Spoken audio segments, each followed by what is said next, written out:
This girl was the eldest daughter of the noble Ruberlite family, yet her own father locked her away in a damp basement for 10 long years. The reason?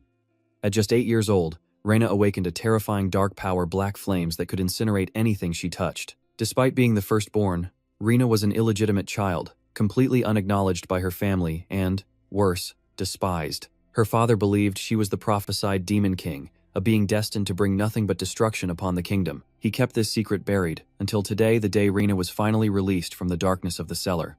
The moment they saw her, everyone broke into a cold sweat. With her white hair and overwhelming dark aura, she was terrifying even while bound by ropes. Is this really the Demon King?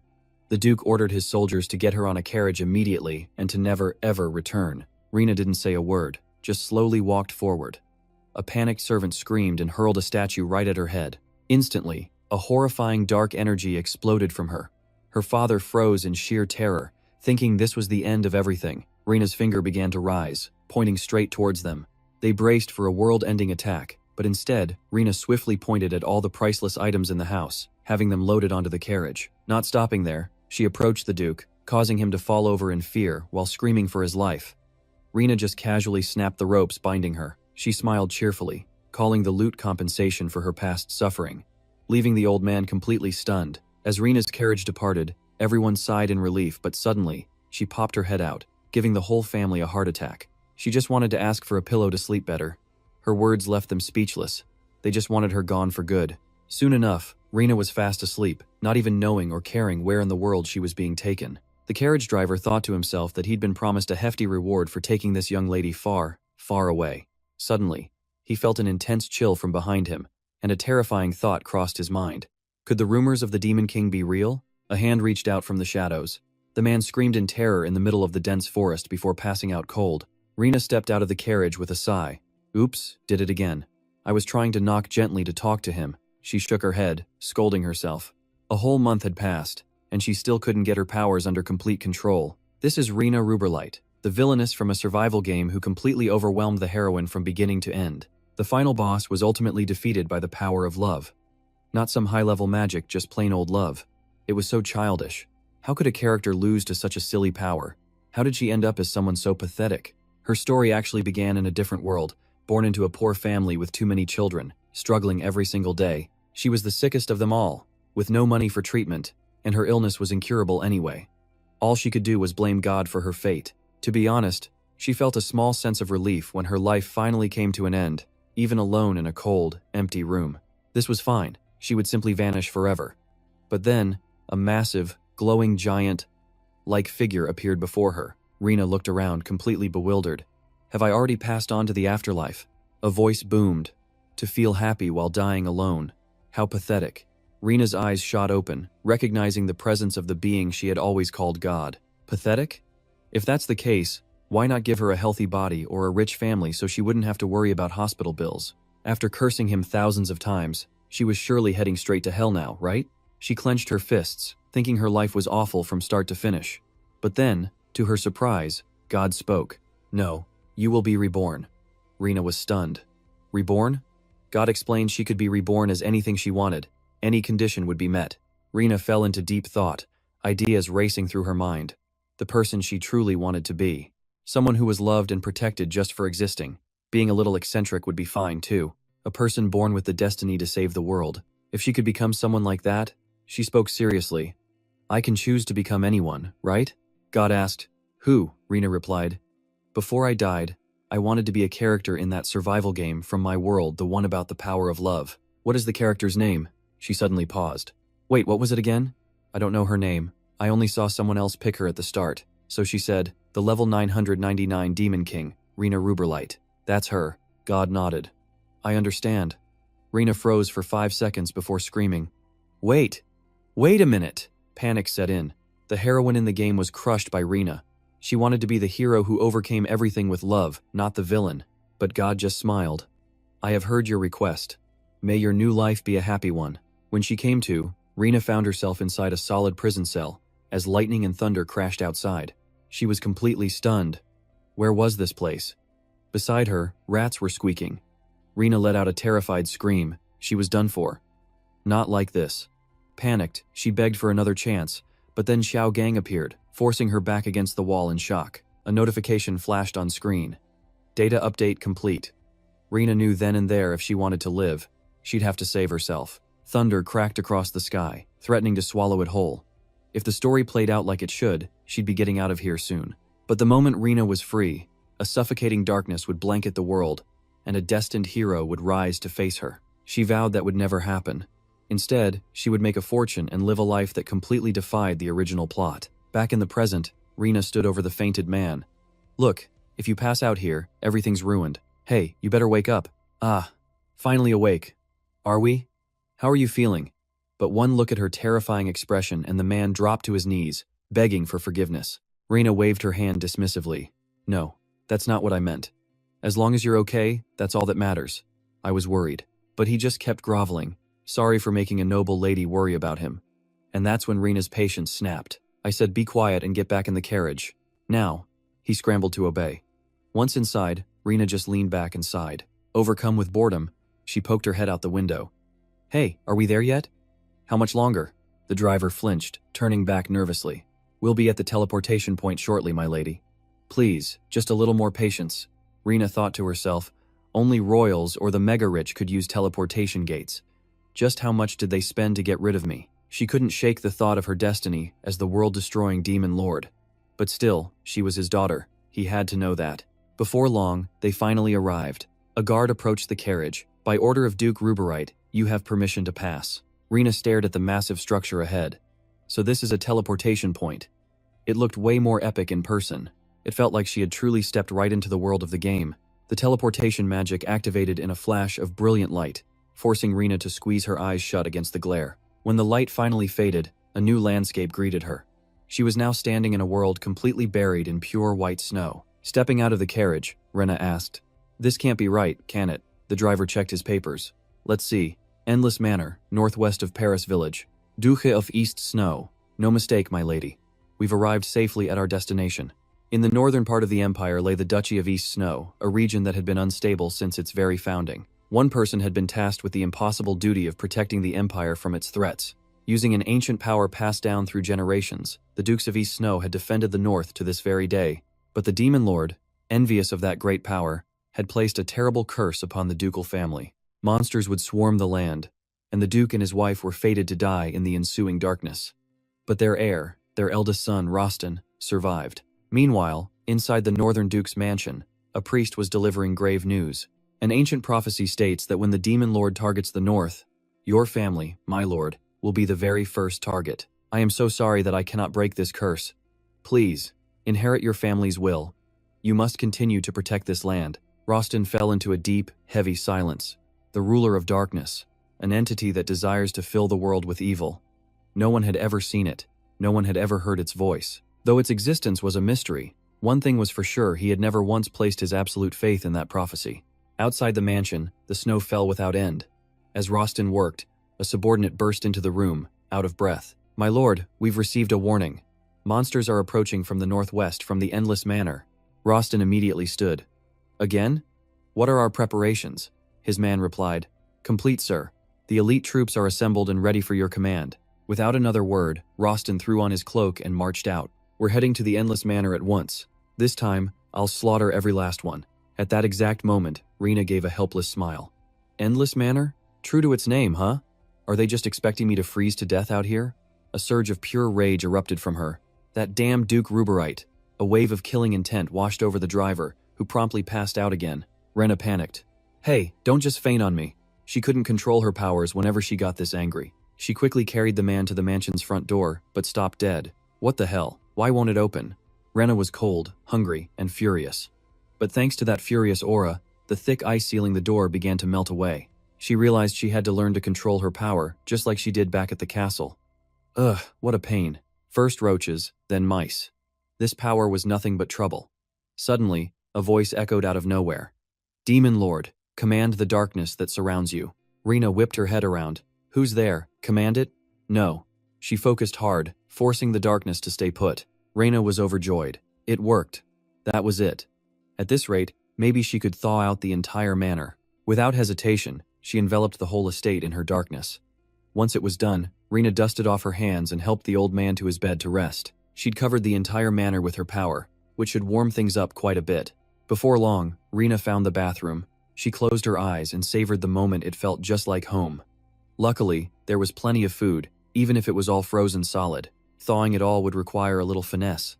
As she pondered this, Rena opened a wardrobe, revealing rows of magnificent outfits. Rena smiled. There was quite a collection of dresses here, wasn't there?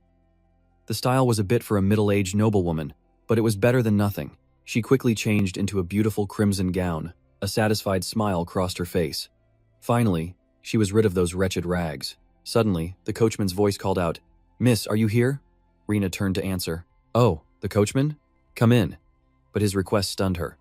"What? You want to go home, even after I just saved you?" The man trembled. "My daughter and in-laws are waiting for me. I have to go back." But if he went back, Rena thought, that old monster would never let him live.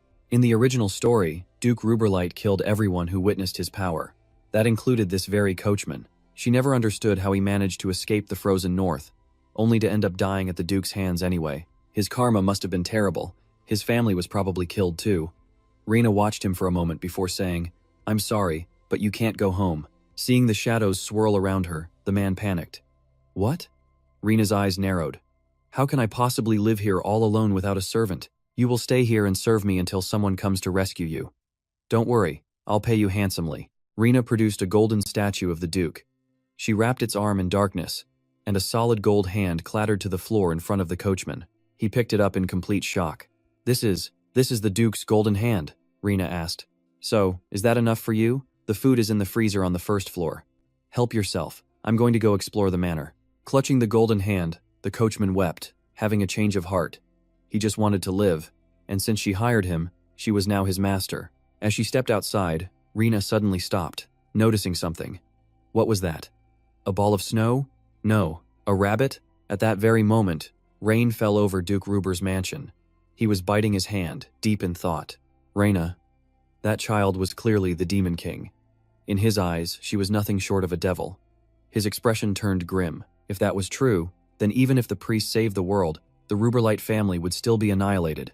He could not allow that to happen. Duke Ruberlight stood up abruptly. "Has Rena reached the manor yet?" he demanded. His aide replied, "My lord, she should have arrived by now." A malicious glint appeared in the Duke's eyes. "I'm sending assassins. Before Rena goes berserk, I will erase her from this world." Back with Rena, she was trembling and clenching her fists. Her heart felt like it would burst. This little thing was just too adorable. Just then, the creature noticed her. Rena's eyes sparkled. "Oh, did you just get a little bigger? Are you trying to imitate the big monsters? So cute. Come here." But as she finished speaking, the rabbit hopped away. Rena watched it leave. Huh? It ran off. Even the way it ran was cute. If all monsters were like this, she could be a demon king forever. In her heart, she wanted to become the lord of cute monsters. While she was lost in her new fantasy, someone suddenly approached. "What are you doing here?" Rena turned around, bewildered. "Huh?" Before her stood Rostin, watching her intently. Rena froze for a full 5 seconds, thinking to herself, "Amazing, another handsome guy." Rostin spoke with a grave tone. "This is a dangerous area with monsters. You should leave immediately." Once again, Rena was stunned, her expression shifting rapidly. She pointed a finger at Rostin, pouting as she spoke. "You just appear out of nowhere and tell me to leave? I just moved in? And you're kicking me out? What is this?" A knight accompanying Rostin rushed forward. How rude. But Rostin simply stared at Rena, wondering, why is her aura so overwhelming? Rena held her head high, her voice dripping with superiority. "This is my land. You're the one who should leave." Hearing this, Rostin turned to go. "Fine. I have monsters to hunt. I'll be back later." Rena crossed her arms defiantly. "As if I'll be gone when you return. Don't waste your time." The knight beside Rostin whispered, "Someone actually lives in this manor? This is the first time I've seen it." Rostin replied, "This place is dangerous. She shouldn't stay here." While walking away, Rostin suddenly stopped and glanced back at the manor, thinking, or was I just imagining it? Why was there no blizzard surrounding that manor? Back inside, Rena was still thinking about Rostin. Who was that guy? A man that handsome had to be an important character, so why couldn't she remember anything about him? And telling her to leave immediately, right after she decided to make some money and retire here. There was no way she was leaving this manor. The next morning, a knight arrived with a piece of paper. This manor now belongs to Duke Rostin of the Eastern Snow Duchy. Due to years of unpaid taxes, the deed has been transferred. Please vacate the premises immediately. Rena's jaw dropped, unable to believe her eyes. When the knight returned, Rostin asked, She refused to leave? The knight replied, "Yes, your grace." Rostin knew she was the lady of Duke Ruberlight's house. He sighed. She would have to leave eventually. He figured the monsters would scare her off soon enough. He just told his men to make sure she didn't get hurt in the process. That night, Rostin entered a room to find the same snow rabbit Reyna had seen. "Luca," he called out, "the monsters are appearing more often." The Demon King's arrival wasn't far off, he promised. He would defeat him and break Luca's curse. Instantly, the rabbit transformed into a man. The next morning, Rena surveyed the manor. It was a mess, she thought, but magically warmed. She thanked the coachman for cleaning up, only to find out the deed had been transferred to the Northern Duke. They told her there were no fresh vegetables in storage. Outside, villagers warned her not to expect produce in the north. The weather used to be warm enough to grow anything, but now endless blizzards made it impossible. Rena looked at the sky, thinking it was strange. They blamed the blizzards and monsters on a demon, but she knew she'd done nothing. Meanwhile, in Duke Ruberlight's mansion, a priest announced the prophecy was going wrong. The Duke demanded to know what he meant. The priest explained the Demon King should have already appeared by now, somewhere in the east. The Duke's face darkened. The priest added that perhaps it was due to his own lack of virtue. "No," the Duke retorted, "there must be another reason. Maybe it wasn't in the north or south, or perhaps it had started in the west." Just then, a servant rushed in to report that the Duke of Winter Snow had arrived from the north. He was there to discuss the food shortage and that particular young lady. The Duke's expression immediately turned grim. Hearing the footsteps, the priest turned to look. Rostin walked in, a little surprised. "The high priest is here too?" He then sat down and got to business. He stated the food situation in the north was getting serious, which was why he came to ask Duke Ruberlight for help. The Duke fell silent, deep in thought. The priest spoke up, saying the food shortage was a great concern of theirs as well. The South had a huge advantage in grain cultivation, he noted, so they could provide plenty of support. The Duke coughed lightly, composed himself, and agreed. Rostin then turned to the high priest. The northern blizzards were causing suffering for the people. For their sake, he insisted, they needed to stop it. The priest listened, his gaze thoughtful. "When I think of the people," he said, "I feel an overwhelming sense of guilt. The Duke's younger brother would be in grave danger," he explained. "He would hardly survive without the blizzard's protection." Rostin was completely baffled, silently calling his brother's name, Luca. The priest's voice grew heavier. "But what did you want to say about the girl?" Rostin looked up, about to answer, but before he could even speak, he saw that the Duke's face had gone completely pale. Some time passed, and Rostin finally returned. The people erupted in cheers. The Duke was back with food. Rostin gave the order to distribute it in portions and for everyone to get in line. The soldiers immediately complied. The people lined up, thanking him profusely as they received their food. The soldiers kept things moving, calling for the next person. Nearby, a woman looked at her ration with disgust, complaining that it was mixed with dirt and gravel. "You expect people to eat this?" A man behind her was shocked. "Veronica, how can you say that about the Duke? He only received what was sent from the east," the man argued, as another person stepped forward. "That's right, Veronica, you should be grateful." But her eyes were vacant. "I can't go on living like this," she said. "I have to get out of here." As she walked away, the crowd called her name, then sighed. Veronica was used to harvesting quality food herself. "I'm sure she's suffering much more than any of us," one of them murmured. Rena overheard this, thought for a moment, then took off. "Wait for me here," she told the coachman. "I need to talk to her." He yelled after her to wait. The commotion caught Rostin's attention, and he turned to see Rena running after that woman. "Rena Rubel," he thought to himself. He remembered Duke Ruberlight's words. "That girl is definitely not my daughter. Whether she starves or freezes to death is no concern of ours. I trust Duke Winter Snow will be cautious," the Duke had said. He'd been warned Rena's actions were reckless because she was a wicked woman.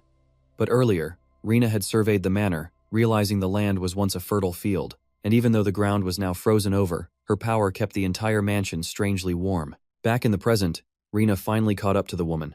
"Excuse me," she called out. "Miss Veronica?"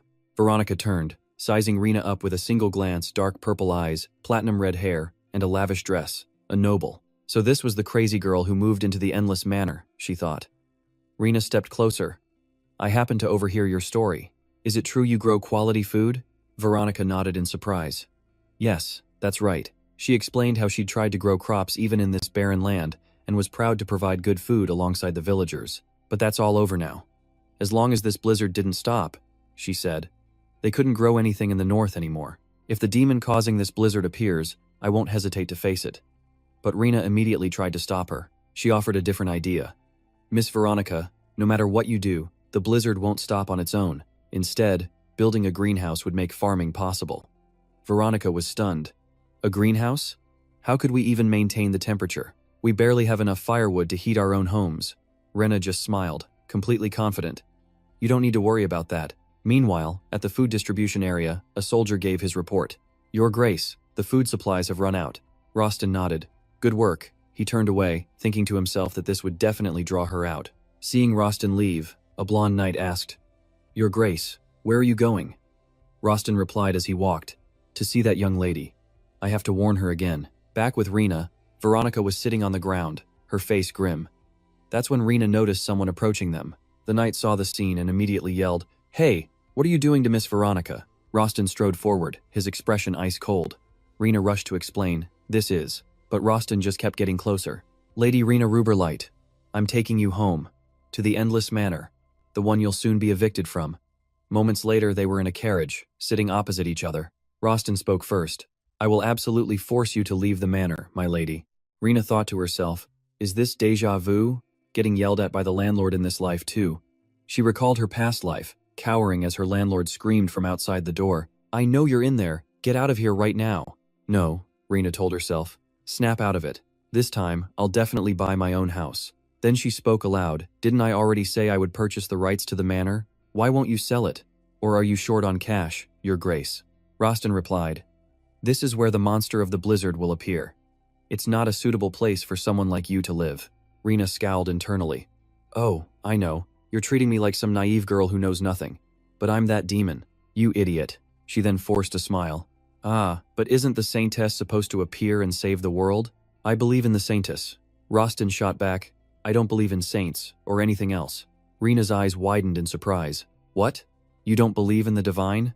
Rostin closed his eyes and said, The demon has yet to appear, but it has already shown its power. The Saintess only appears in prophecies. No one knows if she truly exists. I can't rely on superstition to ensure the safety of the North. Rena sized him up, thinking, I don't even remember this character from the game. He was a character that wasn't supposed to exist, and he had been fighting this battle alone in the North. He really has a strong sense of responsibility. The Duke of the East Snow. Rostin looked her dead in the eye and spoke. So I expect you to stop threatening the people around you. I have no desire to see such arrogant nobles. Rena was stunned into silence. What? Wait a minute, I didn't harass Miss Veronica. Suddenly, the carriage shook violently. Rena looked out in alarm. What was that? It felt like something had just landed on the roof. And just then, a man appeared, standing on top of their carriage. The driver flinched, and Rostin's knight was shocked. The carriage was now completely surrounded. The driver asked in confusion, What's happening? The man on top spoke. The girl, silver hair and red eyes. Hand her over, and I'll let you leave safely. The moment he finished speaking, both sides charged in to attack. The assassin's blow sent the knight stumbling back, but suddenly someone leaped forward to block for him. With a single sword stroke, the assassin was sent flying. The mercenaries quickly realized who it was, the Duke of the North himself. Rostin's eyes swept over the mercenaries as a question formed in his mind. It was strange. They were targeting the Lady of the Manor. Did they really hire this many people just to capture one girl? A pale-faced mercenary screamed, What's going on? We had no intel that he would be here. Rostin raised his sword, his voice chilling. Lower your weapons and surrender now. If you refuse, I will execute you on the spot. Hearing this, the mercenaries trembled and backed away. Suddenly, a nearby mage yelled, You idiots! Stop the Duke! As he spoke, he launched a volley of magic blades straight for Rena, who was still sitting in the carriage. Rostin was still busy dealing with the other mercenaries. When he noticed the movement towards the carriage, he whipped his head around. Realizing he couldn't intercept it in time, Rostin gritted his teeth in anger. He yelled out a warning, Look out, my lady! The magical blades were now inches from the carriage. Rena simply glanced over, her expression turning ice cold. A wave of dark energy suddenly erupted, causing the magic blades to vanish into thin air as black fire exploded everywhere. The mage's jaw dropped, unable to believe his eyes. The flames even consumed the staff in his hands. Rena slowly stood up as the flames began to subside. Rostin broke out in a cold sweat. That was black fire, a power that could burn anything to ash. The mercenaries were left with nothing but their pants. Rostin mused that the attack only incinerated their weapons and clothing. Rena stepped down from her carriage, her voice gentle, yet brimming with authority. She addressed the Duke of East Snow, saying he acted as if she were torturing Veronica, when she was merely showing the girl a fraction of her power. The mage trembled, his mind reeling in terror. What kind of power was this? His orders were to kill the girl, but no one mentioned this dark energy.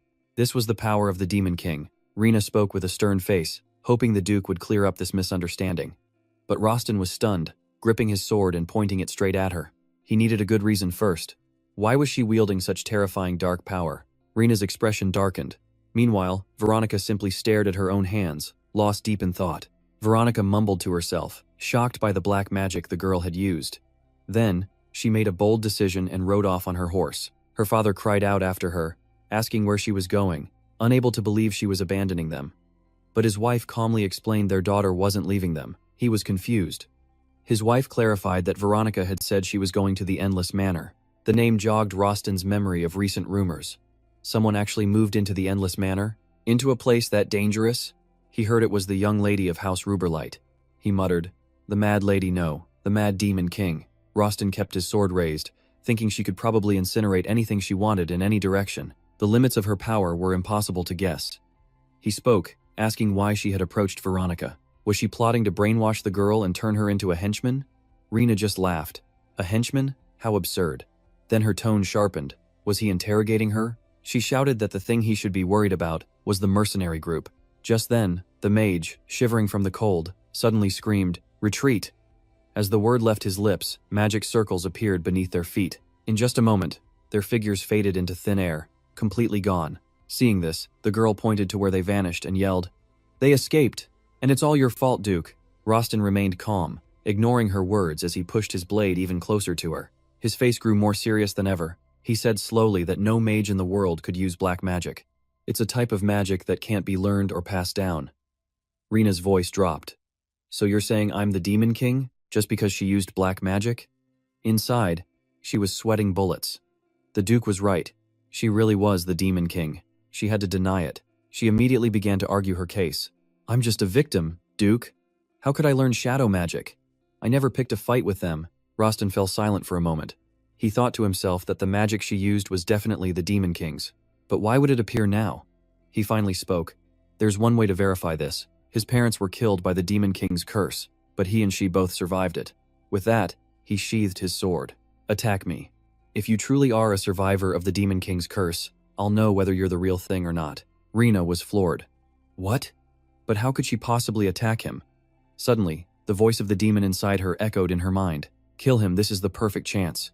Kill him right now." Rena hesitated. Take the Duke's life? Just like that?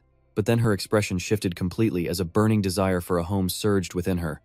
Would she become the master of this estate? Just then, the coachman ran over to intervene. "Wait. This is all just a misunderstanding." He tried to clear her name, explaining that while her power was scary at first, she used it to provide hot water and keep the manor warm. The knight standing behind Rostin heard this and asked, completely baffled, "What?" The coachman clenched his fist and continued, "Even if the lady is the Demon King, she is definitely a well-reformed one." Rena was utterly shocked. "Wait, you think I'm the Demon King too?" Just as she spoke, the sound of hooves echoed nearby. Veronica had returned. Seeing the scene before her, she wondered what on earth was happening. Elsewhere, a man emerged, his legs covered in blood. He held a sword just as red, surrounded by countless fallen bodies. He approached Duke Ruberlight to report. They had dealt with the mercenaries, but a wizard had escaped. The Duke bit his hand, worried. They should have sent a whole army. The subordinate sheathed his sword.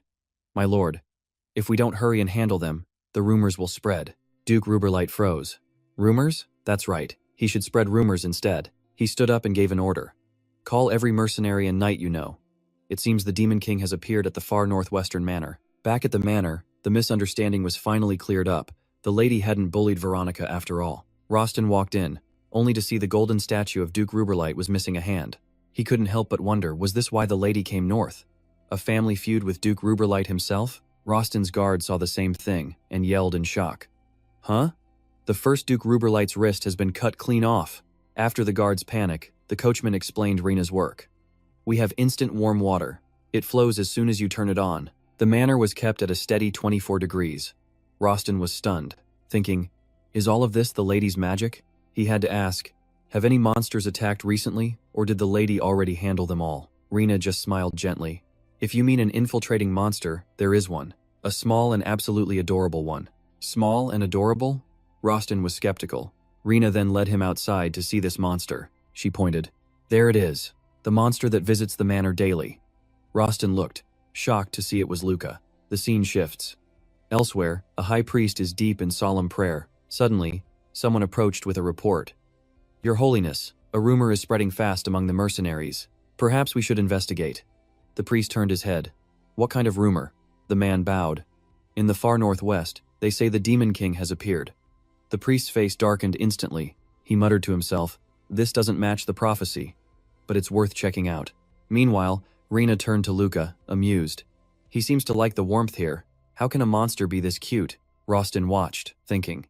Luca wasn't a real monster, but his body was made of snow from the Demon King's curse. Why wasn't he melting in this heat? His ability to share warmth while keeping his form.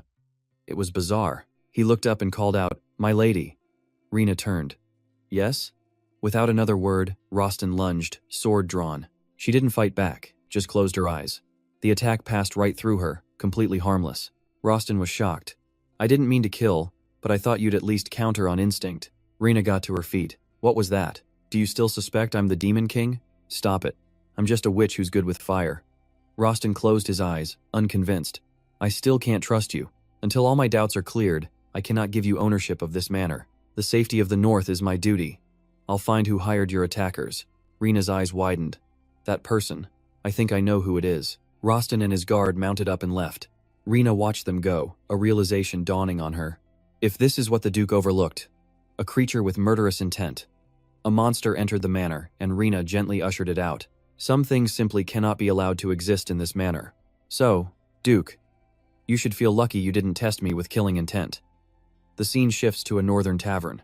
The patrons were gossiping. The mad lady moved into the endless manor. Turns out she's Duke Ruberlight's eldest daughter. A man nearby was in disbelief. The Ruberlight family? How'd she even get to the north? The mage who'd attacked Rena overheard. Ruberlight. That power he witnessed had to be the Demon King's. If the Ruberlights were hiding the Demon King as their daughter, he immediately stormed out of the tavern. A smirk crossed his face as he mumbled, this information, used correctly, it could make me a fortune. Back in the manor, Rena's flames enveloped a small building, radiating warmth. She asked, how's this, Veronica? Is the temperature right? Veronica replied, yes, this temperature is perfect for cultivation. She surveyed the huge space, concerned. Rena created a greenhouse, but the power behind it felt unsettling. Was this demonic black magic? But it didn't make sense. Someone who just wants to grow plants can't be a demon. The scene shifts again. The high priest stood in silence, his gaze distant and troubled. He thought to himself, according to the prophecy, the world should be filled with screams and flames by now. There should be chaos. The demon should have appeared long ago, covering the world in black fire. So why was everything so peaceful? What happened? Lost in thought, he heard a voice. Your Holiness. A man knelt before him. I've met the demon of the north. It was the mage. I have come bearing your blessing. Meanwhile, in Rena's greenhouse, a hand gently held a wilting plant. Veronica looked on sadly. As soon as it's planted, it withers away. I've done everything I can, so why is this happening? Rena overheard, her expression also turning grim. No matter what she planted, everything seemed to lose its life.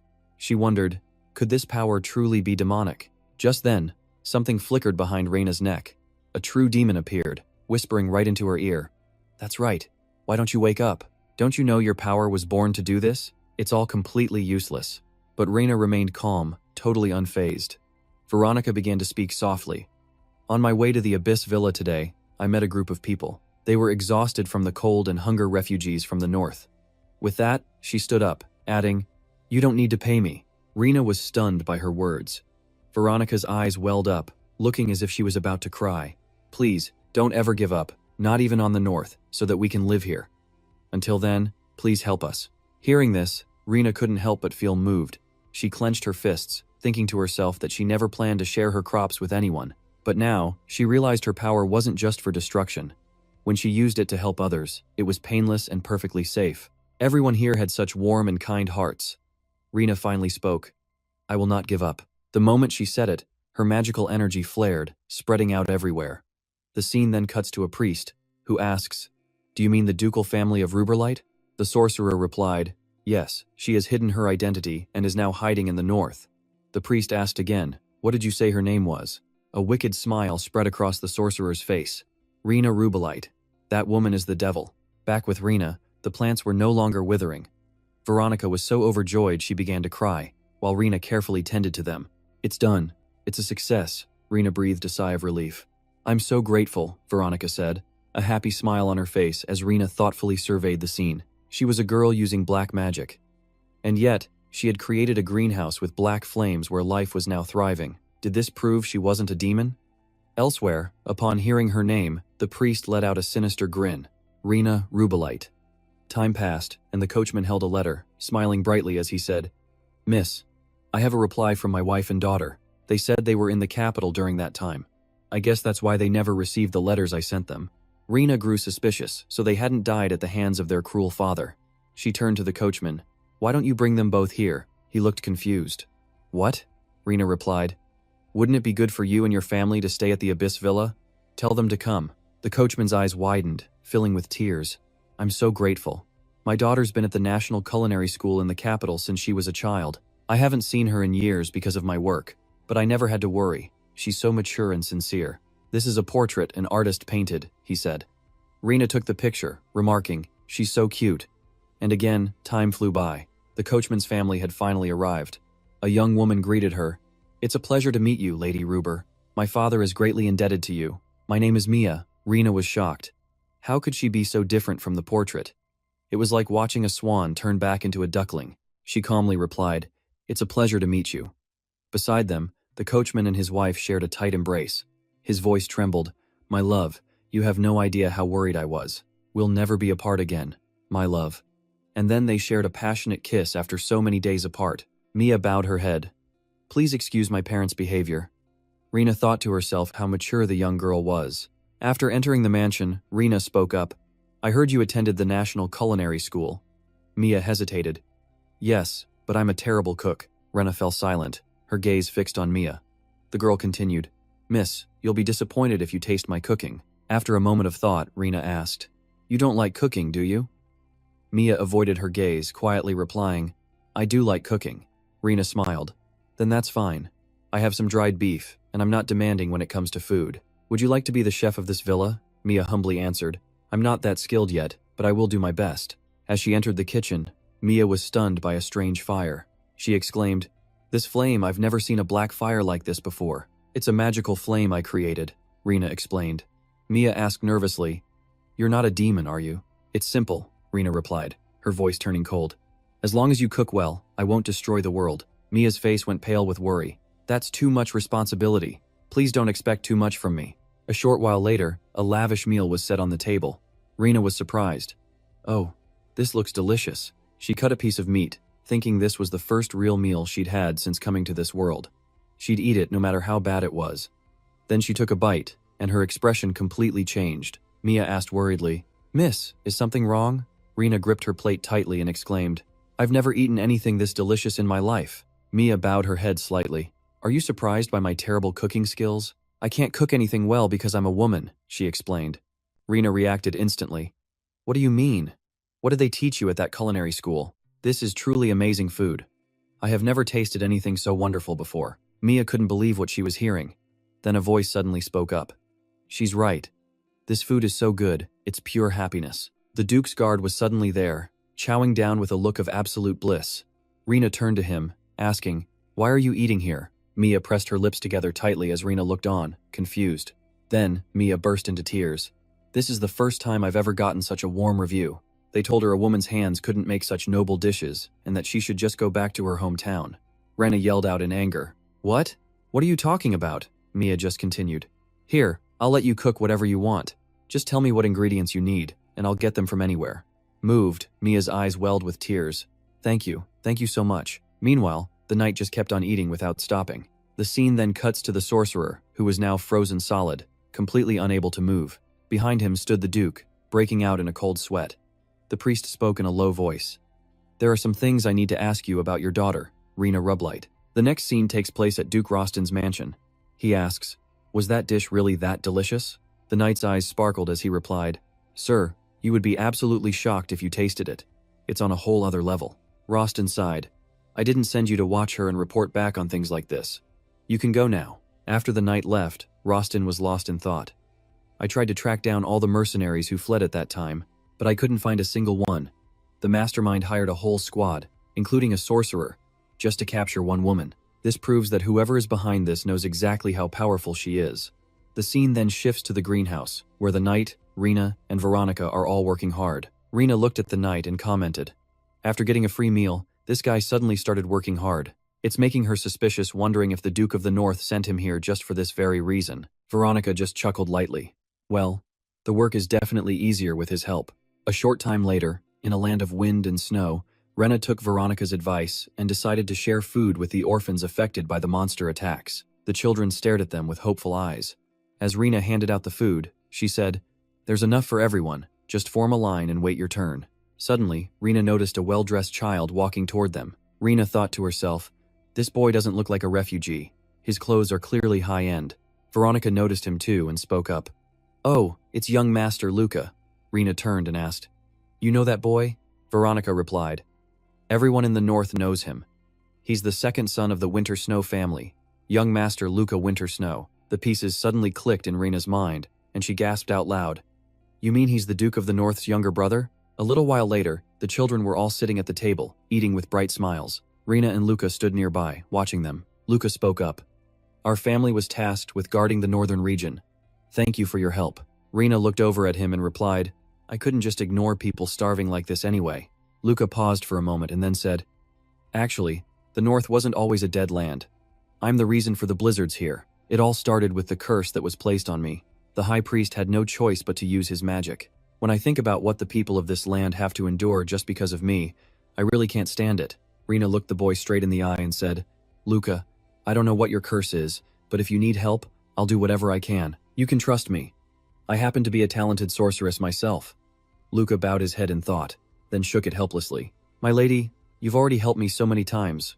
Rena was surprised, not understanding what he meant. The scene cuts to the Duke, whose attendant is reporting, "All the mercenaries have retreated. Those who didn't obey have been punished." Duke Rublight recalled the priest's questioning words. "That person's excellence? The crime of hiding the Demon King. I will not hold you accountable for that, Duke Rublight. From now on, you will only follow my orders. I would appreciate it if you ordered the mercenaries to withdraw from the north, as it is a sacred law mentioned by God." Duke Rublight clenched his fist in anger, thinking to himself, "That damn priest. When I said Rena could be the Demon King, he actually seemed pleased. What on earth is this sacred law that God mentioned, anyway?" The scene shifts to the Endless Manor, where Rena is taking a walk, thinking, "Why did Lucas say I've helped him so many times? It's like we've met before." Suddenly, her eyes landed on something. In front of her was Luca, but in the form of a snow rabbit. The two of them stared at each other, but Rena didn't recognize him. She remembered what Veronica said. Young Master Luca was cursed by the Demon King, and can only return to human form once a month. He can't even enjoy his own childhood. It's truly tragic. Back in the present, Rena seemed to realize something was off. A long time ago, it would always disappear once a month. Could it be? Could it really be you? She thought to herself that if there was one place that made the people of the North tremble, it was the Northern Labyrinth, a complex network of tunnels dug deep into the Zan Mountains, like a massive ant colony. This very labyrinth was known for unleashing monsters upon the world, and lately, they'd been appearing with an unusual aggression, spinning the situation completely out of control. Even with the Duke and his expedition teams constantly patrolling the mountains, the monster activity showed no signs of stopping. Rena heard this news, lost in somber thought. A short while later, outside the Endless Manor, Rena was walking when a man in a hurry bumped right into her. A woman chasing after him screamed out, "He's a thief! Stop him!" Security in the castle had deteriorated badly, all because Duke Winter Snow had gathered the soldiers to deal with the growing monster threat, leading them far away. Rena's eyes filled with sadness, recalling Luca's words. The Winter Snow family had to protect the North. "Thanks for your help," she remembered Luca saying during their last encounter. "It could be you." "Is it you, Luca?" she'd asked, and Luca had simply nodded in agreement. Back in the present, Rena walked on, deep in thought, realizing she'd tried to avoid using magic in this village. But now, she had no other choice. The moment the thought crossed her mind, a stream of magic shot from her hand. The fleeing thief turned back in panic, suddenly trapped by Rena's power. She strode toward him, her voice laced with anger. "You shouldn't steal from other people." The villagers who witnessed this couldn't believe their eyes. They began to whisper amongst themselves, "Dark magic. What kind of sorcery is that woman using?" Rena overheard them and felt a sting of irritation, shouting back, "What? He's the thief, not me." But everyone just stared at her with horrified eyes. Rena forced a weak smile, thinking to herself, "They're all terrified. They were already afraid of the Demon King, And now she had just used dark magic. I really shouldn't have done that. The whispers grew louder. The Demon King, a bearded man, pointed a finger straight at Rena and screamed, "She is the Demon King!" Just then, Veronica appeared, saying, "Why is everyone acting like this? She's done so much to help us." Rena turned to her friend. "It's no use, Veronica." Seeing her turn back, the crowd grew even more panicked. They started scrambling back to their homes, slamming their doors shut. In an instant, the square was empty, leaving only Rena and Veronica. Rena sighed.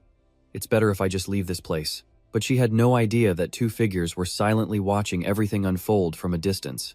The scene then cuts to a remote mountain region where Rostin stood before his knights. He gave the order to double-check their gear and get some rest. "We need to be ready the moment those monsters appear." Every single face was gaunt, etched with pure exhaustion. Rostin recognized the grim reality and said, "If we fail to stop the labyrinth's rampage, every single person in the north will die." He remembered the high priest's question, could the northern labyrinth be activated by the power of the Demon King? Rostin fell silent for a moment, muttering, "The Demon King's power?" The priest had pressed on. "Is there anyone in the north suspected of being the Demon King?" These questions echoed relentlessly in Rostin's mind. Meanwhile, back at the Endless Manor, Veronica's voice rang out. "What? It was all burned down?" The same people who had called Rena the Demon King in the market were now pointing the finger at her. Veronica continued, "Their houses. They've all been burned to the ground." The scene shifts back to Rostin's residence, where the Duke and his soldiers had just returned. A knight followed him inside. "Are you all right, sir? Please get some rest." Rostin just shook his head. "There's no time to rest. The situation is critical. I'm going to see the Eastern Duke. Even if it's just a few men, we need more soldiers." The next scene takes us to the residence of Duke Ruberlight. A man holding a teacup spoke first. "My apologies for disturbing you during such a busy time." Duke Ruberlight, also holding a cup, replied, "Our situation here is no better. Sending reinforcements is impossible.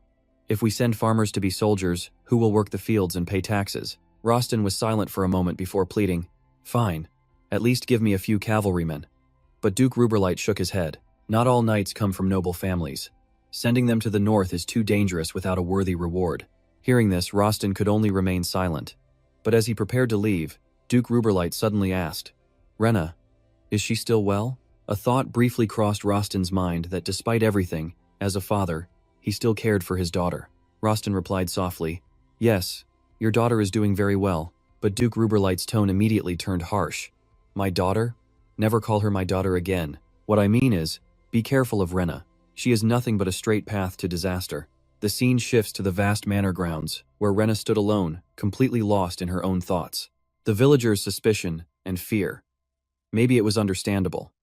After all, in this game, she was the villain, the very reason the Northern Labyrinth had awakened. Luca's curse. Was it all because of her? According to the rules of this world, her very existence was likely the source of this whole catastrophe. No matter how well she tried to live, changing the game's fundamental laws seemed impossible. Just then, something materialized right behind her. A voice echoed in Rena's mind. Yes, it told her. Everything was her fault, from the labyrinth region to the curse. Even every last villager dying a slow death. But why should she be sad? After all, this was her role to play. "Just kill them all," it urged. "Follow your instincts, Rena." A monstrous smile crept across her lips. Yes, that was it. If she just killed every last one of them, everything would be solved, wouldn't it? The scene then cuts to Rostin's grand estate. A knight riding behind him spoke up. "Sir Duke, what has happened?" Rostin, walking briskly, replied, "We didn't get support from the east, but we have reinforcements from the west and south. Prepare to depart as soon as they reach the teleportation zone. We're heading straight for the northern labyrinth." He quickly led the company of knights away, but a seed of doubt was planted in Rostin's mind. How did he manage to get so much military support this time around? And what would happen next? The northern labyrinth was constantly spawning monsters. Would this situation ever actually end? He then recalled the priest's words. A warning that someone in the north was suspected of being a demon, and Duke Ruberlight's voice echoing in his head. "What I mean is, be wary of Rena. She's nothing but a direct path to total disaster." Suddenly, Rostin's knights stopped dead in their tracks. Something appeared that made Rostin's eyes go wide. A knight, his face pale, asked, "What in the world is that?" In the distance, a figure on horseback was approaching them. It was none other than Rena herself. Rostin couldn't believe the sheer pressure she was emitting as he called out, "My lady." Rena stopped and gave him a smile. "I heard you were having some trouble with the labyrinth up north. I came to help you feel as warm as I am, Duke. Perhaps I should just burn you to a crisp." Those words sent a cold sweat down Rostin's spine. Rena continued, "What do you think? Wrapping you in a flame like this might look a little scary, but it's actually really warm." The pale-faced knight stammered, "Warm, you say?" Rostin remained silent. Rena just asked, "Why do you all look so surprised?" The knight finally yelled, "It's because you just threatened to set the Duke on fire. How are we supposed to stay calm after that?" Rostin, ever composed, simply asked, "Why have you suddenly come all the way out here, my lady?" Rena answered casually, "I'm here to help with the Northern Labyrinth. I'll wipe it clean for you. If I burn all the monsters, the problem's solved, right?" Rostin fell into deep thought. Her power was overwhelming. If he had that kind of strength on his side, dealing with the monsters would be far easier. But seeing his silence, Rena decided to press on. "We can also stop the Northern Labyrinth from spawning monsters altogether. We just need to destroy the maze stone at its center, and they won't appear anymore." Rostin's eyes widened at her words. Rena simply added on, "And destroying the maze stone isn't even that difficult." Rostin was skeptical. "And where did you get this information?" "I've fought monsters in the labyrinth my entire life, and this is the first I'm ever hearing of this." Rena hesitated. Well, about that." She thought to herself, "It's because I've already beaten this game into the ground," but knew she absolutely couldn't say that out loud. So she quickly came up with an excuse. "It was a rumor I heard from some witches." Rostin thought for a moment. She was seriously suspicious. Then he asked her, "You believe in rumors? Well then, I've heard a few things about you, too. The first is that you've been feeding orphans." Rena gave a weak laugh and scratched her head. "Haha, you're embarrassing me." But Rostin wasn't letting up. "And the next is a rumor about you burning down people's homes." Hearing that, Rena flinched, her expression changing completely. Rostin added, "Intentionally injuring them just to give them medicine, toying with their emotions. Is that some kind of hobby of yours?" Rena frantically tried to explain herself. "It's a misunderstanding. I had nothing to do with their houses burning down." Rostin coldly replied, "Regardless, I can't travel with someone who uses dark magic to kill monsters." With that, he spurred his horse and rode away, leaving her with a final remark. "Your power is just like the Demon King's. There's no guarantee you won't turn on us. So compared to the monsters, we can't trust you even more." The scene changes. A voice reports, "The matter you mentioned before has been handled well. The people of the north have started to suspect the princess." The priest just smiled. "Indeed, it feels like the final gears are finally turning into place." After speaking, he walked on, stopping at a new location. Thinking of Rostin, the priest murmured to himself, "Rostin Winter Snow. I do find you pitiful, but this is my mission. Become a beautiful sacrifice for the holy god." The next scene takes us back to the Endless Manor. Rena sat at the dinner table, Rostin's words echoing in her mind. "So to prevent you from attacking us instead of the monsters, we simply cannot trust you." She told herself she had tried her best to offer help. With that thought, she stabbed her fork into a piece of meat and ate without any appetite. Veronica sighed. I don't know if it's right for us to be eating so well. I hear the common people can't even eat or sleep in peace right now." The driver looked up and answered, "It's their own fault. Didn't they refuse the lady's help? They suspected she was the one who burned their village, all because they couldn't understand her." Then he shouted, "The lady's flames are pure, on a whole different level from some common vandal."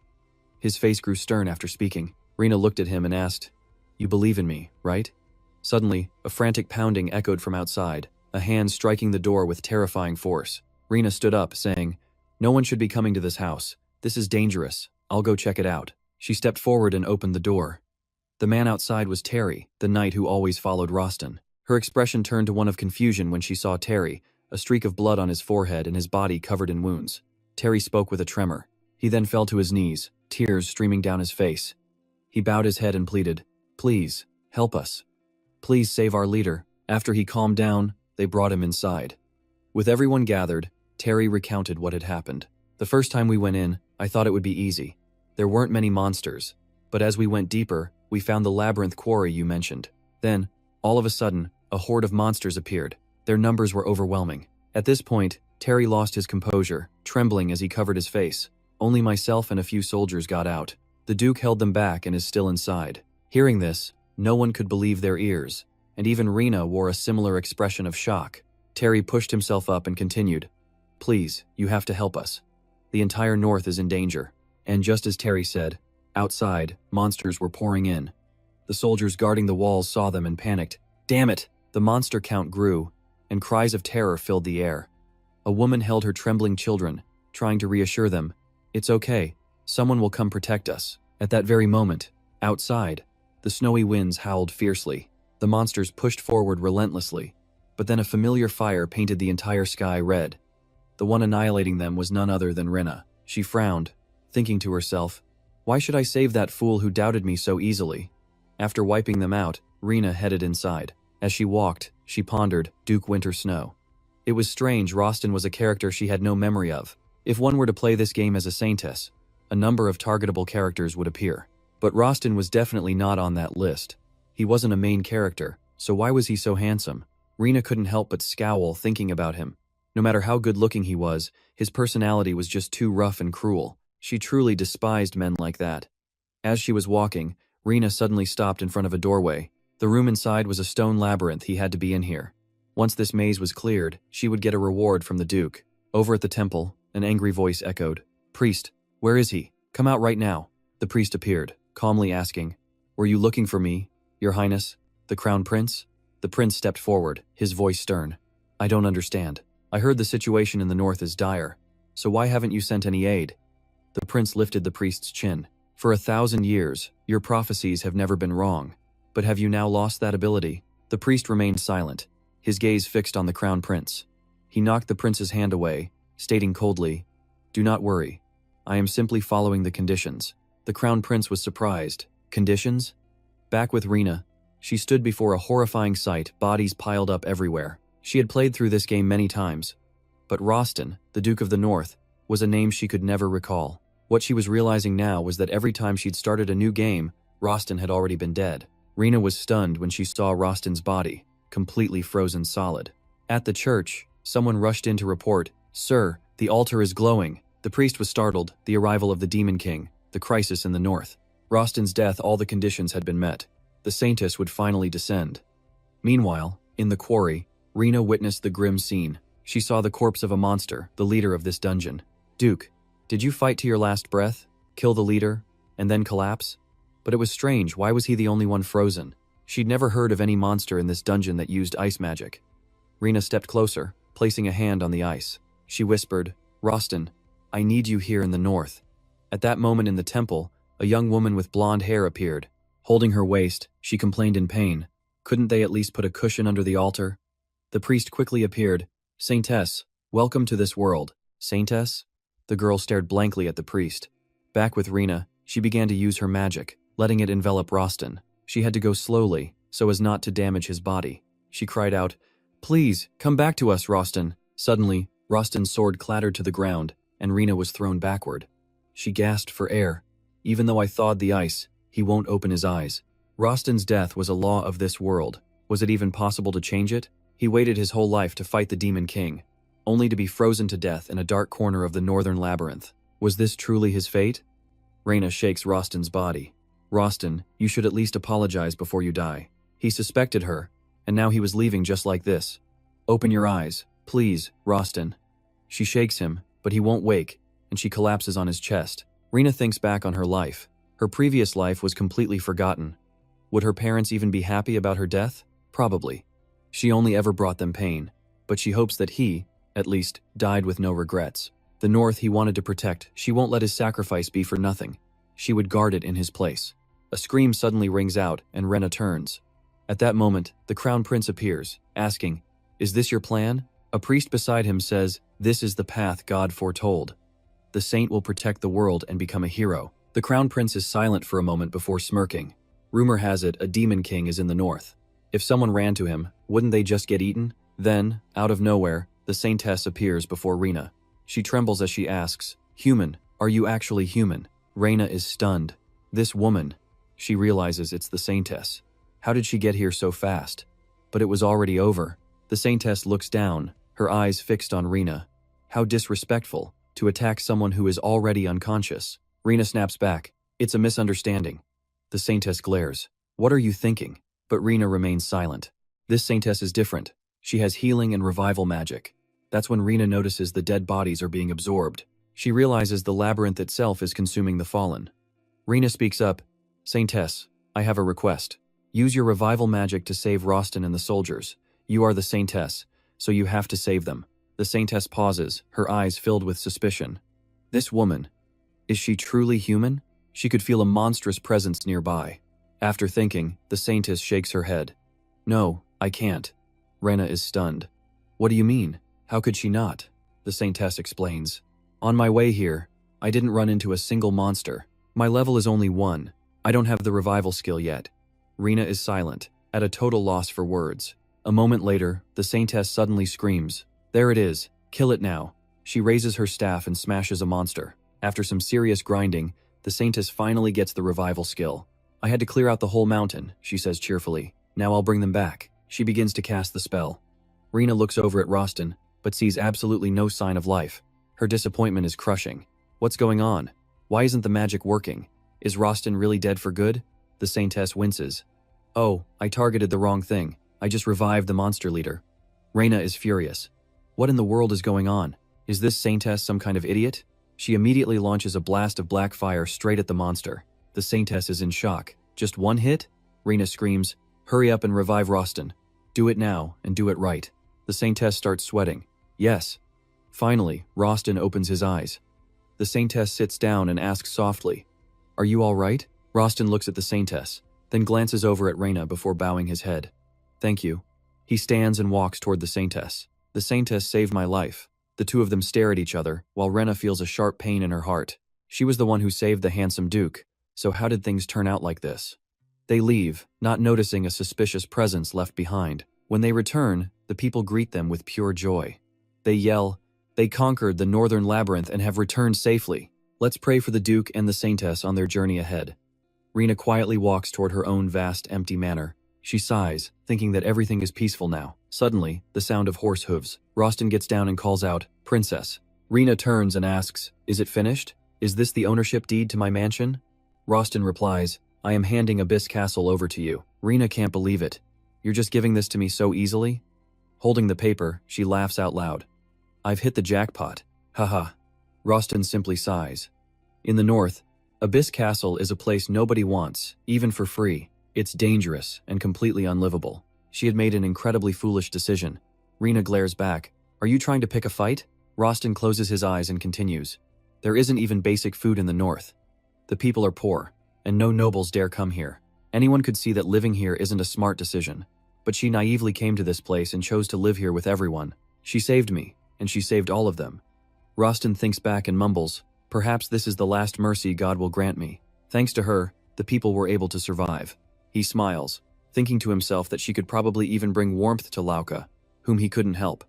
He then steps forward, patting her shoulder. Thinking back, the reason he always suspected her and pushed her into hard situations was simply because he was jealous. He envied the power she possessed. He suddenly drops to one knee and says, Please forgive me for my foolish actions. If the promise to protect the North still stands, then allow me to praise you before all. Everyone in the room fell silent, absolutely stunned by the sight. From a distance, they just watched. Rena, however, remained thoughtful and silent. Rostin took her hand, placing it over his heart before gently kissing it against the backdrop of falling snow. Smiles spread across the faces in the crowd. Even Terry couldn't help but grin. It was a truly peaceful moment. But soon, everyone's attention snapped right back to the two figures at the center of it all, Duke Rostin and Rena. She turned to the crowd, where excited children were reaching out for her. An unconscious smile touched Rena's lips as the people chanted, The black flame didn't harm us. The lady protected the North.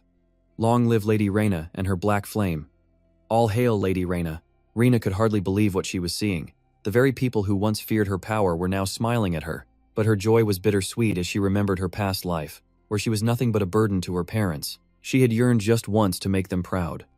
Rostin noticed the shadow cross her face and asked why she looked so sad. Rena forced a smile and replied, I was just thinking about my family for a moment. Hearing that, he froze, recalling the Duke's warning that she was a doorway for demons. His lips parted as if to speak. If you'll have me, I want to be your family, Rena. The words hit her, and a massive question mark appeared in her mind. What was this? Was this a marriage proposal?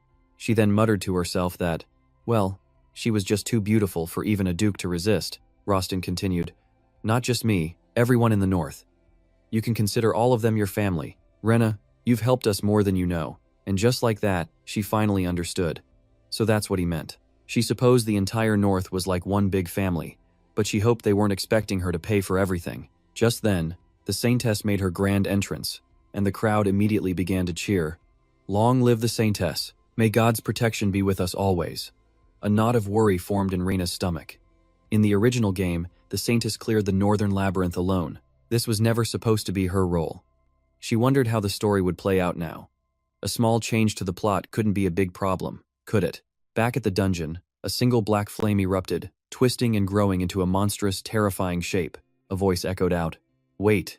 You have to disguise yourself, or you'll draw suspicion." The creature seemed to understand, transforming into a young boy wrapped in a simple cloth, his eyes glowing a menacing crimson. Meanwhile, Reina watched the joyful crowd, thinking to herself that at least the monsters were finally gone.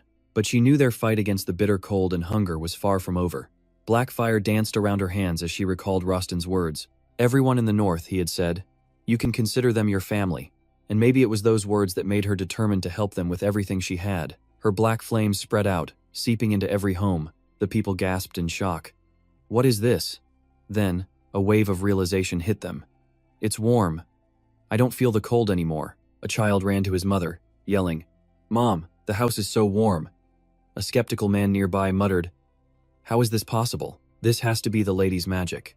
Reina knew that warming every house in the village required an insane amount of power, but thanks to her experience clearing out the Northern Labyrinth, she had gained an enormous amount of strength. She felt she could finally control this power, maybe even more. This was the true satisfaction of being level 999. The scene shifts to a priest, who asks the Saintess, "Is your level still at 30? The Saintess awkwardly scratched her head. "Yes." By the time I arrived, Reina had already cleared the entire Northern Labyrinth. The priest closed his eyes, thinking Reina wasn't a name he associated with such power. He then spoke aloud. "That's strange. After conquering the Northern Labyrinth, you should have reached level 100 by now. But now that the labyrinth is gaining attention, I'll be assigning you a personal trainer for some special conditioning." The Saintess was completely bewildered. A personal trainer? What for? Elsewhere, a caravan of carriages rumbled down a dusty road, filled with disgruntled mercenaries. They complained about being assembled to fight a demon king, only to be sent away without a single coin. They even doubted if a demon king truly existed. "That's what they say. Rumor has it he's hiding in the north." Hearing this, a young man who had been resting sat up abruptly. "The demon king is in the north?" The blond man beside him nodded. "That's the word." The young man broke into a wide grin. "Well, in that case, the champion of justice, Kalen, simply can't stand by and do nothing."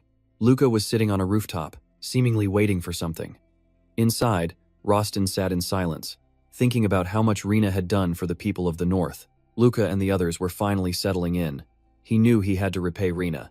He turned and asked his aide, "Have we found the assassin from before?" A man who appeared to be his butler replied, "Sir, I've already narrowed down the list of suspects, but there was a problem." Rostin asked, "What kind of problem?" Elsewhere, the scene was far more cheerful. Reina handed out food, saying, "Slow down now, there's plenty for everyone." She offered a meal to a little girl. "Here you go." The girl's face lit up. "Thank you, miss." But then, someone suddenly tugged on Rena's cloak. She turned to find a familiar face. It was the very same boy she had seen in the cave before. Rena's mind raced. Who was this child? She was certain she had never seen him around here before. A nearby woman quickly stepped in to explain. "We only recently took him in. The patrol found him wandering down the mountain and brought him here. But the strange thing is, he hasn't said a word. We don't know who his parents are, or even his name. It's hard to believe such a shy child would follow you like this." Rena grew suspicious. "Down from the mountain?" The boy just continued to stare at her. Rena forced a smile and crouched down to his level. "Hello there, little one. I'll be back again, so please be careful until then." She then mounted her horse and rode off, her heart still feeling uneasy. Rena glanced back, and the boy was still standing there, completely motionless. He just kept looking at her, following her with his eyes. "I'm sorry," she thought. "I just don't have the confidence to raise someone right now." The scene then shifts to a man staggering through the snow. His body trembled from the cold. It was none other than Kalen. He thought to himself, "This biting cold feels like it could tear a man apart." This was the north, after all. Even hunger has its limits.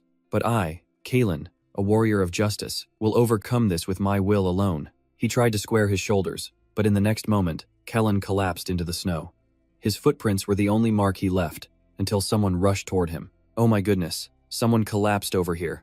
Immediately, Kalen was brought into a home, where a humble meal had been prepared for him. "I'm sorry. This is all I can offer," the woman said. Kalen simply smiled in return. "Don't be. This is more than enough." The woman continued, "You should head back south. This place has been cursed by the Demon King." Once he was alone, Kellen's eyes hardened. "Demon King, you will pay for every one of your sins."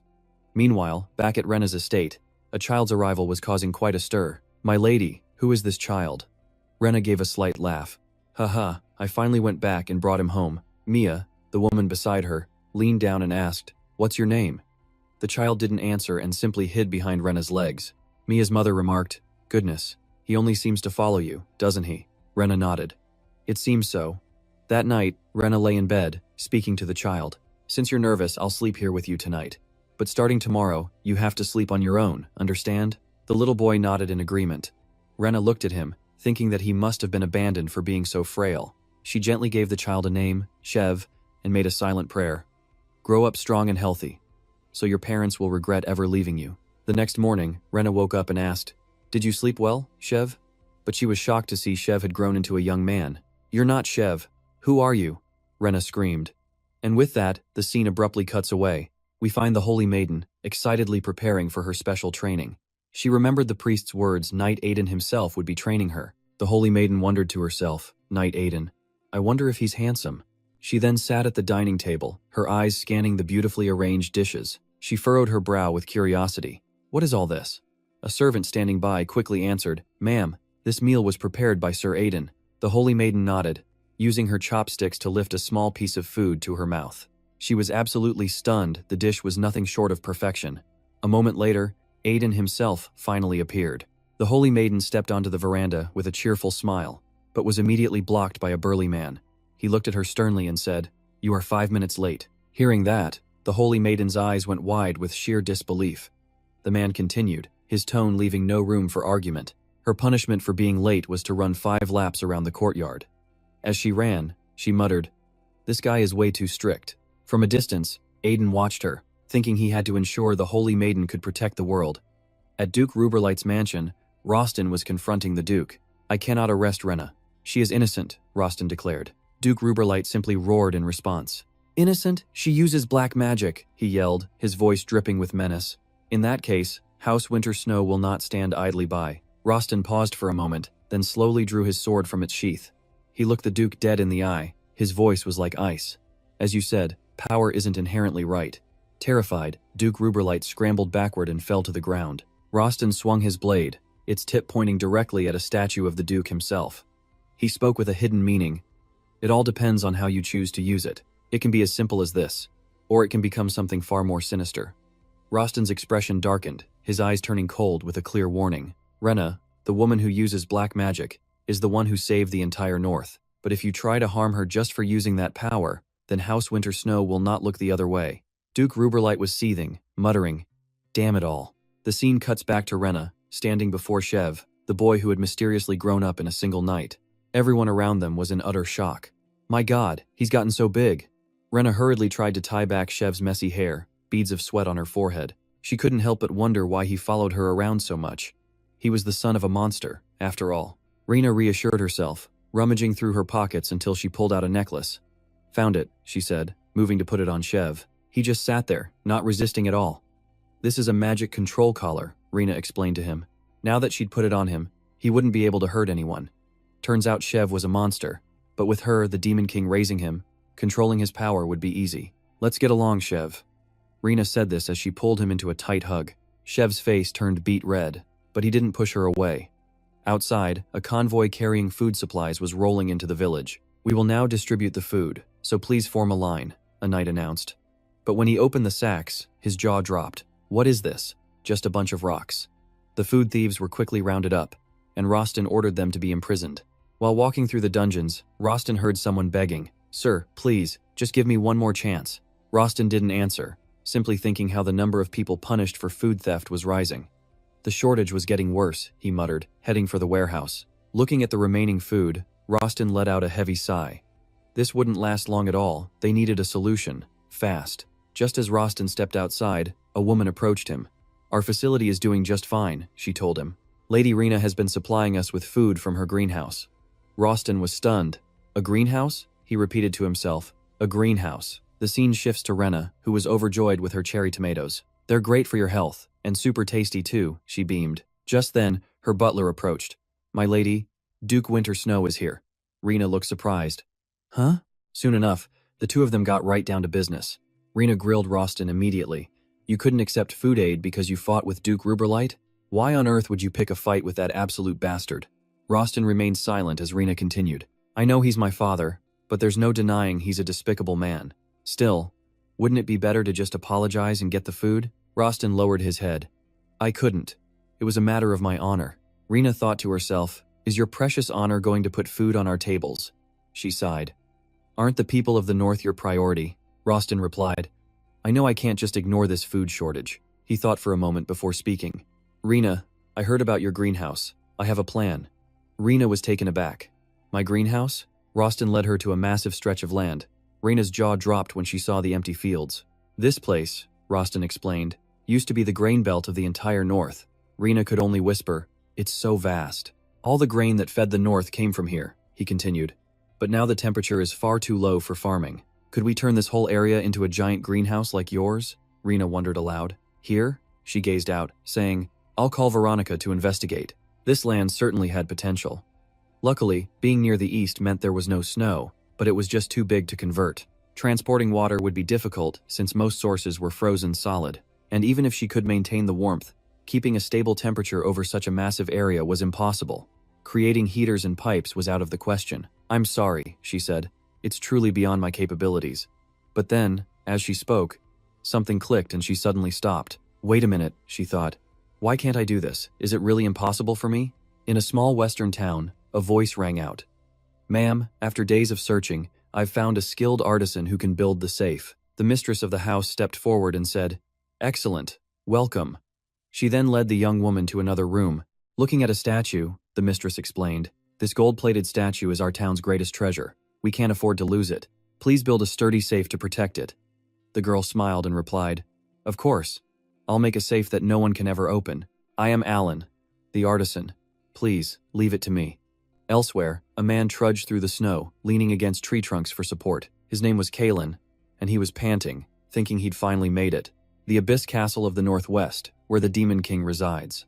He decided to start by using an invisibility charm to scout things out. All right, I'm ready. I need to see who this Demon King is and what he's up to.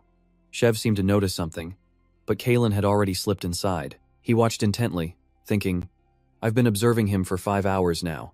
He's definitely the Demon King. Chev, meanwhile, was just sitting quietly, reading a book. Anyone looking would assume he was the one in charge. What are you plotting in this desolate northern mansion, Demon King? And then, the Demon King started to nod off. A cleaner nearby saw him and snapped, You're in the way of my cleaning, please move. Kalen followed Chev outside, where he sat opposite Luca, still silent. Kalen kept his eyes glued on him. After a while, he started to get frustrated. Have you forgotten your dream of world domination, Demon King? Not long after, Rena was looking out a window when someone called to her. Rena, I've brought the craftsman you requested.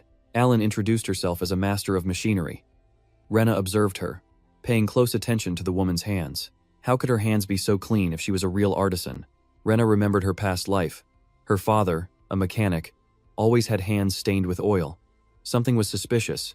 She had to test Alan's skills. Rena spoke up. Before the main assignment, she wanted Alan to inspect the manor's facilities first. A little while later, Rena stood before Alan with the true task. In this Abyss Castle, you will install a water and heating system. You can use magic as the power source. Alan glanced around the massive estate and replied, Given the size of this manor, this is going to be incredibly costly. Rena just smiled, full of confidence. Don't you worry about that. She pulled back a curtain, revealing a massive hoard of treasure. Alan was suddenly faced with a mountain of gold, the shimmering light nearly blinding her. The scene then cuts away, back to where the Saintess was training tirelessly. She was breathing hard, sweating as her thoughts raced. It had been a week since she started training with Knight Anne, and the drills were just running laps, sword fighting, and jumping rope. What she really needed was a power-up, just like that detestable Knight Anne. A month later, Alan stood before everyone, a proud smile on her face. She spread her arms and announced, To ensure the Duchess's magic is transmitted easily, I have installed underfloor heating. Everyone was completely astonished. Wow. Even Rena was surprised. Alan pointed to the pipes. I've also installed plumbing to tap into the groundwater, the butler said joyfully. Now we don't have to fetch water by hand anymore. Rena thought to herself, the underfloor heating radiates heat so efficiently, it cuts magic use by 80%. She never imagined Alan could do such a perfect job. Perhaps her suspicions were completely unnecessary. With Alan's skill, She could even renovate the entire rice-growing region. In a small western town, a young man followed another and asked, "Hey, didn't they tell us not to open the chest? If we do, they'll know right away." The man turned back, scowling. "We'll just blame the craftsman for not making the chest sturdy enough. I need the money now." After saying that, he went to open the lid, but suddenly he froze, his voice trembling. "What is this?" The young man behind him asked. "What's wrong?" The man whispered. "It's gone. The golden statue. It's not in the chest anymore." Meanwhile, at Rena's manor, Mia asked her mother, "Is this for real?" Her mother nodded. "Yes, and that's what makes it all so strange." Rena saw them talking and approached. "What's going on with everyone?" The woman explained. "My lady, strange things have been happening at the Abyss Manor lately that we just can't explain. In a small, unused room, soft blankets were all messed up, and some cooked food has vanished. It's honestly unsettling." Rena exclaimed. "That is bizarre." Mia asked nervously, "Could it be a ghost or—" Just then, Kalen, cloaked in invisibility, slipped past them. Later, Rena went to see Trev, ruffling his hair as she said, "Trev, I'm heading out. Take good care of the house." Trev looked up at her with a blushing face and a small smile. From nearby, Kalen watched them intently. He hid behind a curtain, thinking about how he'd been hiding in this mansion, observing the Demon Lord for a month. He was finally starting to understand why the Demon Lord was living this kind of life. This mansion was warm and peaceful, with good food, and Rena, the beautiful and graceful noble's daughter. Rena stepped into her carriage, as Kalen's face flushed. He thought, "I have finally found her." Her beauty had completely erased the Demon Lord's desire to conquer the world. The saintess he had been looking for this whole time was right here. The scene changes to Rustin's mansion. Rustin was taking a stroll outside when he heard a voice call out to him. Rustin. The person calling was none other than a beaming Rena. She was grinning from ear to ear. "Rustin, the rice basin land I mentioned before, I think it's possible. I mean, Alan, the artisan you introduced, is a true genius. She set up the Abyss Manor perfectly." Rustin stared at her, frozen for a moment. He thought to himself that this was the first time he'd ever seen her so excited and smiling so brightly. Rena continued, "The problem with the rice basin is the water supply and the low temperatures, right? A greenhouse would be far too large. So, I discussed it with Veronica and we did some research. We'll bury heating pipes in the soil, using my magic to raise the ground temperature. Groundwater from the riverbed will be drawn up, and that water will be sent through a spray system. By spraying it directly onto the grain, we won't waste any energy. We can farm efficiently, and maybe even save the northern region from its food shortages. Now we just need Alin to make it a reality." Rustin silently nodded his head in agreement. Not long after, Rena's face suddenly filled with horror. 500 gold? Alin replied with her eyes closed. "Yes, my lady. Even if you used all of your treasures, it still wouldn't be enough to construct the entire rice basin." Rena's jaw dropped in disbelief. At the same time, at the Saintess's residence, she sighed, no longer sure why she had to go through this kind of training. Senior Knight. "Anne is brilliant, but maybe he's not the right instructor for me." A priest spoke up. "Saintess, this isn't pointless training, it's more like a debut for the knightly order." The Saintess looked up and asked, "A debut, model?" The priest explains that Aine and the other knights will be the Saintess's companions, tasked with defeating the Demon King, and eventually, she will be the one to command them. The Saintess hesitates. Companions? A commander? This all feels like too much. Later, at the knight's training grounds, she walks in, completely stunned by the sight of everyone training so intensely. Her eyes go wide with shock. Suddenly, a man approaches her, leaning in and saying, "So you've arrived, Saintess? A wonderful morning for training." The Saintess's face darkens as she screams internally. She can't do this. There is no way she can lead anyone. Meanwhile, back at Rena's estate, Aine smiles confidently. 500 gold. I know how to get it." Rena looks at him, surprised. "How?" Whatever Aine told her, it makes Rena shout. "What? What is that?" Some time passes, and Rena and Rustin are now walking through town. A man with a long beard approaches them, bowing with a friendly smile on his face. He introduces himself as J-Bank, the branch manager of the World Bank's central branch. Soon, they are all gathered in a room. J-Bank gets straight to business. The World Bank will lend them 500 gold, using the grain-producing region as collateral. He continues, adding that since the collateral is solid and the Duke is signing, they'll even get a reduced interest rate. Rena thinks to herself that since the Duke owns the land, he has to be the one to sign, even though she's the one running the business. J-Bank presents the contract. "Here it is. Just sign here, and we're done." Aine had tagged along for this meeting. After the contract is signed, Aine smirks from behind them with a wicked grin. J-Bank smiles. "All right, I'll transfer the money soon." Rena breathes a sigh of relief. thinking how lucky they were to secure the loan so easily. Once the region is developed, she'll pay it back in no time. She thinks of the poor, starving North. This might be the only way to save them from this difficult time. The scene shifts back to the Saintess, who's now training with the Knights. 1-2, 1-2, keep it up, Saintess. She struggles to keep up, breathing heavily, and eventually has to stop to catch her breath. This much physical training so early in the morning. She wonders why they're so diligent when the Demon King hasn't even appeared. Suddenly, a rock comes flying towards them. A knight spots it instantly and catches it with ease. A rock? Who threw that? A man from above sneers, while two others mock them. Look at them, stretching again. What a joke of a knight division, they scoff. Just a club that wastes food and resources. The Saintess freezes when she hears this. The knight division was created specifically to help her fight the Demon King. But the Demon King hadn't appeared in 1,000 years. So the knights just trained, waiting, but with no real battle experience, they were constantly looked down upon. The Saintess slams her book shut. For 100 years, they've waited for her, generation after generation. A short while later, the Saintess arrives back at the training grounds. She stands with her hands on her hips, a new resolve in her eyes. I am the Saintess. I can't let this be like the last 100 years. Seeing her, everyone stops. She announces loudly, "All right, let's begin today's training." That night, at Rina's mansion, a scream echoes through the halls. Rina jolts awake, confused. A scream? She runs out to ask what's going on, and a trembling woman answers. A ghost! There's a ghost! Rina peeks inside the room. A ghost? But when she enters, she finds Kalen changing his clothes, who freezes in a panic. Busted. He thought no one was around. Rina shouts, "Who are you? Who gave you permission to use someone else's bathroom?" Kalen quickly throws on his shirt and kneels before Rina. Greetings. I am the hero of justice. Kalen. Rina is so shocked she can only stammer. Huh? He calls himself the hero of justice, Kalen. Hero or not, she says. Right now, you're an intruder. She frowns at him. Have you been hiding in this mansion for a month? The woman behind her adds, so the disappearing food, and the messy bedroom. Kalen admits, yes, that was me. But please understand, I'm here monitoring the Demon King who lives in this place. Rena is shocked. The Demon King? She feels flustered, stuttering, Demon King? I'm not the Demon King. Kalen points right at Shev. That's the Demon King. Rena glances over. Huh? Shev just stands there, completely baffled. Kalen continues. No matter how you look at him, that guy is the Demon King. I was sure of it the moment I saw him. I will protect the beautiful Saintess who's stopping the Demon King's rampage. Rena's jaw drops as she points to herself. The Saintess, me? Kalen gently takes Rena's hand, placing a kiss on the back of it.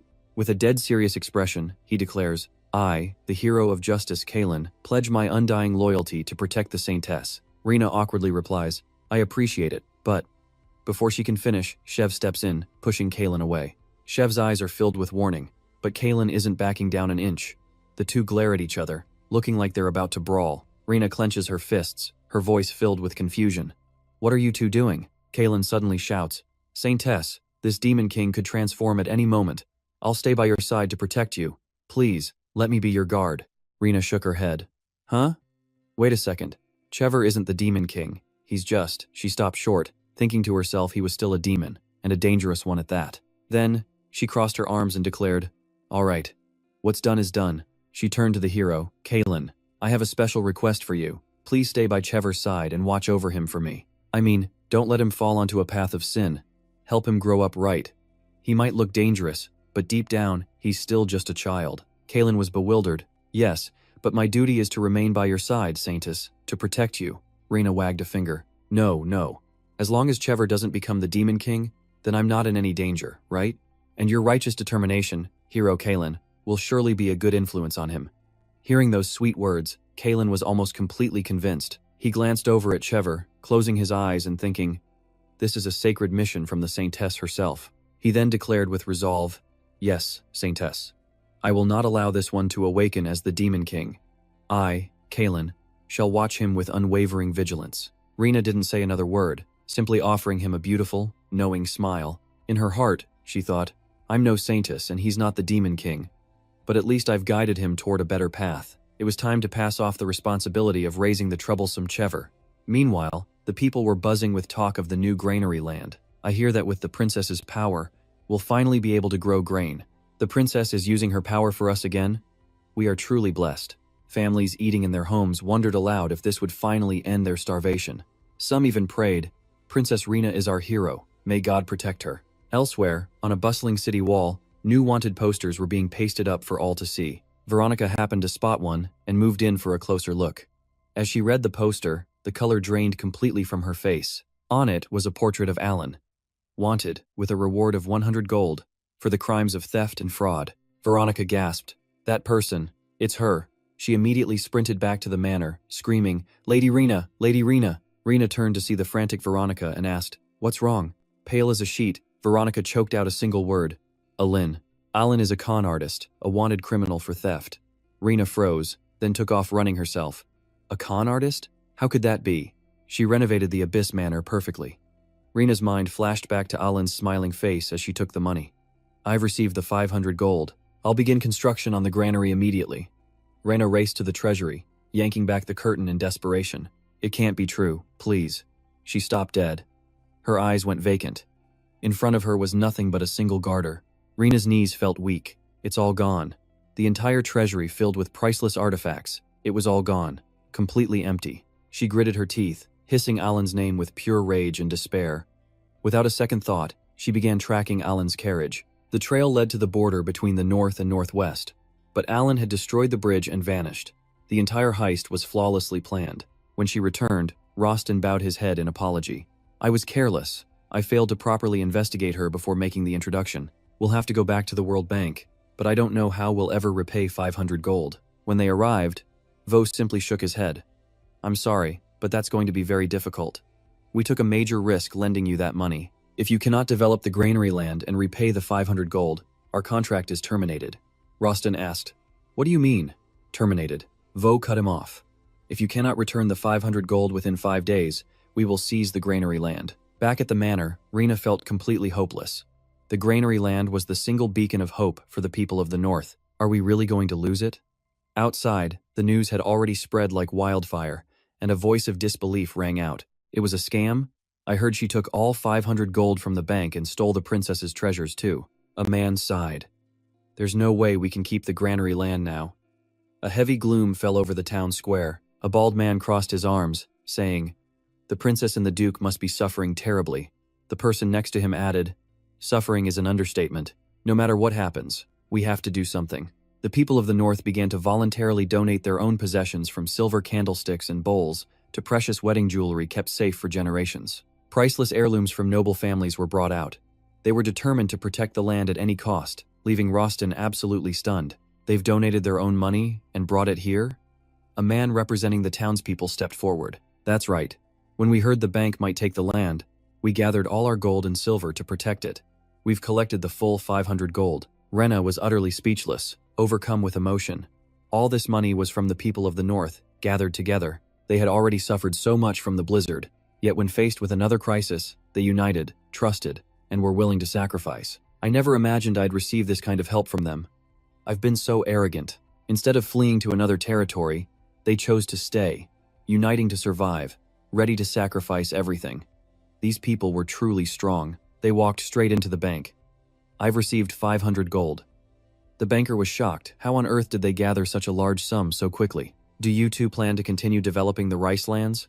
If so, I can lend you another 500 gold. Rena bowed her head, her voice thick with resentment. No, we won't be borrowing again. The capital they needed was stolen, and there was no getting it back. But in her mind, a daring new plan was already taking shape. He mentioned witnessing Ein looking through a product catalog, one filled with drawings of a luxurious resort in the south. Rena's eyes turned cold. Ein, no matter where you run, I will find you and drag you back to the north to work until you die. And there, in a lavish resort in the southern Nira's empire, Ein was enjoying a life of luxury with the stolen money. Rena was resolute. I'm going after her. I will go to that southern resort and capture her myself. Rostin thought for a moment before asking, And who is going with you? Rena explained. He claims to know the southern geography, so he'll be my guide. Kaylan introduced himself proudly. I am a hero of justice. Kaylan, Rena continued dryly. He's the one driving the carriage and carrying my bags. Then she glanced over at Chever. He's too young to be left at home, so I'm bringing him along. Rostin was surprised. Too young? Rena faltered. He looks older, but he's actually very young. Rostin sighed and made his decision. I'll go with you as well. I bear some responsibility for this situation. Rena worried. Will it be okay for you to leave the north? Rostin replied. There's nothing urgent right now. This is the only thing that matters. Even if I can't do much, I want to help. Rena had no choice but to agree. Very well, let's go find Ain together.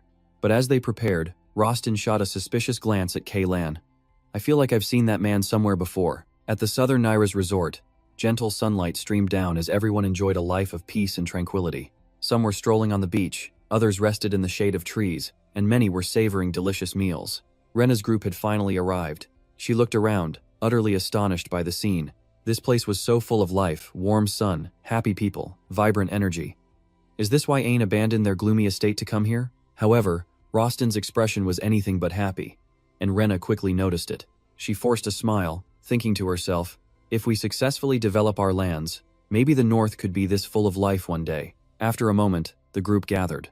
Rena put a map on the table and said, the first place we need to check is the luxury jewelry store. Ain has a serious weakness for gemstones. If we watch these shops closely, we might just find her. But Niras was a world away from the north, overflowing with extravagant shops. They split up to cover more ground, but found no trace of Ain anywhere. Was Rena's assumption wrong from the very beginning? Had she made a complete and total miscalculation? Suddenly, two women nearby began to chat. Isn't the auction tonight? I heard there will be a lot of rare gems this time. Some mysterious person bought everything last time. I hope they don't show up again. Rena overheard this, and a suspicion sparked in her mind. A mysterious person who bought everything? Soon enough, the auction began. The event drew a massive crowd. An item was brought out and the host announced, a sculpture by the artisan Mihai, valued at 20 gold. And now, I present the highlight of today's auction, the precious gem known as Love's Tear. Let the bidding begin. Ain immediately shouted a price of 50 gold. The host was stunned. 50 gold? 50 gold right from the start? This is incredible. But suddenly, a man grabbed Ain's hand. She turned in a panic and screamed, who are you? Let go of me. It was Chever. Ain's face went pale as she stammered, You. Then, a familiar voice cut through the noise. It seems your passion for gems is as strong as ever. Hearing that voice, Ain froze solid. Rena appeared with a cold, mocking smile. I'm so happy to see you again, Ain. While I was busy fighting monsters, I seem to have forgotten something. Some humans are even more vicious than monsters, aren't they, Ain? The woman bowed her head, her voice trembling. I never intended to steal anything from the start. I know the rice lands are the North's only hope. How could I dare rob tens of thousands of people of their lives? Rena couldn't contain her rage and screamed, You blew up the bridge and ran away. And now you have the nerve to say this? Where is all that money? I heard someone bought all the gems at the last auction. Did you spend it all? Ain trembled. The money. The money is in my hotel. I'll return it all. Rena moved closer, her voice dropping to an icy whisper. As a craftsman, you weren't without skill. So why did you choose the path of a thief? Ain squeezed her eyes shut and whimpered. I don't know either. Why was I so greedy that I couldn't control myself? My childhood was miserable.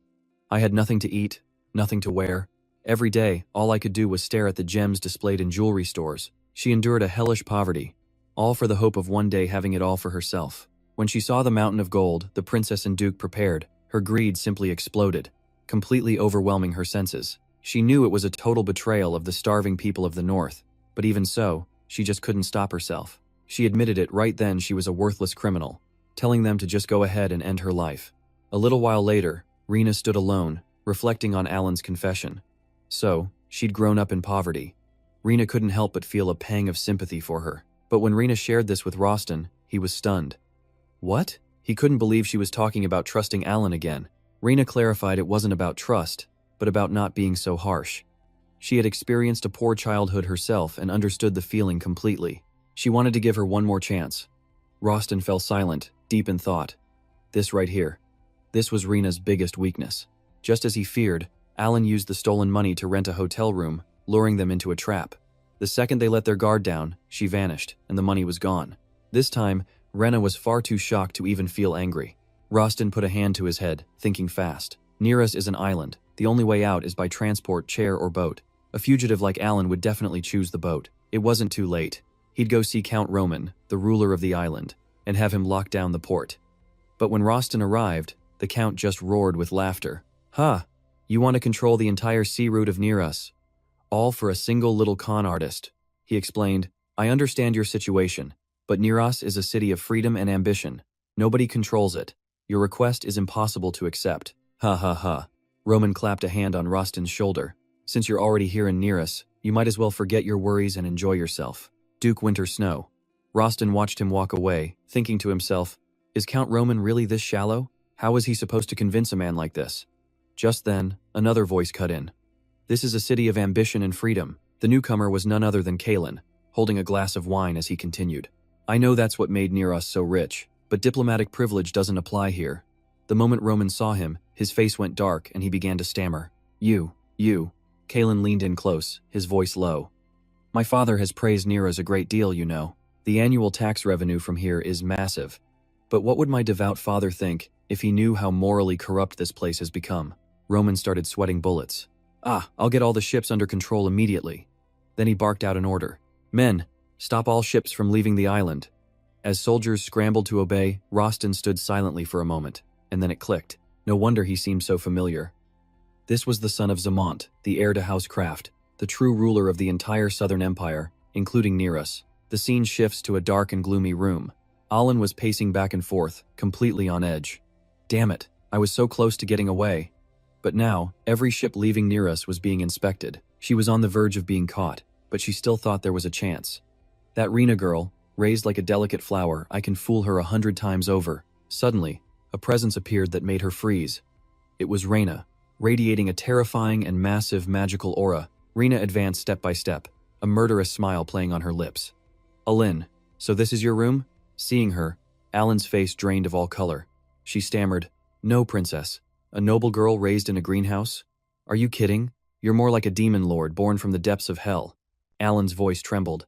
No, princess. It was all because of my circumstances. Please, let me explain. Rena calmly replied. Your circumstances? I suppose I can listen. But as she spoke, she raised a single finger, sending a bolt of power straight into Alan's chest. From now on, you'll have to wager your own heart just to speak. Alan staggered back in pain, horrified. My heart? Rena explained. Are you asking what I did to you? It's nothing major. I just placed a tiny little spark inside of it. If you lie again, or if you break another promise, that spark will instantly incinerate your heart from the inside out. Rena's smile turned utterly demonic as she threatened her. So then, are you ready to complete the granary project flawlessly now? Alan trembled, unable to speak, before collapsing to her knees. She could only whisper, I will do my best. After that, she returned to the north and threw every ounce of her being into commanding the granary's construction. The project quickly took shape, becoming a huge beacon of hope for the northern people. However, one new problem emerged. Veronica approached with a worried expression. We have an absurd shortage of manpower. Rena looked at her, confused. Manpower? That's right, Veronica confirmed. To cultivate the entire area, we need a massive labor force. The farmers of the north alone just aren't enough. Rena fell silent, thinking hard. So then, what could they do? The answer, she realized, might just lie in the east.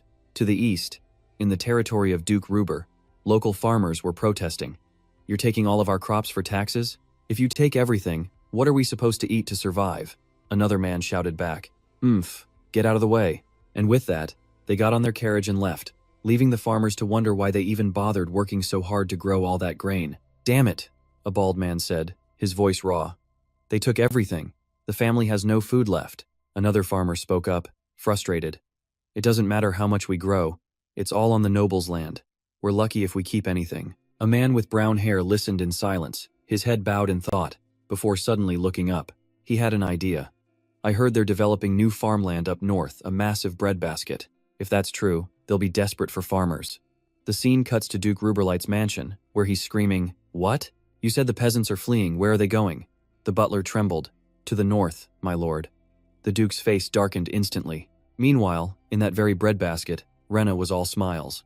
We were short-handed, but so many farmers have arrived from the east. They're incredibly skilled, too, she noted, even teaching our northern farmers a thing or two.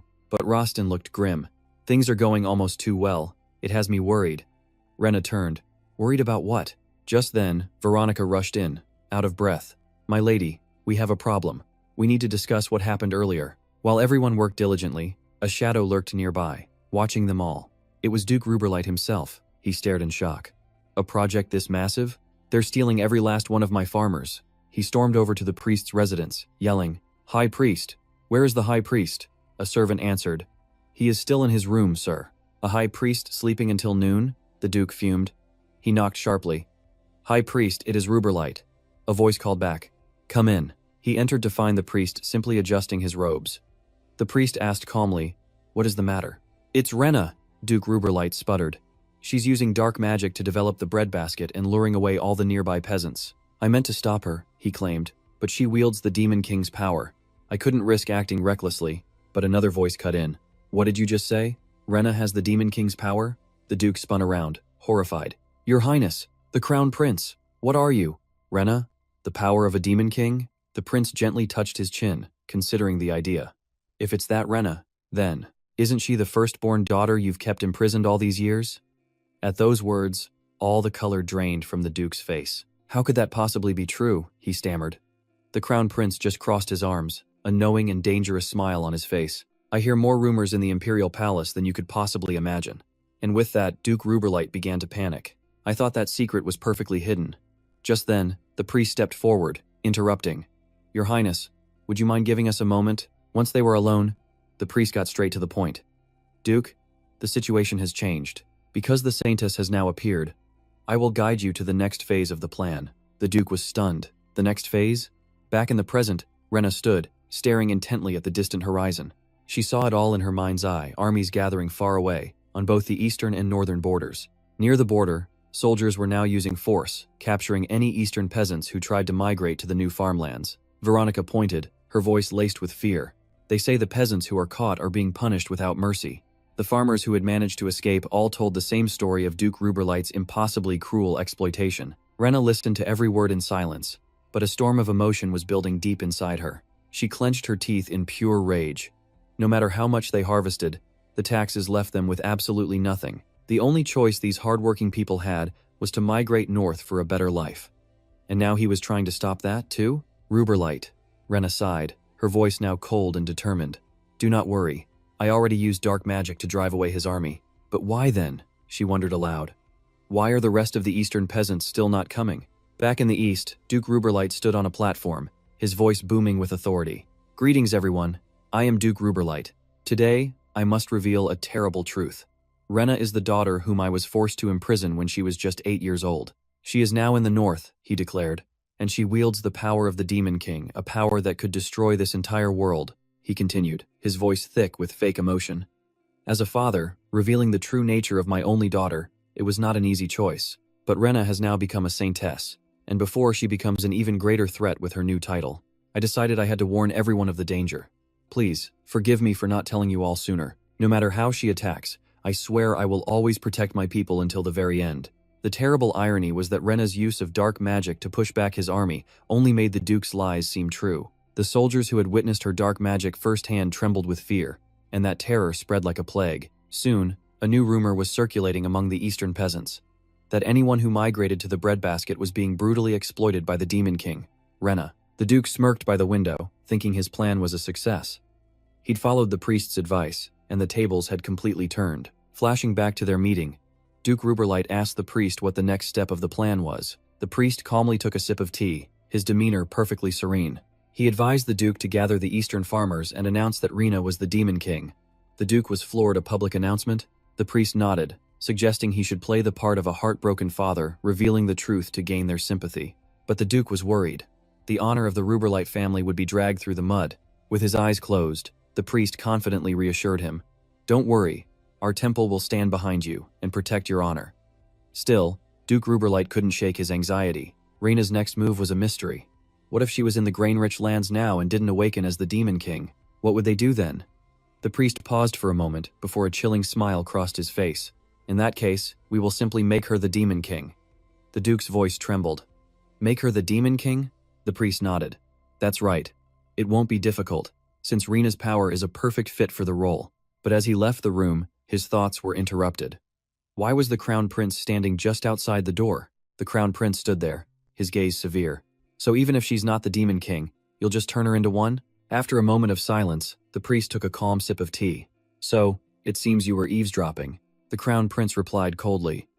"I couldn't just walk away after hearing the words Demon King." The priest cut in. To summarize the Duke's story, even if Rena has the Demon King's power, she hasn't awakened to that identity yet. The prince stepped forward, placing his hands on the priest's shoulders. "Doesn't that mean the prophecy was wrong?" The priest set his teacup down with a sigh. There you go again. As I've said many times, the prophecy isn't wrong, just delayed. The event you're waiting for will come. The prince patted his shoulder. All right, I'll support you. Honestly, I'm only trusting your prophecy because I'm so bored these days. Hearing this, the priest said nothing, simply closing his eyes once more. Meanwhile, back at the Abyss Mansion, Shev was petting Luca while Kalen observed from the rafters above. A voice suddenly rang out. The people from the east must have misunderstood after seeing the lady's dark magic for the first time. The coachman's wife nodded. That's right, we were scared the first time we saw it too. But how do we fix this misunderstanding about her being the Demon King? Hearing this, Kalen seemed to come to a decision. Just then, Rena returned and asked, What? Get engaged to Kalen? Rostin stood beside her, looking slightly troubled. Kalen, the heir to the Southern Duchy, spoke bluntly. I can't tolerate Duke Ruberlight's slander any longer. He's accusing the princess of being the Demon King just so he won't lose his eastern farmers. Rena could only bow her head and mutter, Slander. It's all slander. Kalen continued with a firm voice. The house of Duke Grab has had deep ties with the temple for generations. If you, the princess, marry me, all this suspicion about you being the Demon King will die down. Rena considered it. While the offer was tempting, she was hesitant. But, shouldn't an engagement be with someone you love? Her words completely stunned Kalen. His eyes went wide, as if he'd just heard something impossible. Rostin, the nanny, and the butler all froze. No one moved a muscle. Rena looked around, confused. What? Why is everyone staring? Did I say something wrong? To explain their shocked faces and the heavy silence that fell over the room, we need to understand this world. You see, for the nobility here, marriage and engagements are nothing more than carefully orchestrated performances. Flags representing the union of two houses might fly high, but it's really just a ceremony to merge two families' interests. Actual love between the two parties, tangled in a web of benefits and alliances, is basically non-existent. Rostin spoke gently. You don't need to get engaged. There's another way to clear up this misunderstanding. Rena was curious. Another way? At that moment, a soft singing voice drifted up from the pond. Rena, the black flower that bloomed in the Duke's house. Unwelcome, the lady of the black flower hid herself away in a frozen mansion, caught in a snowstorm. The beautiful song told Rena's story. You endured the long, lonely nights in the freezing cold, and the melody carried on. The artist's song told of a romance between the princess and a prince, where a light of hope finally found its way to her. The two drew closer and closer, their passionate love burning bright. A heart-shaped flame erupted as they shared their first kiss. Rena's heart felt like it was set ablaze with pure love. When the song ended, the people listening were all smiling with admiration. A love story has always been a topic that captures everyone's hearts. And just like that, the song began to spread far and wide. Traveling minstrels were hired to spread the song of Rena across the land. When Ruberlight heard the news, he flew into a rage and ordered the arrest of every last balladeer. But despite his efforts, he couldn't possibly catch everyone singing that song. The young women whispered it to each other. The love ballad of the Black Flower Princess Rena was rapidly spreading all across the east. The tide was slowly turning in Rena's favor, and the people's fear of her finally began to fade. Elsewhere, Alin was deep in focus, repairing a mechanical system. After a while, she stepped out, exhausted, and shut the door. It was done. The woman looked at her with pure gratitude. You actually managed to fix all of this. Thank you so much. Alan gave a polite, gentle response. Of course. But inside, she felt helpless and completely fed up. She wanted to tell them to stop ordering her around, but her mind flashed back to the moment Rena had found her on the street. I need someone to fix up the inn so the farmers coming from the east will have a place to stay. With a sheepish smile, Rena had asked, It's not really granary business, but will you help me? Alan glanced down in annoyance at the red spark flaring in her chest. How could she possibly say no? It was this thing that kept her from defying Rena's words. She walked off with a heavy heart. If not for this, she would have run away long ago. Suddenly, a voice called out, Alan! A farmer waved cheerfully. I heard you were the one who fixed the drain pipe for our house last time. I'm so grateful. Alan slowly looked over but avoided his gaze, thinking he must believe she actually wanted to do this work. From behind, a new voice rang out as Veronica approached her gently. Everyone really likes you, Alan. Her voice dropped. To be honest, when you returned with the lady and said you'd work again, I was suspicious.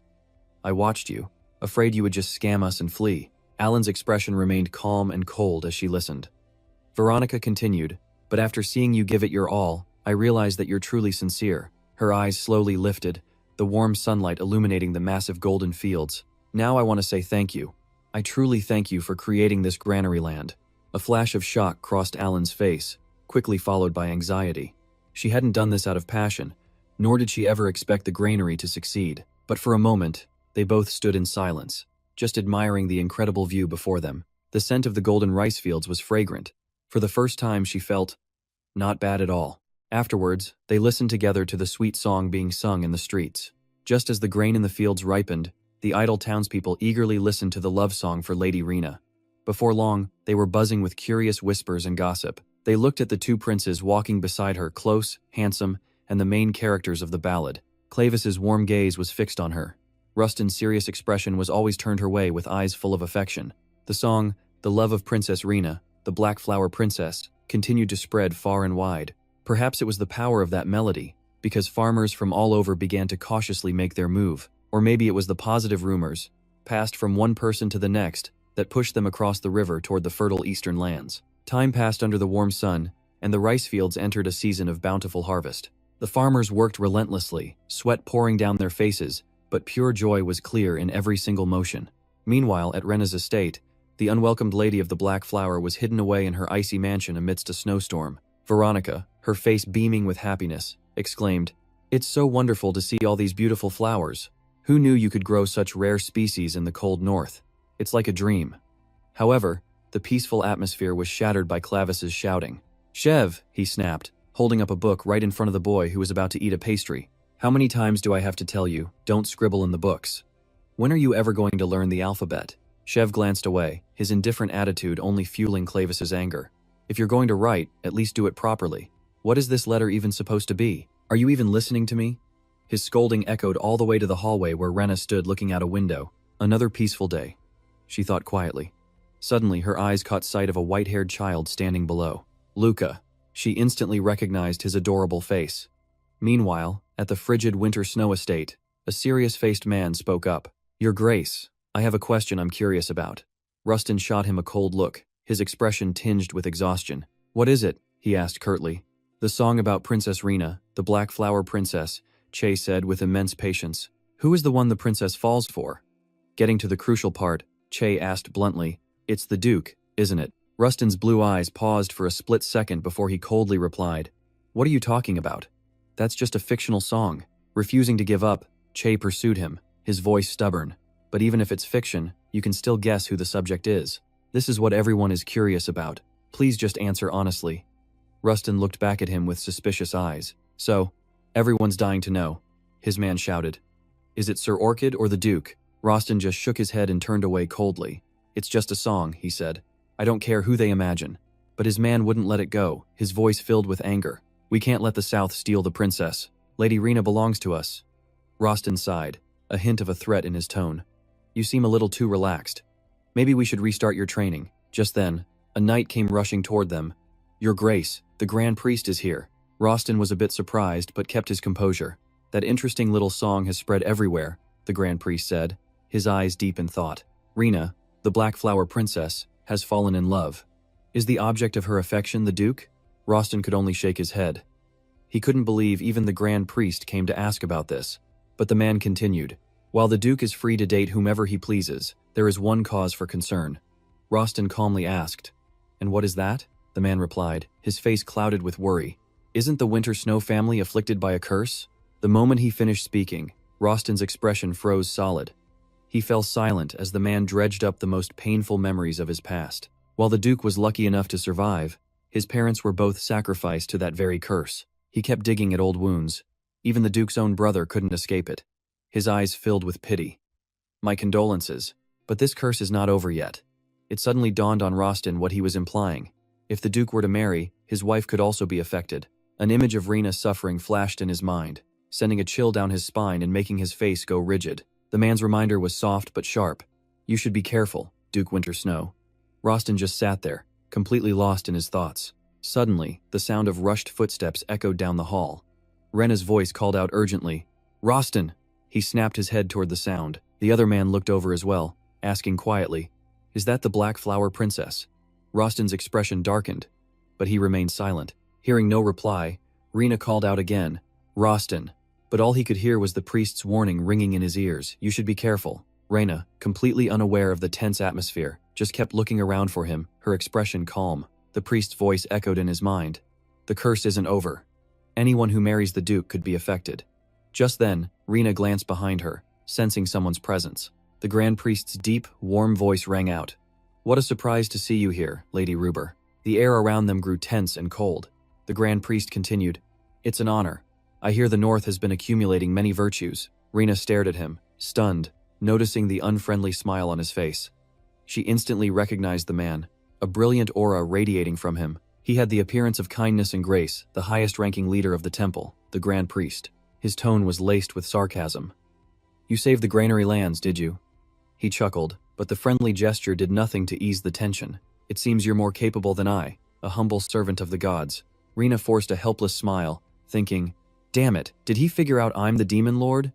The Grand Priest simply watched her with clear eyes and an innocent face. Rena struggled to maintain a friendly facade. "So you are the Grand Priest. I have, of course, heard of your reputation. It's a true honor to meet you." But inside, her mind was screaming with anxiety. Does he know or not? The Grand Priest gently continued. "I heard the lady has become a saintess this time, correct? All the noble ladies must congratulate you together." His voice was sweet as honey. "How would you feel about having a joint coming-of-age ceremony in the imperial capital this winter?" Without waiting for an answer, he pressed on.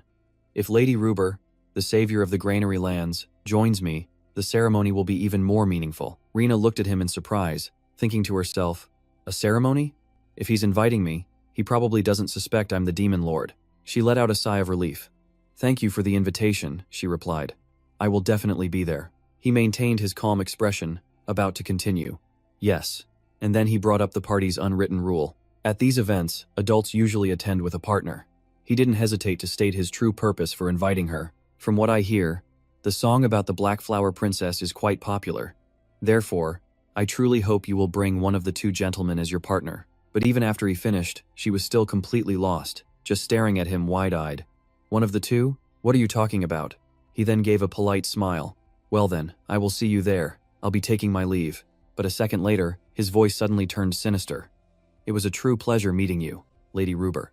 As he walked away, he thought to himself, "Rena, I knew it the moment I saw you." In his mind, she was already a bloody and dangerous figure. Rena is definitely the Demon Lord. He eagerly awaited the coming-of-age ceremony, leaving the estate completely thrilled. He had only one thing on his mind. "On that day, I will tear off that disgusting, hypocritical mask and reveal your true self to the world." As the Grand Priest left, she watched him go, her heart pounding with anxiety. Phew, he probably didn't find out, right? Once she was sure, she finally breathed a sigh of relief. She'd just met an unbelievable character. Just then, his voice cut in. "Rena, what brings you here?" he asks. Her gaze grows serious, meeting his with a calm intensity. "Oh, nothing much. Luca just stopped by the house and we had a little chat." He looks up, surprised. "Luca?" Her mood instantly brightens as she tells him the story. Luca mentioned his parents used to hold a festival every harvest up in the north. Rostin listens, a bit shy but completely captivated. "So, I know this is sudden." She begins softly, trying to read his reaction. "What would you think about holding a harvest festival right here in our grainlands?" Her expression is so gentle, filled with joy as she explains. "I want to create a place for the hardworking farmers to just have fun." But he just keeps staring, cheeks flushed, silently wondering why he feels this way about her. He's lost in the sight of her sparkling figure as she speaks. The air around them feels warm, electric. Could this be real? Even though I have no connection to the north, I nearly lost everything just by coming here. Reina's face looks absolutely radiant, almost ethereal. He can't hide it, a warm, bashful emotion flickers right across his face. A memory suddenly flashes in his mind, her sitting on his body, surrounded by the fallen. Her eyes back then were shocked but so determined. "I will protect them, I will protect the north." He blushes at the thought. Was that the moment everything started? His gaze remains fixed on her, completely mesmerized. His long-time insomnia? It was gone. In a daze, he gives her his answer. "All right, let's have a festival." Hearing this, her face lights up with pure excitement. "Wonderful!" But he quickly cuts her short. "There's just one problem," he says bluntly. "The North doesn't have the manpower to prepare for a festival." But she isn't worried in the slightest. "Oh, you don't need to worry about that." She gives him a gentle, confident look. Sir Lan already made some calls. He looks at her fondly. Calls to who? The scene shifts to a northern city, where two figures in thick coats step from a carriage. They stand shivering beside the carriage from the southern duchy of Kraft. Festival expert Jenny and festival expert Lila. One of them speaks with a shaky voice. "I've never been this cold in my entire life." How does Sirlan even live in a place like this? But in sharp contrast, Lila remains calm and serious. That man has traveled the whole world. Nothing surprises him.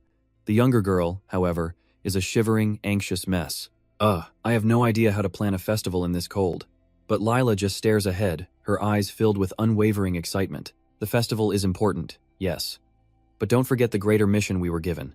She's referring to something she's noticed about Sirlan, the man who once declared he would never, ever get married. And now he's falling for the Black Flower Princess. Jenny shivers from the cold, but Lila's voice is firm. Our mission is to confirm her identity. She imagines it now. A warm meeting, connecting the two of them so their love can finally blossom and bear fruit. The younger girl agrees calmly. Right. That means we need to create a very special kind of romance. But Jenny just whines, I think I'm going to freeze to death before that ever happens. Lila pays her no mind, declaring, this time, we will absolutely see Sirlan married. The girl nods. Yes. Suddenly, Rena speaks up, looking confused. Straw? She points innocently at what she's thinking of. You're planning to hold the festival using straw? Lila replies seriously. That's right. When I came to the north, I saw fields piled high with straw after every harvest, with carts waiting. Her gaze is steady, her voice like steel. With that straw, Lila continues, we can build temporary stalls for drinks and crafts. Rena tilts her head, considering a festival made of straw. A strange feeling stirs inside her. For some reason, it reminds her of village festivals back in Korea. The people, the energy, the smell of bread, the clinking of coins, adults and children bustling everywhere. A smile spreads across her face, full of excitement. Everyone works so hard just to enjoy this holiday. And just like that, she agrees with their plan. It's perfect. Jenny, Lila, let's make a festival that both adults and children can enjoy.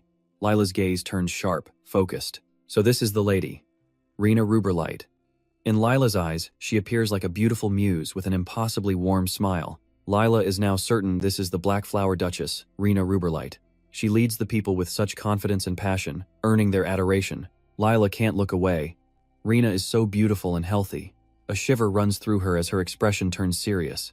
This woman is completely worthy of becoming the Duchess of the South. Lila's heart swells with pure, unadulterated joy. Sirlan, you've finally met someone like her, Jenny mutters from behind.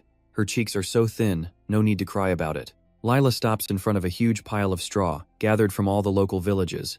Rena speaks up then, wanting to add something special. But wouldn't it be better if we had something more unique? Her words pique their curiosity. Something more unique, you say? Rena snaps her fingers, and the sound echoes clearly. And just like that, she effortlessly summons a black flame, igniting it from thin air like a torch. Lala and Jenny could only gasp, watching the strange fire not just burn the wood, but spread with terrifying speed. But Gina just smiled, completely calm. What do you think? She asked, not even seeming to notice their stunned silence. This would make for an absolutely amazing fire performance, wouldn't it? She mused aloud. Layla turned, trembling, her lips moving but no words coming out. A single question echoed in her mind. A performance? What did she mean? A fire performance. Her eyes were glued to the black flames, a terrifying realization dawning. Then it hit her, this was black fire. She couldn't believe it. A woman as pure as Jenna using black magic? Jaina's eyes flashed crimson as she gave Layla a mysterious smile. The future lady you mentioned, she said. Layla's face went completely pale, her mouth wide open but utterly speechless. Was this girl the Demon King? When Callan heard the news, he tried to laugh it off to hide his own shock. Well now, that's quite a story. By then, Gina was already gone. Callan just stood there, staring at the blazing fire, a strange feeling stirring within him. He tried to keep his expression neutral, but deep down, a bit of excitement was bubbling up. He'd seen this flame. It was the first time he'd ever witnessed Gina's magic, and honestly, it left him absolutely stunned. The black flames she created began to spread across a glass wall, looking like claws tearing through the air itself. Callan nearly collapsed, barely able to believe his eyes. And yet, Jaina just calmly turned to her attendant. Veronica, do you think this is enough? Callan flinched, but Veronica simply replied, maybe weaken the flames a bit. A single thought shot through Callan's mind. Saintess. And here's where it gets wild. Cold sweat ran down his face as the truth hit him. Using black magic? He struggled to keep his face a neutral mask, but his mind was absolutely reeling. He always thought the Saintess was one person, and Shev was the Demon King. But now, everything was different. Layla and Jenny stood waiting in silence, watching Callan, who was lost deep in thought.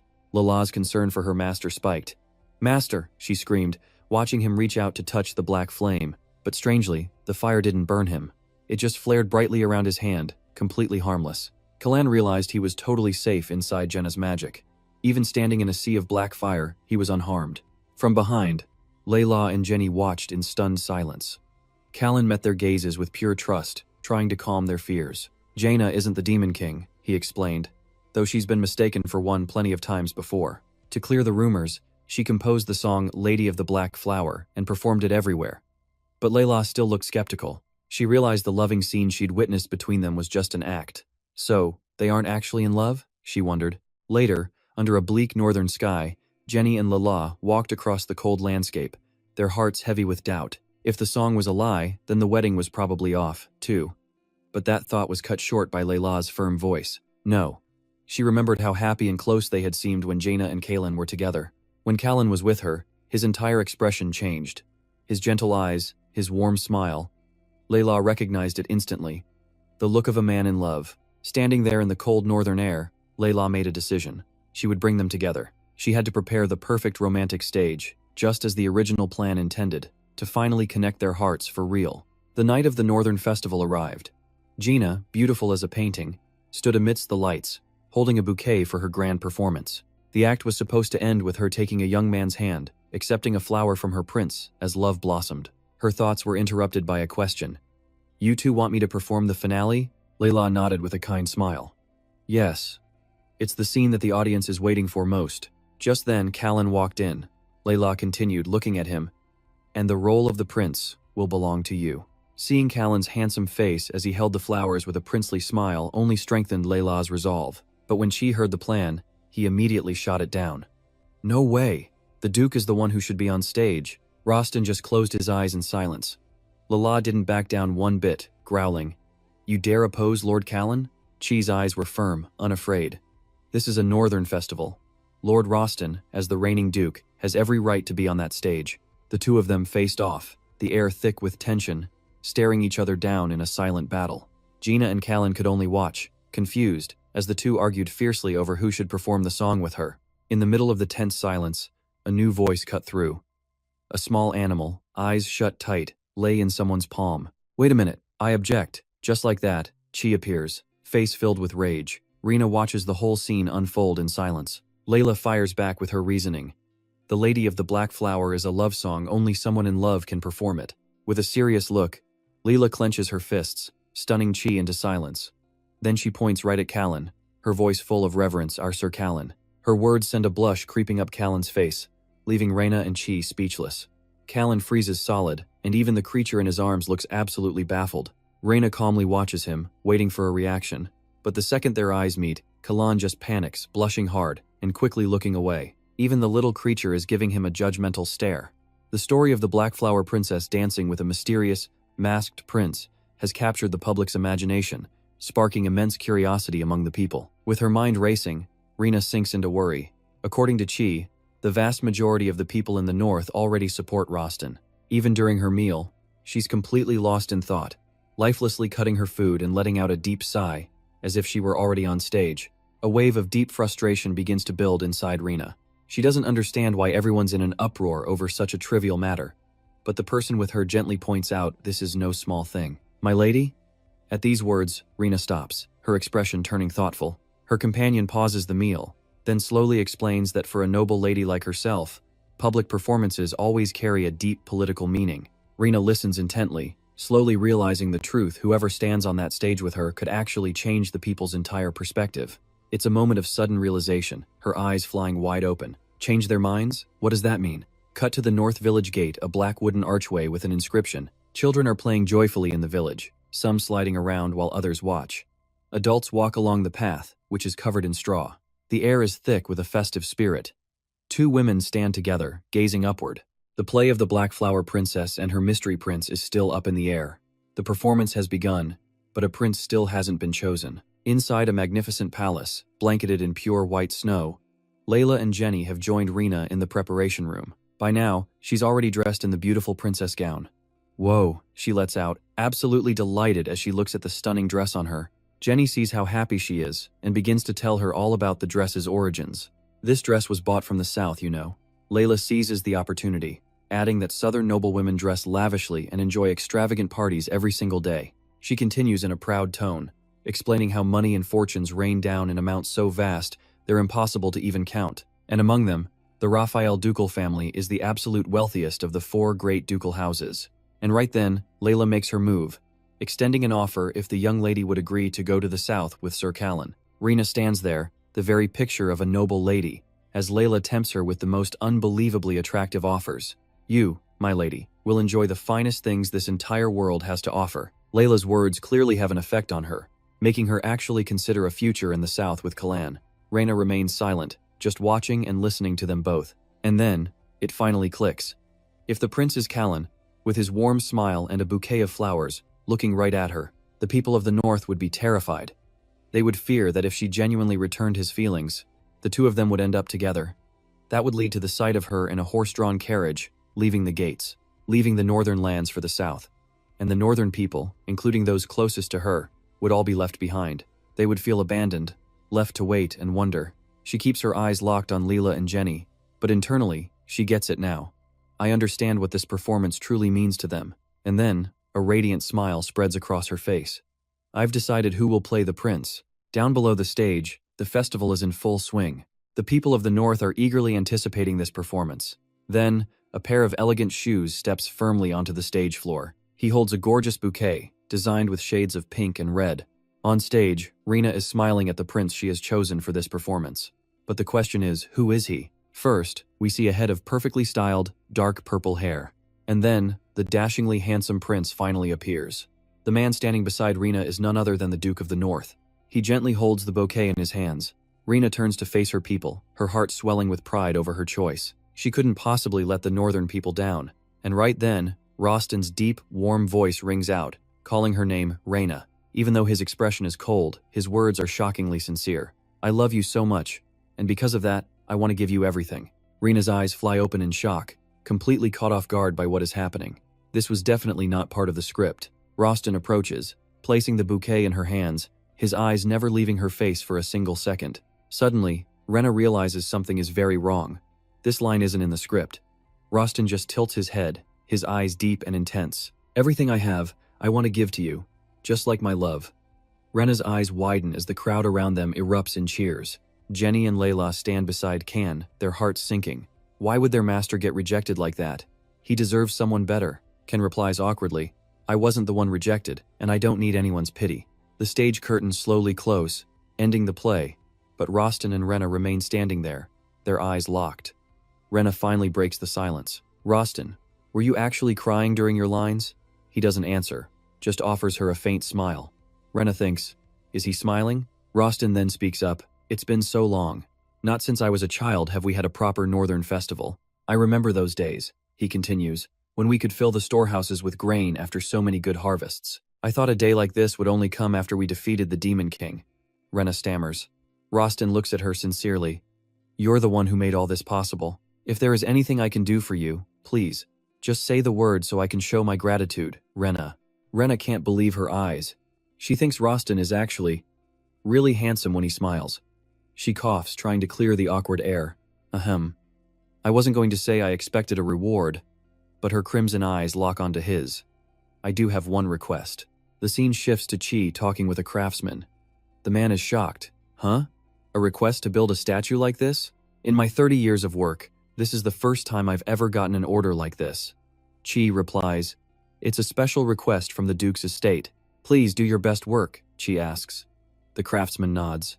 Yes, this won't be too difficult to make. He glances into the distance, where the materials are already waiting. The scene cuts to a crowd of people working, their shouts echoing. The ropes are too tight, pull it over here. Rostin secretly watches Rena, thinking he never imagined he would want a statue like this. Nearby, Rena surveys the location for the monument.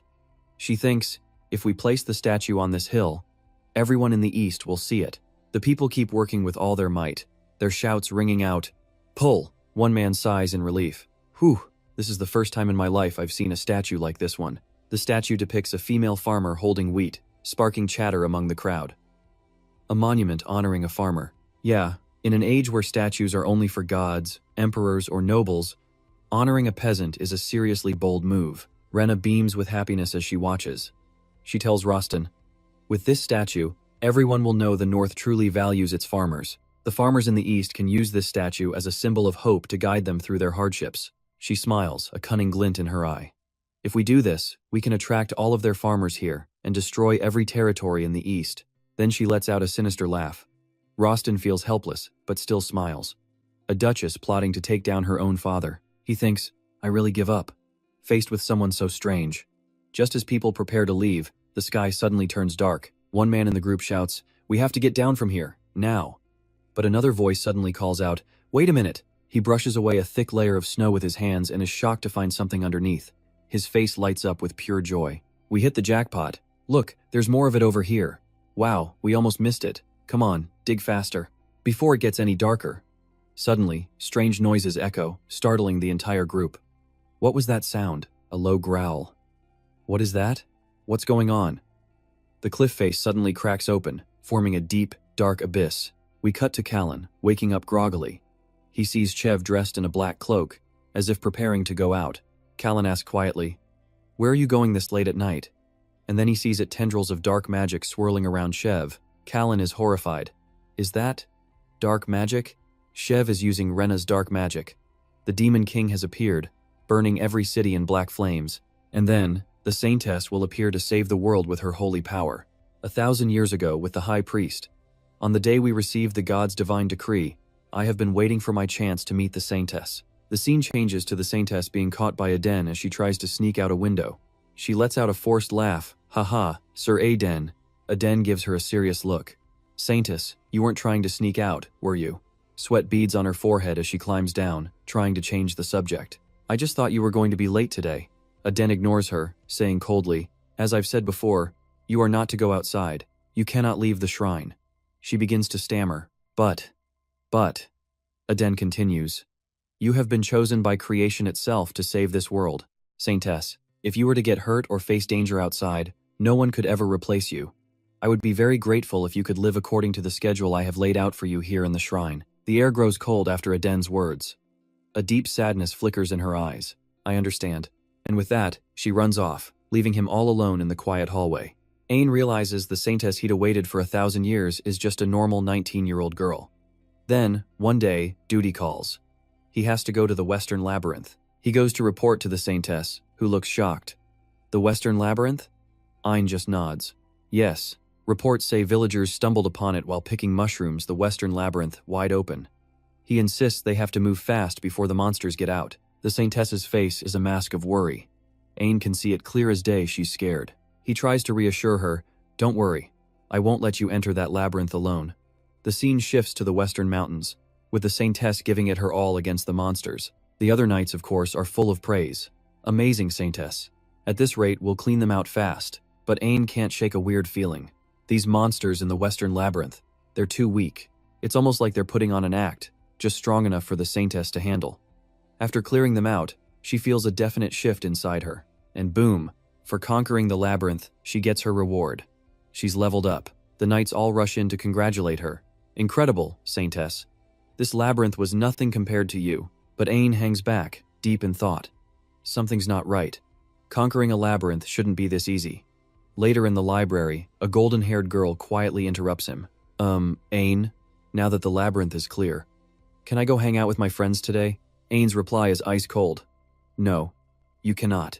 Dejected, she just sighs. "Another time, then." He presses on. "Besides, the training schedule I've set for you is already packed." His tone is dead serious. "Are you unhappy with your training? Saintess, you are the savior." But she isn't ready to give up. "Then, Sir Ain, can you be my friend?" He actually seems surprised, frowning. "That is also impossible. My mission is to support and train the Saintess. I cannot be her friend." As the sun sets, a subordinate rushes in with terrible news. A massive fire is tearing through the capital. Ain is stunned, whispering, "The whole capital?" "Yes, sir. The city is burning." "And where was the Saintess?" "She'd skipped her training to go have fun in the city." Ain's expression turns absolutely thunderous. The scene jumps to Abis, where Rena is reeling from Kalan's accusation. "What are you saying, Kalan? That Chev used black magic?" In a flash, a flicker of suspicion crosses Rena's face. She clearly can't believe what she's just heard. The words echo in her mind. Chev used black magic. She doesn't hesitate, rushing off to find him. Could he really be a monster? Rena throws the door open with Callan right behind her. She screams his name in pure rage, Shev. But then, she stops dead in her tracks, because in front of her is just a boy, sleeping peacefully in his bed, with books scattered all over the place. On the bed, on the floor, everywhere. Rena steps closer, and the noise is enough to wake Shev. He groggily rubs his eyes. Callan immediately lunges forward, pointing, Shev, last night you. But Rena cuts him off. I'll handle this. She turns to him. Where were you last night? Shev just looks confused. Last night? I was asleep. Callan isn't buying it. He points accusingly. Liar! You bumped into me when you came in last night, and you even used black magic. Shev just repeats the words, totally bewildered. Black magic? Callan snaps back. Don't play innocent. Rena bends down, picking up a piece of paper. She glances at the messy scrawls on it and just shakes her head. After reading, she looks at Callan. Callan, I think you were mistaken. There's no sign he left. It looks like he fell asleep studying. Callan is floored. What? This guy? Studying? No way. But Rena defends Shev. You were so convinced he was the Demon King, you probably just dreamed it. Callan refuses to back down, trying to explain. No, it wasn't a dream. Just then, Shev's expression twists into a sinister smirk, his eyes locking onto Callan with pure triumph. Rena misses it all, looking at the paper. Your handwriting needs work, but this is a good start. That drive to learn, once it kicks in, it's a powerful thing. It's just human nature. Callan sees Shev's face change and his own jaw hits the floor. Look, he yells, he's smiling. I was telling the truth, Rena. But his words are lost as the scene cuts back to the capital, engulfed in a raging inferno. Armored knights stare at the scene, whispering among themselves. This is a catastrophe. They walk forward, watching the city burn to nothing but ash. From behind a rock, a group of kids watches them pass. A bearded man eyes them too, muttering, Holy knights? What brings you to a miserable place like this? He straightens up, starting a conversation with the soldiers. Behind them, a badly injured woman clutches her trembling child. Please, she begs, just a little water.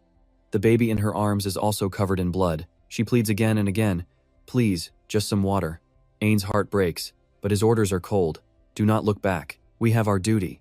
And just like that, they obey. Leaving the desperate woman all alone, they press onward, ignoring the devastation all around them. Ain's thoughts are grim. Their only mission, protect the Saintess and defeat the Demon King. Holy Knights exist for one single purpose. In a sea of fire, he orders them to split up and find the Saintess. They pass a wounded old man, asking him if he's seen the Saintess anywhere. He scoffs, repeating the word Saintess, then laughs. Ha, the Saintess. She's nothing like you people. With eyes full of pure admiration, he says, the Saintess always watches over us with her warm light. His face glows with joy, the image of her burned into his mind. The knight with brown hair is left utterly stunned by his words. Ah, forget him, his companion says. He's talking like a madman. Let's check somewhere else. A strange golden light suddenly washes over them, startling everyone. Nearby lies a man, his eyes wide open even in death. He must have suffocated in the wreckage, Aiden thinks. Where on earth could the Saintess be? Then he too is engulfed by the overwhelming golden light. Aiden whips his head around, whispering, that light. Suddenly, the dead behind him are bathed in that golden glow. Their bodies tremble, then slowly begin to rise. Aiden's face darkens, he knows for a fact these people were dead. He moves toward the source, shielding his eyes from the blinding light. When he arrives, he finally understands. His face fills with awe as he breathes out. The Saintess. She's glowing. Before him stands the Saintess, as beautiful as a painting, her hands clasped in prayer. Behind her, a divine figure with massive angelic wings unfurled creates a truly sacred scene. A mass resurrection spell has been cast, saving the victims of the fire. Aiden can't tear his eyes away. This is why the Holy Knights exist, he thinks. For her. The people around them are in shock. Someone cries out, Oh my heavens, may the gods bless us. Aiden is lost in his own thoughts, reflecting on this moment as the Saintess continues to radiate that miraculous golden light. All around him, people fall to their knees, praying for her blessing. So this, he thinks, is the Saintess he's awaited for 1,000 years. Ahead, a pure white palace stands in stunning elegance, surrounded by an explosion of vibrant flowers. A priest, teacup in hand, thinks to himself that while the Saintess is much stronger, she still lacks experience. She needs to train in the northern labyrinth. Rena has already taken far too much. The priest's thoughts swirl as he holds the warm teacup. His eyes are lost in thought. He realizes he has no choice but to lower the difficulty of the western labyrinth. In her current state, she's no match for Jenna. Until the Saintess is stronger, he'll need to assign Jenna a different mission. Elsewhere, Jenna is both shocked and furious, shouting, "Didn't they say the Western bandits had looted everything clean?" She sees a cart overflowing with food and cries out in sheer disbelief as a strange aura explodes from a room against the dark sky. Sarah appears, looking like an angel descended from the heavens. Suddenly, a sound makes her eyes widen in shock. When she sees who it is, Sarah is too stunned to speak. Sir Aiden. His overwhelming presence forces her to bow her head in guilt. "I'm sorry for skipping my training," she begins, but still tries to make an excuse. "But I never thought a fire this big would happen." Immediately, two huge men step in front of her. "Don't blame the Saintess. Blame us. We're the ones who begged her to skip practice and come with us." But Aiden is silent, his expression cold as ice. "We will take full responsibility." Aiden finally starts to move. The black-haired man cries out in pure fear. "What in the world?" The blonde man turns pale, stammering just as badly. "Captain?" Even Sarah can't believe what she's seeing. Sir Aiden, the man who was always so proud and unreachable, is now kneeling before her to admit he was wrong. "I ask for your forgiveness, my Lady Saintess," Aiden says, each word calm and measured. "As your servant, it is my duty to support you." As he speaks, he bows even lower.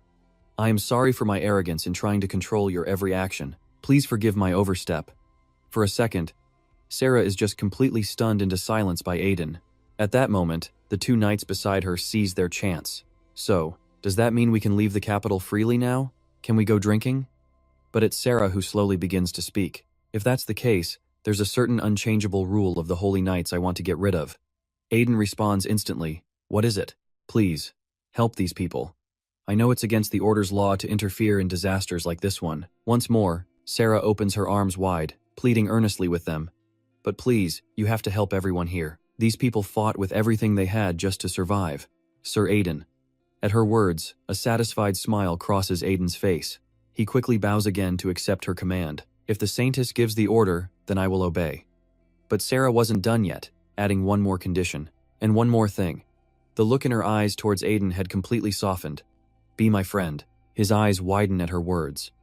It takes Aiden a moment to even process it all, as Sarah just keeps right on talking. With so much going on, he felt powerless and finally cut in. If it was an order from the Saintess, then he had no choice but to obey. After he said that, a sense of peace quickly returned to the scene. For the first time since the Holy Knights were founded, they were present for a city-wide disaster and managed to mitigate much of the damage. The citizens began to gather, spreading tales of Sarah. The Saintess was showered with praise from the people of the capital as they clasped their hands and prayed before her. Everyone was certain that even if the Demon King himself were to appear, the Saintess would protect them all. But unknown to them, in a different place, Rena was reaching her boiling point, gritting her teeth as if she might explode at any moment. That was the 50th carriage to be hit. She couldn't stand it any longer. She vowed to personally take down those bandits in the west. On the map, the northern and western parts of the empire were connected by a series of territories that ran from north to south. But a massive mountain range sat right in the middle, severely limiting travel between the regions. Unlike the resource-poor north, the west had a steady supply of spices, jewelry, wine, and fine fabrics. From cheap daily necessities to luxury goods made by master artisans, the west had a highly developed distribution network. Rena somehow found herself before a mountain of goods, the result of a bountiful harvest in the farming regions. Even the north had a surplus of grain, and Rena had her eyes set on it for a trade. Her convoy quickly set off, traveling through the dense forests and mountains, trying to trade goods along the major commerce route. Back in the present, hearing the report made Rena nearly lose her mind. Bandits hiding in a ravine had ambushed them and stolen all their food. A powerful aura erupted from her. How dare they take what was hers? She would make those fools understand their mistake. And so, Gina hid herself among the cargo in the wagon, letting the driver take her. But she couldn't completely hide her murderous intent. She quickly set out with her delivery caravan. But as Jenna traveled with the convoy towards the west, there was no sign of any bandits. After returning, she reported what happened, adding one puzzling detail. "When I accompanied the convoy, they never showed their faces. But why am I not allowed to travel with you on every single one of these shipments?" Up in the mountains, dark figures lurked behind the rocks, watching everything unfold. The bandits from the west were lying in wait. They would confirm the target was unprotected, ambush the cargo convoy, and then quickly retreat to their ravine hideout. When Gina expressed her confusion, Roston explained that many nomadic tribes lived and survived between the northern and western mountain ranges. It seemed the western bandits were likely one of those very same tribes. They moved through the mountains with an expert ease, as if it were their own home. Rostin's eyes filled with a cold, calculating rage. He wanted to scour every inch of that area and punish them. However, the region was known for its dangerously steep terrain. Anyone unfamiliar with the area would be in grave danger. Knowing this, Gina still couldn't just sit back and do nothing. We can't just let this situation continue. We're running low on salt and pepper. Isn't there another way? Rostin kept writing, muttering to himself. If necessary, I can personally bring some items with a teleportation stone. What else do we need? Pepper, salt. As she listed the items, Gina suddenly paused. Her voice rang out clearly in the quiet room. No, that's enough. I want all of us to approach that place together. As soon as the discussion ended, Gina walked out of Rostin's home, glancing back over her shoulder a few times as she left. That man, Rostin. He was far too kind for someone in his position. A strange thought for Gina, who had absolutely no romantic experience. She wondered if it was because they had been living too comfortably lately. She'd heard people are only generous when their lives are easy. From his window above, Rostin watched her every move. He stood there alone, lost in his thoughts. For Gina's sake, he had to find a way to eliminate those bandits. But then, an unusual thought crossed Rostin's mind. It was strange. Why would nomads who usually live in the mountains suddenly turn into thieves? Night fell, covering the forest castle in shadow. Kalen woke up in the middle of the night and decided to walk around. That's when his attention was suddenly drawn to a familiar bedroom door. A suspicion started to form in Kalen's mind. Why was Gina's door open? Driven by curiosity, he peered into the room through the crack. Gina was sound asleep in her bed, but Kalan's gaze suddenly froze on the back of a figure standing right next to her. The moment he recognized the person, pure panic shot through him. Chev, what are you doing in here? He knew he had to wake Jenna to warn her of the danger. But before he could make a sound, a hand clamped firmly over his mouth. Kalen was then quickly dragged away into the darkness. And in what felt like an instant, morning light returned to the castle. He suddenly woke up, his eyes flying wide open. Kalan shot upright in bed, panting heavily. As the memory returned, he muttered in total disbelief. What was that? Kalan's eyes were wide with utter confusion. Was that just a dream? The scene shifts to Gina. Despite a full night's sleep, she can't stop yawning, still keeping up her disguise as a boy. She pulls her hat down low, lost in thought and wondering why she feels so tired. That's when someone beside her speaks up. We've finally reached the western border. She had joined a caravan of grain wagons making the long journey from the north to the west. A moment later, she couldn't help but look up. This time, to avoid being recognized, she was disguised as a simple errand boy. Gina thought her plan was absolutely perfect, and couldn't help but give a sinister little smile. Those damn bandits, she thought. A single, solid thought had been looping in her mind the entire trip. Just show your faces. I'll wipe you all out for good. Noticing the intense, murderous aura practically rolling off of her, the carriage driver nervously spoke up. Easy there, miss. In that instant, they arrived at their destination. Gina was stunned for a moment by his words. We're in the west. A little later, her angry hand slammed a beer mug down onto the table. Once again, the bandits didn't show. Now, Gina found herself in a western tavern, and her mood was anything but good. Her thoughts spiraled into anxiety, especially over the fact that the bandits hadn't appeared as she'd predicted. There were three main reasons she couldn't stop thinking about it. First, an image of a group of tall men flashed through her mind. This time, they had no intention of raiding anything. Their captain spoke for the group. Let's take a break this time, boys. Then, an image of nomads, completely drunk and celebrating, appeared in her thoughts. Second, they had already stolen over 50 wagon loads and seemed to be satisfied. Those men happily raised their glasses, saying, "We've eaten our fill." Suddenly, Jenna thought of two mysterious figures. The third reason someone in the south was acting as an informant. At that thought, her eyes flared red. She remembered how information on her movements was leaked during every single delivery. Jaina was so lost in her thoughts, she didn't even notice the pair of feet approaching from behind. If someone dared to leak intel, how would she catch them? Just as her mind was a tangled mess, an unexpected voice cut through the noise. You seem to be a bit lost in thought, my lady. The person's casual act of sitting right next to her made Gina jump in surprise. Before she could even say a word, the stranger spoke first. May I have a drink beside you, beautiful lady? But Jaina just let out an annoyed sigh. What was this? How did he figure out she was a woman so easily? Looks like my disguise was useless, she thought. Without a hint of pity, she shot the man a glare and bluntly dismissed him. Go away. I'm not in the mood for small talk. But the moment Jaina looked up, she froze. It was Noel's face. After looking him over from head to toe, she finally realized it was the Western Duke himself, Noel. In a complete panic, Gina unconsciously blurted out, Jameis. A quick smile flashed across Noel's lips as he was recognized. He casually sat right down beside her and cheerfully started a conversation. I heard from Duke Winter Snow that you've been through a lot. Miss Ruby. As soon as she heard that, Gina silently cursed that Roston fellow. She suddenly remembered back at the carriage how hard it was to convince Roston not to come with her, all under his watchful eye. If you come along, the risk of getting caught increases, so please stay behind. Just then, Noel deliberately spoke again, pulling Jaina's attention back to him. I think about it all the time. Why would the nomads, who have always been peaceful, suddenly become a band of criminals? And the one who answered him was Kai. It's because of the gold mine. He casually sat to the side, munching on a piece of bread. After hearing that, Jaina immediately and impatiently demanded, "What are you talking about?" Her eyes widened at his words. "What do you know?" But Kai just ignored her, which made Gina absolutely lose it, screaming, "Did you say a gold mine? What do you mean by that?"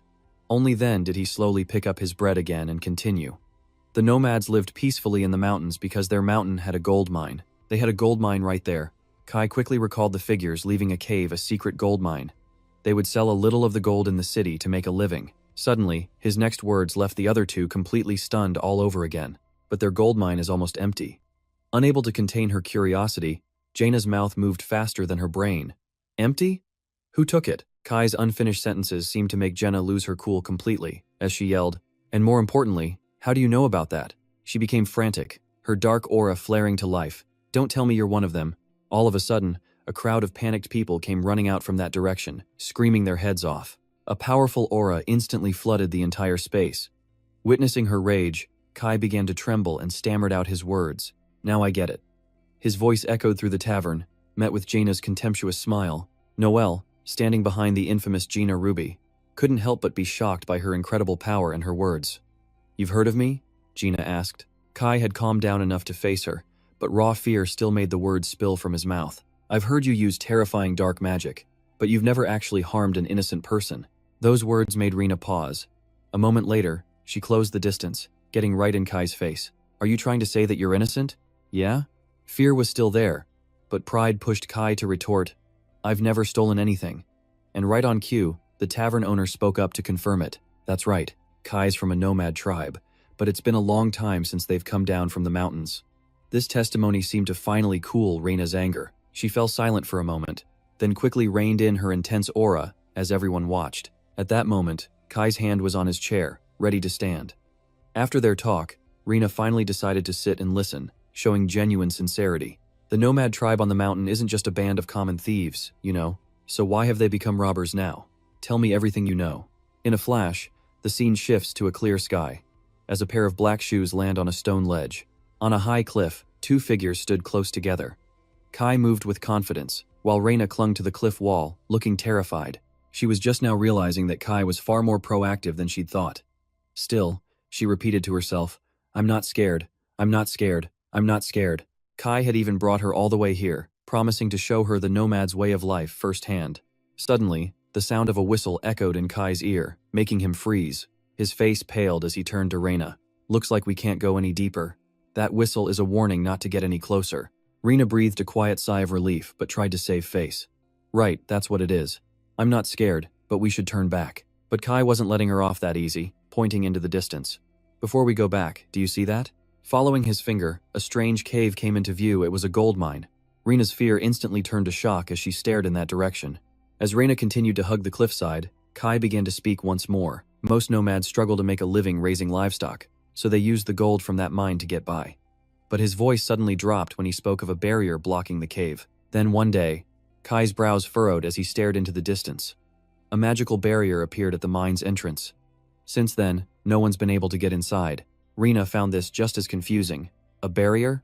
Who on earth would place a barrier there? Faced with the question, Kai fell silent, unable to answer. Soon enough, the familiar castle came back into view. Rose quickly understood the story and nodded along.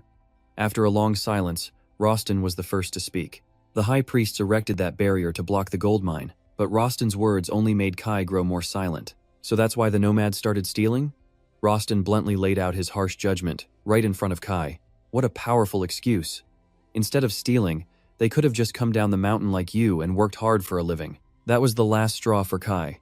"They can't do that," he shouted, his voice full of frustration as he defended his people. "My mother lived at the foot of the mountain, so it was much easier for me to travel back and forth. But for most of the nomads, it's incredibly difficult to adapt to life down here. As Kai finished, a silent understanding dawned on Rena. She suddenly understood exactly what Kai meant. For a moment, she pictured their pained faces, people unable to embrace a new life. Then Ryan looked at the rows of the present, understanding even more. Rostin, born a noble, would never get it. He was still trying to reason with them bit by bit. Even if it's hard to adapt, thievery is still thievery. But his next words caught in his throat when she said his name, Rostin. Rena slowly moved to stand with Kai, making a clear statement. I stand with Kai.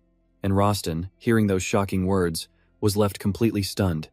What? Without a moment's hesitation, she stood up and made her proposal. To be clear, what the nomadic tribes are doing is wrong. But instead of punishing them, it would be better to give them a chance to start over. Finally, Rena met his gaze with unwavering determination. That's why I want you to go to the high priest and ask about that magic barrier. Her suggestion seemed to drain the energy right out of Rostin as she continued, and to consider returning the gold mine to the tribes. Rena quickly put on an innocent face, pleading earnestly with him. You'll do that for me, won't you? Kai could only stand there in silence. The room grew quiet, leaving him alone with his thoughts. At this, Rostin could only let out a heavy sigh of acceptance. All right. The scene shifts to the castle's central chamber. Outside the door, a servant was already waiting for him. Please wait here a moment. The high priest will be here shortly. Meanwhile, Rostin was still lost in thought, trying to process his decision to side with Kai Ren. His mind was in absolute chaos. Thinking back on their words, his rage at the robbers had been so intense, yet somehow it had vanished, replaced by forgiveness. But why? An image of Jenna and Kai, sweet and together, flashed in his mind. Could she possibly be the reason for this change? Rostin put a hand to his head, closing his eyes with a heavy sigh. This feeling, he wondered, resting his chin on his fist. Is this jealousy? Before a massive church bathed in brilliant light, Rostin and the priest stood facing one another. His face was cold as he spoke. I apologize for being of no help to you. The Duke. Rostin thought about how the high priest was supposed to know about the cave barrier, yet he now claimed complete ignorance. Rostin walked down the grand staircase alone, his gaze fixed forward with a deadly serious expression. If even the high priest didn't know about this. A mystical vision appeared, a cave filled with glowing blue characters hanging in the air. Rostin considered it. The more he thought about it, the stranger it seemed. That mountain was so steep, even priests found it difficult, so who could possibly climb it to erect a barrier? Suddenly, he looked up, his expression hardening. His eyes locked onto something nestled within an archway of exquisite carvings. It was a small orb housed inside a cage, with a cross fixed to the top. The entire cage was enveloped in a faint blue aura of pure energy. He took a step forward. Suddenly, a voice cut through the air, making him freeze. Have you ever encountered a barrier made of stone? Rostin, completely stunned, whipped his head toward the sound, his surprise written all over his face. Duke Raft, the Duke of the South, stood there dressed impeccably. His eyes were closed as he offered a gentle smile. It has been a while. Winter snow. The two men stood opposite each other. Rostin was already dissecting Joger's question. Was that how they placed the barrier so high up? Hearing this, the man asked. That's right. Are you also interested in it? Joger began to explain the stone, which was surrounded by mysterious rings of energy. It was a barrier stone. Priests from ancient times used it. Simply place the stone, and it generates a field that prevents anyone from getting close. Rostin looked down, his expression grim. So, did that mean the barrier originated from inside the cave itself? The Duke's voice broke his train of thought. Speaking of which, it seems my son has been visiting your city these past few days. A hint of worry crossed Rostin's face as he replied, Oh, yes, Callan. He recalled Callan's furious, glowing red eyes as he screamed, Shev. This was a pretty common sight at the Abus estate. Rostin stood off to the side, watching as an enraged Callan charged forward. He grabbed a handful of Shev's hair and shrieked, How many times have I told you to brush your teeth before bed? With a slightly worried look, he continued his report. It seems that he is enjoying his time here. Joger let out a soft laugh at that, muttering about, that kid. He then explained that Callan left home after an incident and had never once returned. Joger lowered his head, unable to look Rostin in the eye as his voice grew heavy. That boy has explored the world long enough. It's time for him to return and assume his role as the family's heir. Please, relay this message to him for me. Rostin nodded, his face stern. Understood. Inside a grand palace with classic architecture, Rena suddenly asked, You think a barrier stone is what created the shield? Rostin, standing opposite her, replied, That's right. We don't know who did it, or what their motive is. He thought of the stone in the cave and continued. But someone definitely placed a barrier stone there. Rena stroked her chin, deep in thought. Perhaps it's to stop people from entering the gold mine? Seeing Rostin's surprise, she added seriously, whatever the reason, if the temple knows nothing about it, then we just need to destroy it. Simple, Rostin mused. But we can't climb the mountain. Rena just smiled with total confidence. Actually, there's one person who can. At that moment, Kai was standing amidst swirling purple energies, a worried look on his face. Jenna was staring at a piece of paper, reading strange words aloud. She abruptly stopped reading and gave a sweet smile, and the mysterious energy pouring from the paper grew even stronger. Then, the paper rolled itself up, and the energies vanished. Jaina sighed in relief. Phew, I finally finished this scroll. Rena strode forward, taking the scroll firmly in hand. Here, I'm giving you an incredibly difficult mission. Kai frowned. What do you mean? He took the scroll, clarifying the plan. I go to the gold mine cave, tear this thing, and the magic destroys the barrier, correct? Rena nodded. Precisely. They both began to imagine the scene, with Kai on a high cliff. He explained, when I start climbing, I'll purposely send cargo wagons past the cliff face. Those wagons will become the thieves' new target. Rena finished his sentence, allowing you to climb the mountain without being noticed. In their minds, they saw Kai tear the scroll. And destroy the barrier, Rena finished. Kai gave a decisive nod. Understood. I will handle this. He then turned to Rena, his tone serious. As long as the nomads cause trouble, my own life in the village is at risk. Rena just smiled. Thank you. Then, she remembered something. Oh, right. Rena grabbed Kai's hand and closed her eyes as a deep purple energy surrounded them both. She explained that she had teleportation magic, and to use the scroll, he needed to be near the mountain. It's unclear if Kai even heard her. His cheeks were bright red with embarrassment. Nearby, Rose stood with her arms crossed, a dark expression on her face as she watched them. He narrowed his eyes, thinking to himself that this was a feeling he just couldn't stand. In Rena's mind, the plan was simple: give the scroll to Kai. The barrier's destruction should be easy enough. The problem was, she was a level 1000 demon lord, and this was magic she had always used so gently. But now, its destructive power had been unleashed for a purpose that fit its dark origins. Suddenly, Kai tore the scroll in his hands, his face cold and determined. Before him, a massive fissure ripped through the dry earth like a giant scar. The deep crack stretched all the way to the cliff face. It was terrifying proof of the demon lord's power, which she had unleashed without a second thought. After returning from the scene, a weary Rena closed her eyes. This was my first time making a scroll. I had no idea it would be that powerful. The long, deep chasm didn't just stop there. It reached the very edge of the cliff where Kai was standing, growing deeper and wider by the second. Her initial plan was just to destroy the gold mine's barrier, but instead, the entire mine was completely leveled. Rena glanced over at Winter Snow and continued. It seems Kai was in shock.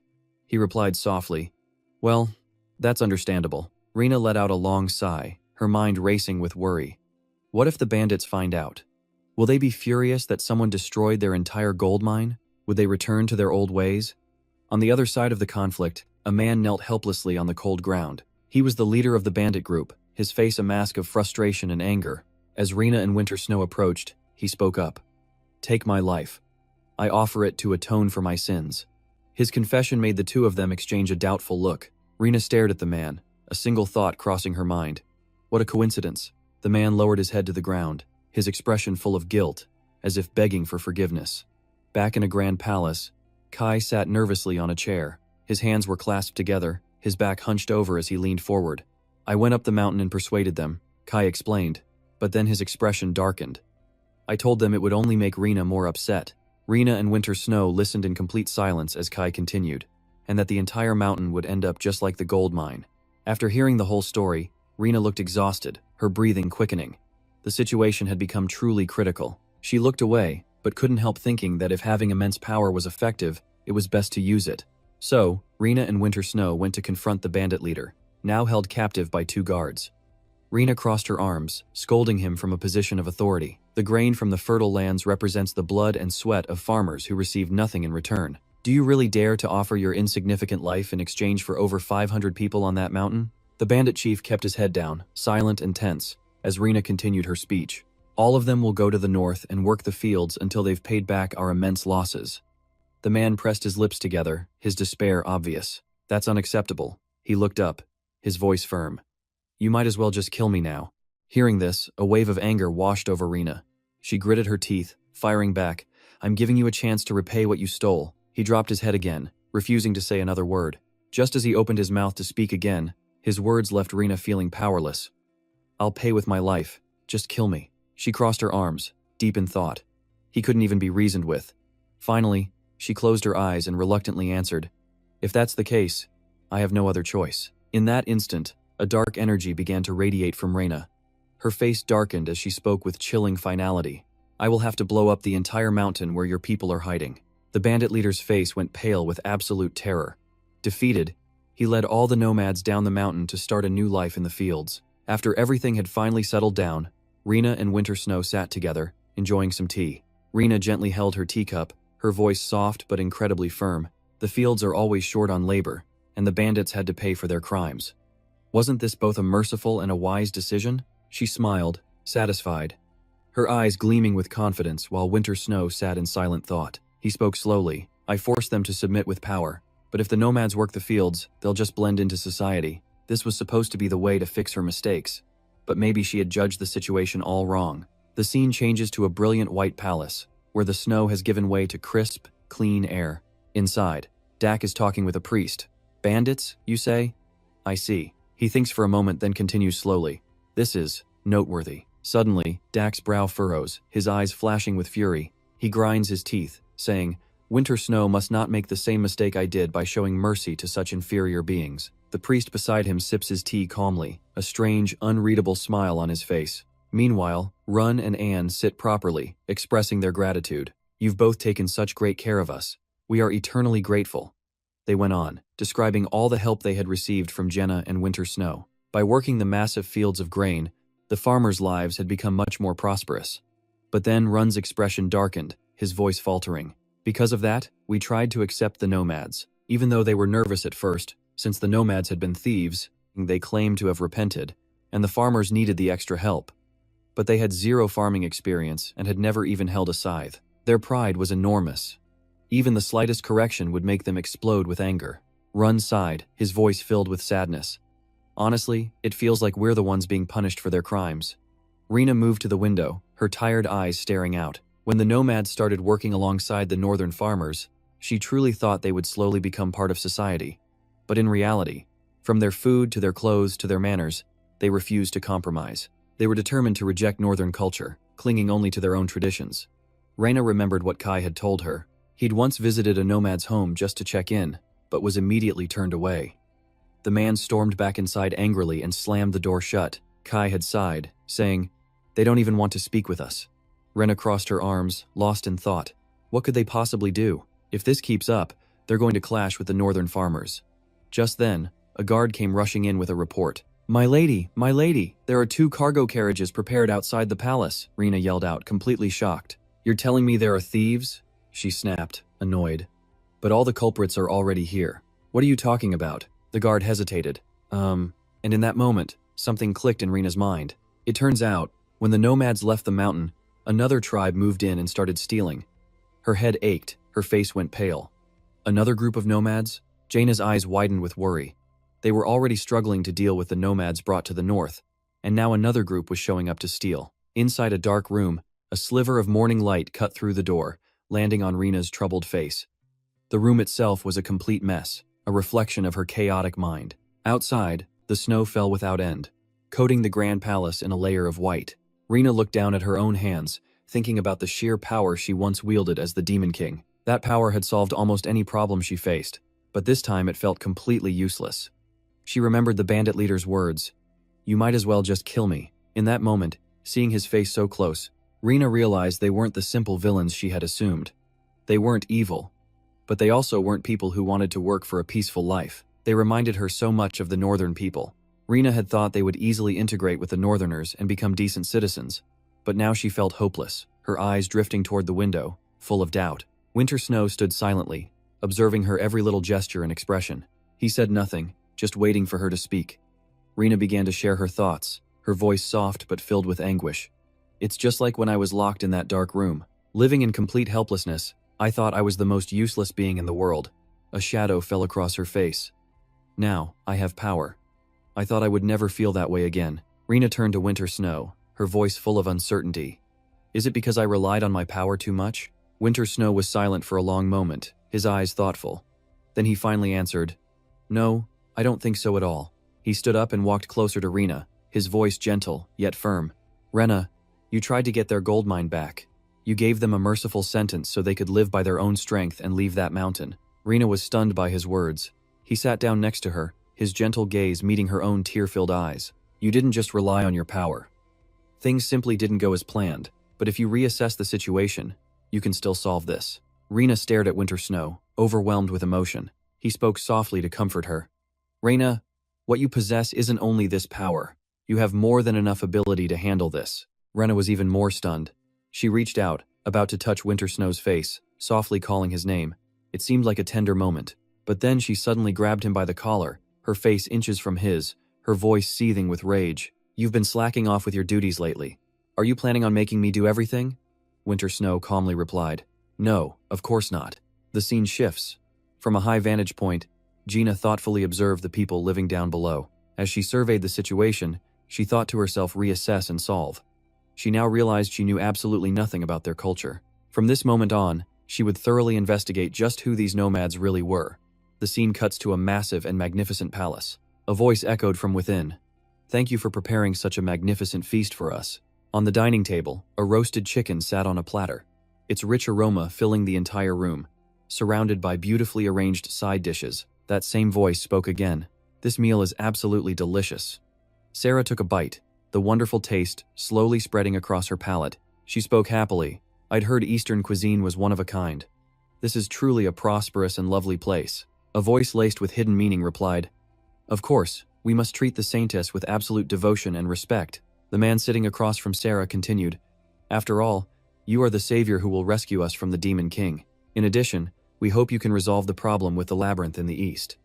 Sarah offered a cheerful smile. Oh, come now. That's hardly a great favor. This is the duty a saintess like me is responsible for. The old man's voice then lowered. I was very worried about the northern region, but thanks to you, saintess, I feel much more at ease. Sarah asked mid-chew. Because of the north? But isn't that place already well protected by Jaina and Duke Winter Snow? Hearing this, the man's eyes shot wide open in shock. He slammed his hand on the table and roared with fury. Protected? Sarah flinched, startled by his sudden outburst. His voice dropped low. Winter Snow is being manipulated by Jaina. A bewildered Sarah repeated. Manipulated? The old man's voice was heavy, his eyes burning with pure hatred. I don't know how she managed to deceive the saintess, but... His body trembled as fear crept into his stammering voice. Jaina's true identity is the corrupt Demon King. Just as he finished speaking, Sarah froze mid-bite, her expression one of absolute disbelief. The old man then began to spin his tale. As he laid out the details one by one, the faces of everyone around them grew horrified. To this day, Jaina continues to kidnap our farmers. What's more, rumors say she's enslaving the nomadic tribes in the mountains. As Sarah listened, her face went pale, worry etched into her features. She suddenly recalled an image of a long-haired demon chasing her and the soldiers, the image of Jaina on the game's cover. It looked an awful lot like the Demon King. She swallowed hard, trying to force down the anxiety rising in her chest. Sarah sat motionless in her chair, silently calling Ren's name in her mind. Could she really be the Demon King? The scene cuts to an arid land, where a farmer diligently worked the soil with a hoe. People were working hard all around, but that farmer's face was none other than Jenna in disguise. She worked while observing her surroundings, learning the way of life of the nomadic tribes. Gina pulled the brim of her hat down against the glaring sun, her eyes full of resolve. She stood majestically under the hot sun, hoe in hand. The nomads here had a custom of eating and praying every noon. 4 of them gathered together, closing their eyes in prayer. Thank you for providing us with this food. Rena quietly approached to listen. The prayer started out normally, but then one of them continued. Please, help us escape from this hell. Please let us return to our mountain range. Rena was stunned, thinking to herself, hell? Do they mean that Steep Mountain is better than this place? Back in the quiet of Rena's palace, she spoke with Kai after her return. He began to recount the nomad's story. Originally, the nomadic tribe survived by herding goats, Kai began, a worried expression on his face. His voice grew somber. One day, their sheep were found dead, scattered across the ground. A plague had wiped out their entire beloved flock. 2 villagers stood together, their eyes filled with sorrow and worry as they gazed at the dead sheep. Desperate for a new livelihood, they suddenly discovered a gold mine before them, inside a large cave deep in the forest. They believed it was a gift from the mountain god, a blessing bestowed upon the mountain and the mine for the tribe's benefit. But now that they've left the mountain, they believe the god has abandoned them to live in this hell. Rena listened, stunned and feeling great pity for them. She put a hand to her head and sighed. It was a true shame they viewed things in such a negative way. Kai added softly, their warlike nature wasn't originally so strong, but to protect the mountain and its gold from other tribes, they trained hard and became this way. Eventually, they even resorted to raiding. Rena came to a conclusion. So the other nomadic tribes moved to the desolate mountain. Silence hung in the air before Rena finally spoke, her voice as soft as the wind. We need to send them back, Rena stated, causing Kai to blurt out in surprise. Huh? She looked down, her voice firm. We need to leave the nomadic tribe on the cold mountain peaks. Winter Snow turned to Rena, his expression full of doubt. You want to turn them into the mountain's private security force? Those nomads? Rena, enjoying a cup of hot tea, answered with complete calm. Exactly. The nomads are aggressive and deeply connected to that mountain. Guarding it is a much better fit for them than farming. Winter Snow stepped closer, reasoning with her that even if they were a good fit, she couldn't just hand over security to a bunch of thieves. That's like leaving a fish market in the care of a cat. What makes you trust them? Rena gave a cold little laugh.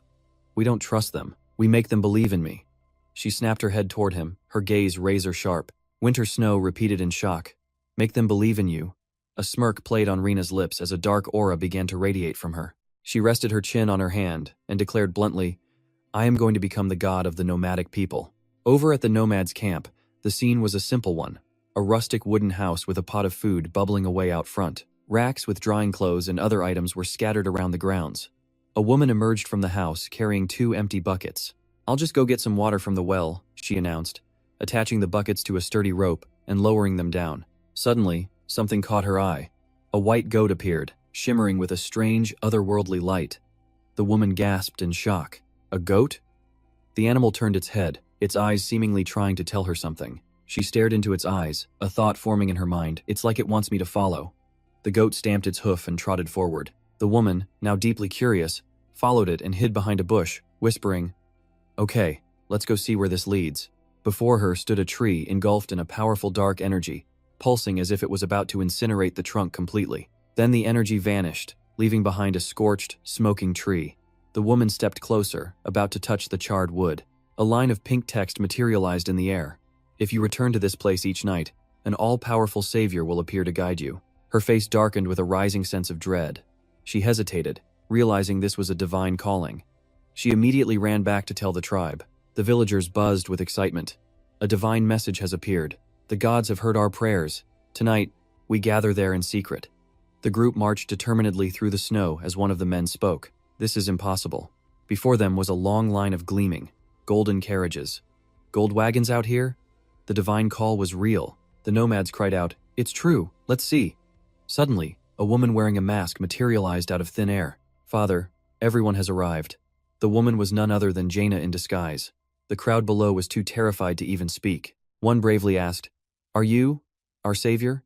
Jaina was quick to reply, Yes, I am. Seated upon a golden carriage, she declared, I will take you in this chariot back to the sacred mountain. The nomads erupted in cheers. Oh, divine one! The nomadic people pressed their hands together, thanking her profusely over and over. Then Jaina continued, In return, I have one condition. A black fire erupted through the forest, causing them to scream in terror. Fire! Fire! She crossed her arms, her voice ringing with grim authority. Among you, only those who truly repent for their past sins may pass through this flame, board the carriage, and swear to never sin again. As she finished speaking, a young man looked around at the others. Every face was grim and dark. He sighed, his gaze fixed on the fire, before taking a single, decisive step forward. Mustering all his courage, the young man dashed through the flames, then turned back to see what would happen. Jaina watched him in silence. The people around him looked at each other, a fierce resolve igniting in their hearts. A whole wave of people ran through the fire together, panting and cheering. We did it! It's not hot at all! But one middle-aged man remained frozen in place. He grit his teeth, narrowed his eyes, and finally charged forward with all his might. The moment he touched the flame, his foot was badly burned. He screamed in agony, Ah, it's so hot! Rena pointed at him, her voice a whip crack. Stubborn fool, you have not truly repented for your sins. The black fire flared up, engulfing the man as he trembled and cried out, I'm sorry. I am truly sorry. Everyone glared at him, their eyes filled with fury, as if the gods themselves were enraged. Oh, heavens! The nomad surged forward, forced his head to the ground and roared, As punishment, we will slit this traitor's throat as an example to all. Reina gasped in utter shock. What? Behind the mask, she was completely paralyzed, thinking, wait a minute, this was definitely not part of the plan. The man, pinned down by the villagers, struggled wildly and screamed, "Let me go!" But when a cold blade pressed against his neck, he instantly shut up, as still and compliant as a statue. Jaina's voice cut through the tension. Wait. The energy around her slowly faded as Reina landed softly, walking toward them. It was the only way out, a lie paid for with another's life. Now the mask was gone, burned away. She couldn't say a word. The crowd gasped in shock, crying out, "Lady Reina!" In response, Reina simply offered a bright, beautiful smile. The nomads exchanged confused glances. A woman among them finally asked, "A goddess? Is she a goddess?" Reina awkwardly replied, "Huh? Oh, no. I'm not a god." The woman couldn't accept it, sadly saying, "That's impossible." "What about the divine calling?" Reina quickly explained. "I staged that. I have my ways." A goat then emerged from behind a tree, controlled by a rabbit named Bai perched on its head. The woman's son asked dejectedly, "So you're not a goddess?" Reina answered bluntly, "That's right. I'm sorry for deceiving everyone." The nomads were devastated. So the promise to take us back to the mountain, was that a lie too? Reina's expression turned serious. "No," she said, "that part is true." She explained that for the north to trade with the west, they had to cross the very highlands the nomads once lived on. Her idea was that by moving them, the toll issue would be solved. But now, another nomadic tribe had seized that mountain and begun raiding. Just as she finished, a blonde-haired man spoke up. "It's probably the Manhwa tribe." The man beside him agreed, "It's definitely them." Reina continued, "As you've experienced firsthand, the people of the north work tirelessly just to survive. I want to bring them better resources by trading with the west." Her voice grew firm as her eyes swept over the crowd. "And so, I have a proposal. Your tribe protected that mountain longer than anyone else. This makes you the most suitable candidates. To secure passage between the two regions, become the mountain's guardians. I want you to take on this role." A young man cried out, shocked. "Guardians?" Reina's voice remained perfectly steady. "Use the skills you learned attacking northern merchants, and apply them to protecting people and their goods instead. Of course, I'm not asking you to work for free." Then came Reina's surprising proposal. "I will give you 100 goats as a reward." Everyone was stunned by the condition. Nobody expected her to offer such a huge sum. Reina smiled gently and asked, "What do you think?" The bandit chief, unable to hide his astonishment, exclaimed, "You truly are like a savior sent from God. I accept this offer." He stared at her intently, and Reina met his. The scene changes to a towering mountain, with steep cliffs surrounding a narrow valley cut by a treacherous, winding road. A young man on a wagon passes through. The nomads watch him from above, and he looks up with a dazed expression before smiling and waving hello. From their post high above, they give a friendly wave in return. The nomad tribe returned to the mountain and swiftly reclaimed it from their enemies. This time, they were no longer bandits, they were allies. The scene shifts. Winter Snow hands Reina a letter and says, "Reina, a letter from Noel Temis has arrived." Reina took the letter, asking in surprise, "Noel?" The Duke of the West, Noel Temis, had sent her a letter. The contents of the letter read, "I am overjoyed that trade with the North has become active again. To celebrate this occasion, I've prepared a party. I would be very grateful if you both could attend." After reading it, Reina thought, "A party?" Reina sighed wearily, complaining, "I'm so tired. I just want to rest." Winter Snow added, "He also mentioned that the winner of the party's game will be awarded the Tear of the Desert." The name echoed in Reina's mind. The Tear of the Desert, one of the 5 greatest jewels. Could it actually be the real one? The next scene takes us to Badia, the western capital, where a festival is underway near an ancient castle with a green dome. Inside a luxurious carriage, Reina wore a white formal gown with a flower pinned to her chest. Her eyes were alight with excitement. So this is the festival atmosphere in the western capital. It's so full of life. She looked over to Rostin and asked softly, "Are you planning to join the game?" He stopped reading his book to answer, "No, I have no intention of doing that." Reina tilted her head, a hint of disappointment in her eyes. "Really?" Rumor has it that the Duke of the West, Noel Temis, announced that the winner of this game gets the Tear of the Desert. Reina rubbed her chin, her resolve hardening. For such an incredible reward, it didn't matter what kind of game it was. She had to win. A confident smirk appeared on her face. Arriving at the party, Reina and Rostin were surprised to see the first game was a drinking contest. Duke Noel approached, smiling brightly, holding 2 cocktails. The West's alcohol distillation techniques were famous for being the best in the entire empire. This game is a great opportunity to enjoy the finest spirits of the West. He winked and smiled. "I hope you both enjoy yourselves."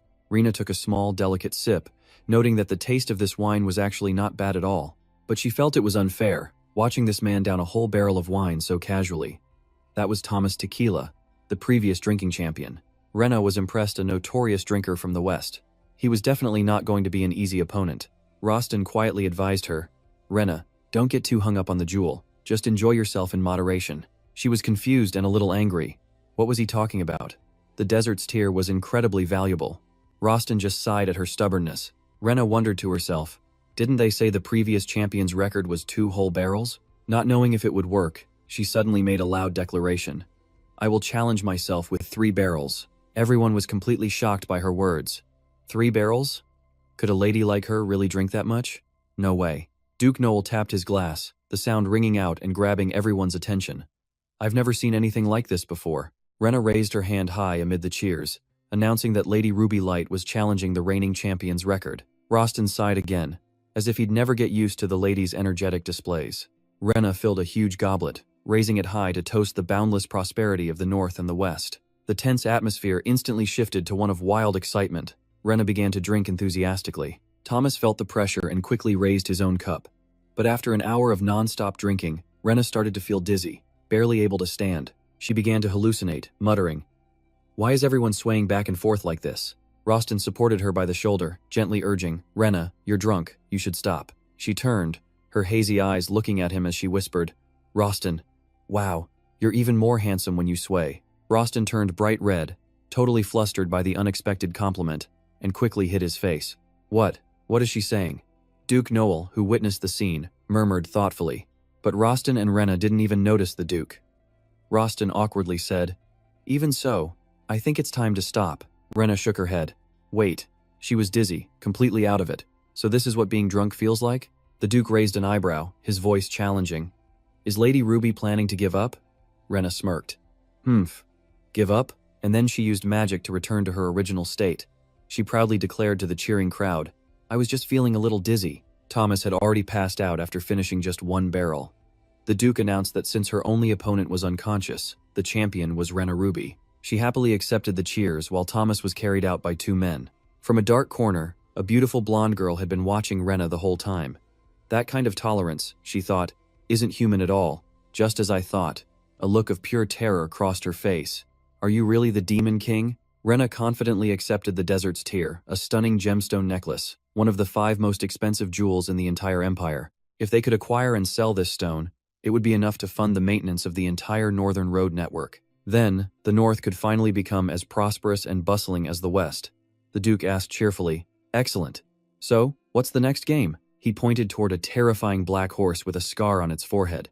Bucephalus, the most untamable horse in the entire West. The second game was to tame and ride Bucephalus, a challenge called saddling up. The first man didn't even touch the horse before getting kicked far away. The Duke remarked, "Bucephalus is a magnificent horse, but no one has ever managed to ride him. What do you say, my lady? Will you accept this challenge?" Rena frowned, her reply firm. "Of course. I accept the challenge." With that, she walked toward the horse. The Duke turned to Rostin and said, "Honestly, this game puts the lady at a bit of a disadvantage. Bucephalus doesn't like women, so as an exception, we are allowing the Black Knight to participate." Rostin looked surprised. "The Black Knight?" The Duke smiled. "That's right. Aren't you worried?" "Rostin, I am prepared to let you take her place in this game." But Rostin shook his head firmly. "I choose to trust Rena. No, I'm not worried at all. If anyone needs to be worried, it's the horse." Rena walked toward Bucephalus with such a dense aura that the horse began to tremble with fear. The Duke asked doubtfully, "Worried for the horse?" When he glanced over, Rena was already on Bucephalus's back. She smiled brilliantly. "You were saying?" The Duke couldn't believe his own eyes. "No, that's impossible." Rena just laughed out loud. The crowd was in awe she had succeeded on her very first try. The horse looked completely terrified. From a hidden corner, the blonde girl was still watching Rena. Patting Bucephalus, Rena asked Noel, "So, what's the final game?" The Duke smiled. "The final game turns out to be the easiest challenge of all. This is a soul test, using the desert's tear," Noel explained. Rena looked baffled.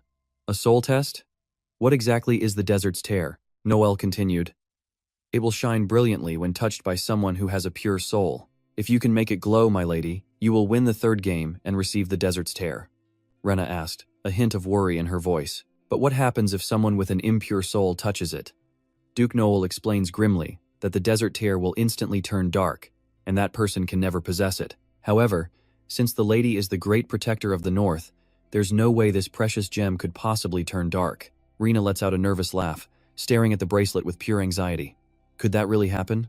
Noel announces. All right, let's begin the final round. My lady, place your hand here. Rena hesitantly places her hand on the bracelet. Please work. Everyone holds their breath, waiting, but instead of a brilliant light, the bracelet turns pitch black. Noel is horrified. What is happening? This was the first time the desert tear had ever gone completely dark, as if its light never existed. What in the world is her soul made of? The beautiful blonde girl narrows her eyes. Just as I thought. Rena, you are, without a doubt, the Demon King. Rostin steps forward, placing a hand on Noel's shoulder. That Dark Knight's chance you mentioned before? I'd like to use it now, for this game. Fear grips the crowd at the gem's transformation, their suspicion now falling squarely on Rena's soul. Noel stammers, impossible. The hero of the North is actually the Demon King? Rena is just as stunned. Why did it turn this color? Rostin steps up, pleading, I will vouch for Rena's soul. Please, give us one more chance. Duke Noel hesitates for a moment. Very well. Both of you, place your hands on the desert tear together. If it fails to light up this time, the third trial will be considered a total failure. Rena and Rostin exchange a look, determined to pass this test. The air is thick with tension. But suddenly, the desert tear glows a brilliant red. The crowd erupts. It turned red. Is red even an option? Noel, stunned, says, You've succeeded. Rena can hardly believe her eyes. We really succeeded? Noel smiles. Yes. Together, you created a rare and radiant shade of red. As dusk falls, Rena breathes a huge sigh of relief in the carriage. Whew! Thank goodness it changed color. She hugs the box, smiling at Rostin. How fascinating. Why do you think the color changed when we both put our hands on it? Elsewhere, Noel reflects on the event. The desert tear turning red means two people will fall deeply in love, willing to sacrifice everything for one another. That kind of love, he thought, has nothing to do with a Demon King. Just then, a member of the Holy Knights Guild speaks up. They claim the spectacle was nothing more than a curse from the Demon King. Ain's brow furrows as a stranger suddenly kneels before him. Please, you must destroy the Demon King. Ain doesn't answer, his expression calm but his brow tightening. Over in the lands of the Ruby Estate, despite the region's supposed prosperity, when the Holy Knights visit the eastern farms, they witness a devastating famine. Countless people are starving. A subordinate runs up. The Saintess captain has returned to the estate. Ain simply replies, Understood. He wonders to himself, the Demon King, is all of this really their doing? Back at the estate, Rostin asks, The South wants to trade with us? Chi nods to confirm. That's right. They even sent an advance payment as a deposit. Rostin looks completely baffled. An advance payment? Chi leads him to see it, which only deepens Rostin's suspicion. Chi then explains calmly, what they sent as a deposit was slaves. Later, Rostin explains the situation. The South wants to establish trade relations with them. Our reputation as a wheat-producing region must have spread across the empire, so the South is looking to trade for our grain. Rena looks confused. But why on earth would they send slaves as a deposit? Rostin answers gravely. They're offering a payment of 50 slaves. Rena is stunned into silence. This was just unbelievable. The South is the wealthiest region in the empire, Rena continues.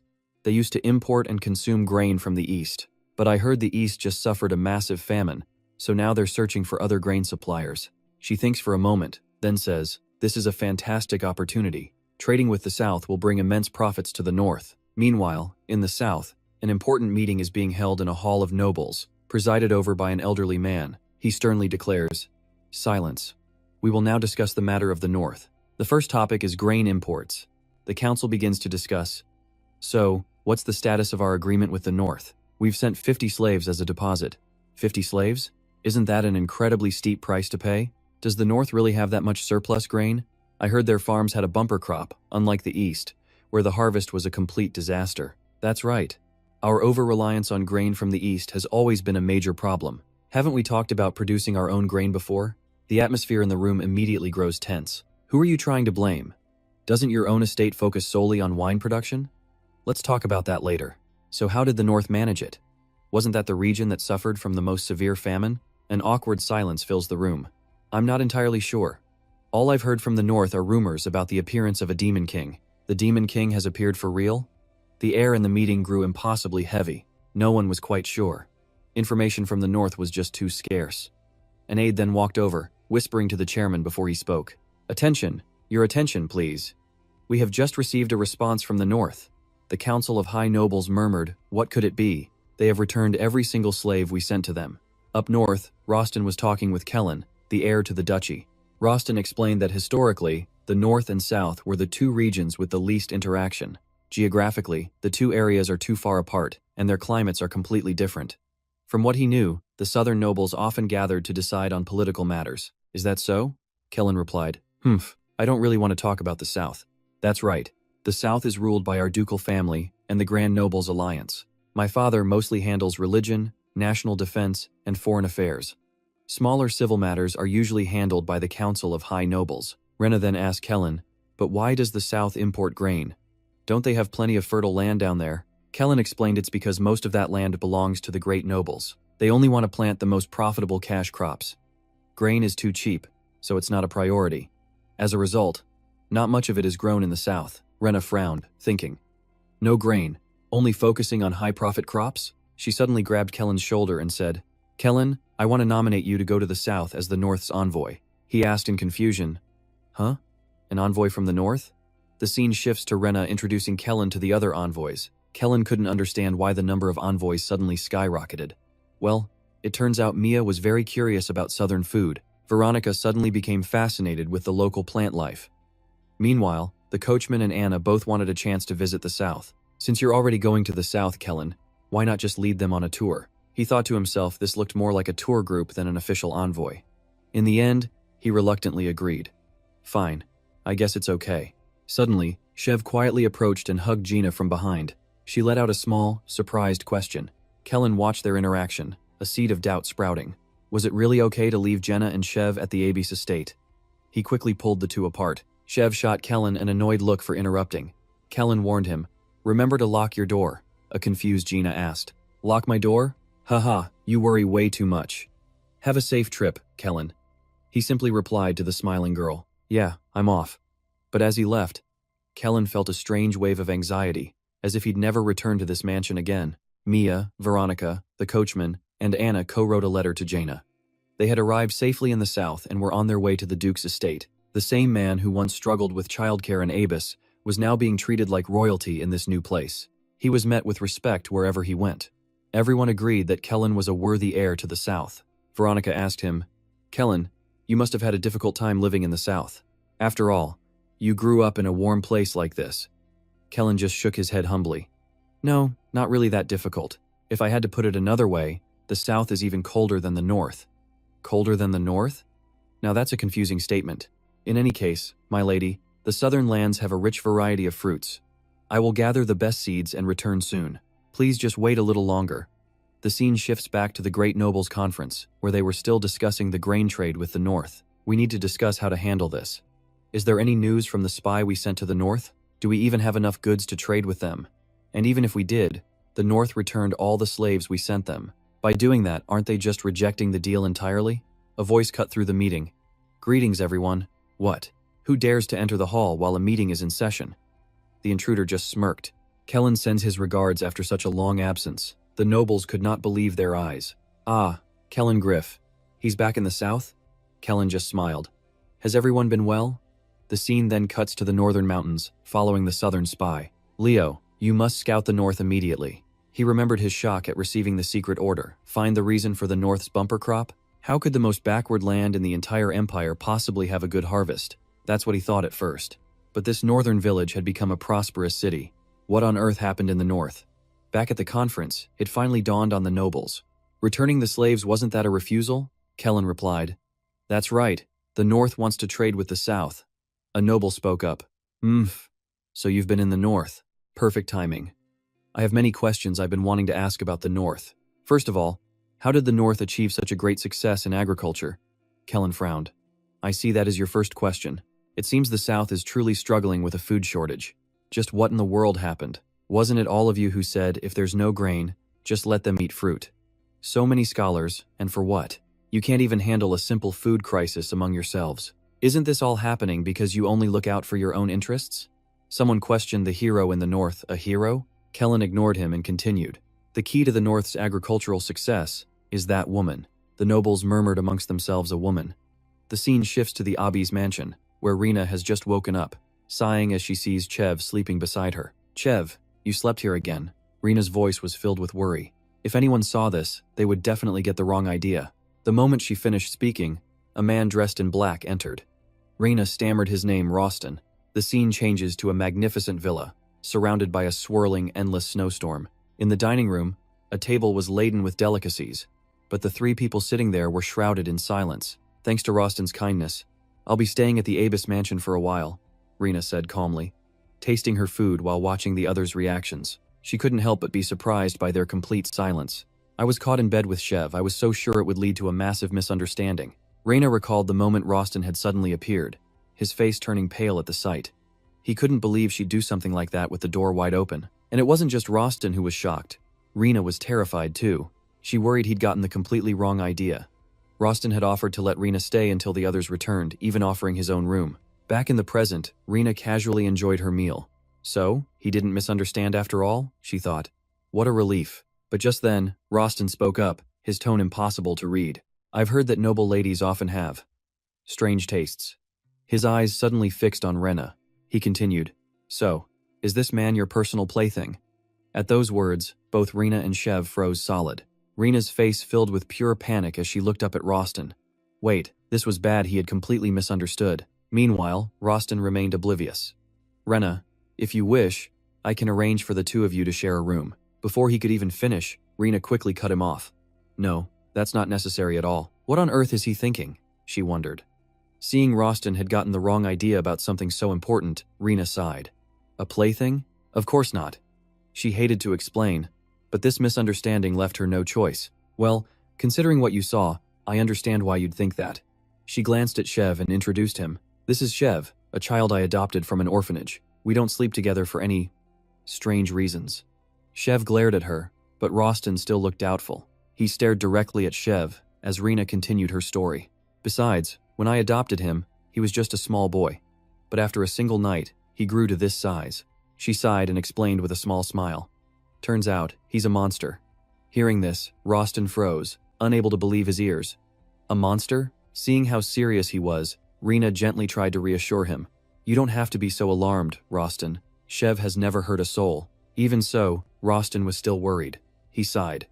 Rina, there's an old legend in the north. Rina listened intently, her eyes locked on him. Roston began to tell the story of a couple who found an injured puppy in the forest. With great compassion, they brought the poor puppy home and took the best care of it. But then, things slowly began to change. The dog grew 2 horns, and its eyes became incredibly vicious. As it grew up, the puppy slowly turned into a monster, leaving the couple at a loss for what to do next. The couple realized they had to return it to the mountain. With no other choice, they had to take the creature back where it belonged. But when they reached the same mountain from all those years ago, they found they couldn't go through with it. Roston's gaze immediately fell upon Rina. She looked extremely curious and glanced back at him. They didn't release it, she asked. So what happened to the couple and the dog? Roston sighed, unsure how to make her understand. Living together was no longer possible, he said, his voice haunting. If you accidentally bring home a monster, no matter how attached you are, you must return it to where it belongs. After hearing the story, Rina understood the hidden meaning in his words. She could only sigh, looking helplessly over at Chev, completely lost. She knew that. But this time, she looked him straight in the eye and spoke her mind. Since she had decided to raise him, she would take full responsibility. She would raise Chev properly. Seeing her so stubborn, Roston could only stay silent. He knew the story he just told didn't have a happy ending. The dog they had raised destroyed everything. He explained that after turning into a monster, it slaughtered the entire village. A tragic story of total destruction. Just then, Trev shot a menacing glare at Roston. He was still debating what to do in this tense situation. In the end, he decided to just sit still and continue enjoying his meal. No need to tell Gina that part, he thought, deciding he'd have to watch that kid very closely. While everyone else was focused on eating, Laka quietly opened the door, and the scene shifts to the next morning at the Count's grand estate. Out in the garden, George smiled and got straight to the point. I hear you made a sudden appearance at the High Nobles Conference, he continued, and after shocking everyone, you immediately criticized them. Is that right? Even though his son had stirred up quite a bit of trouble, George stayed completely calm, waiting for Callan's answer. Callan finally spoke, his face set with determination. Even the highest nobles must take responsibility when it's needed. He added that, luckily, they admitted their mistakes in the food crisis and agreed to pay the North what they were owed. Seeing his son had pulled off something huge, George let a satisfied smile spread across his face. I see, you weren't wrong. At least for now, the food problem is finally going to be solved. But he was still conflicted. The fact we have to import grain from the North. He let out a weary sigh. What an ironic situation. Kalan quickly proposed. We've solved the immediate problem, but the South is in desperate need of radical reform. Father. George looked surprised. Reform? Kalan simply nodded and continued to explain. On my way here, I visited some of the farms in the South. What I saw was pure cruelty, with landowners relentlessly oppressing their miserable slaves. In how they treat slaves, absolutely nothing has changed. George sighed helplessly. There's no other way. If we don't control them, they'll just revolt. If we free them, everything falls into chaos. Kalan just smiled and pressed on. But the North's methods are completely different. Even without slaves, their productivity is way higher than the South's. George shot back, annoyed. Are you about to say something I don't want to hear again? Kalan knew his father didn't want to hear these words, but he had no other choice but to speak the plain truth. Do you think I'm only saying this because I pity the slaves? That isn't the point I'm trying to make. Kalan's expression turned surprisingly, unbelievably stern. Suddenly, George's face became just as serious, as if he knew exactly what Kalan would say next, and had never forgotten what the slaves had done. After making his case, Kalan stood before George and made his formal announcement. That's why I'm looking at this purely from a productivity angle. If the high nobles sacrifice a bit of profit, the South could grow even stronger. But neither of them realized that someone was eavesdropping from outside, though he hadn't yet grasped the full picture. Kalan didn't stop, continuing to plead with his father. Please, help me reform the slave system, father. And perhaps those sincere words finally started to reach George's heart. He began to seriously consider it all, but neither father nor son knew that a stranger outside had heard everything. After hearing the critical conversation between the two, the stranger immediately bolted down the long hallway. You just know some kind of wicked plan is about to be set in motion. The next scene cuts to Chenna, who is overjoyed at the sight of goods piled high inside the warehouse. She announced excitedly, Roston of the South sent the first payment for the food trade. The more she thought about it, the more thrilled she became, resting a hand on the pile with a satisfied smile. Sending Kalan there was the right move. I never expected the deal to be settled this quickly. As she thought about it, something else occurred to her. That guy Kalan is the heir to the South, so why does he live like a vagrant? As she was talking to herself, Roston walked up right behind her. He spoke softly. I once heard a story that might explain why he lives like that. This immediately piqued her curiosity. She quickly turned around and asked, A story? What is it? The scene then shifts to another, much hotter location. Leo, a soldier, is seen pushing several large crates forward with all his strength. He looked around in amazement. He couldn't believe the massive and cold place right in front of him. The sight left him totally speechless. Is the food storage area really this huge?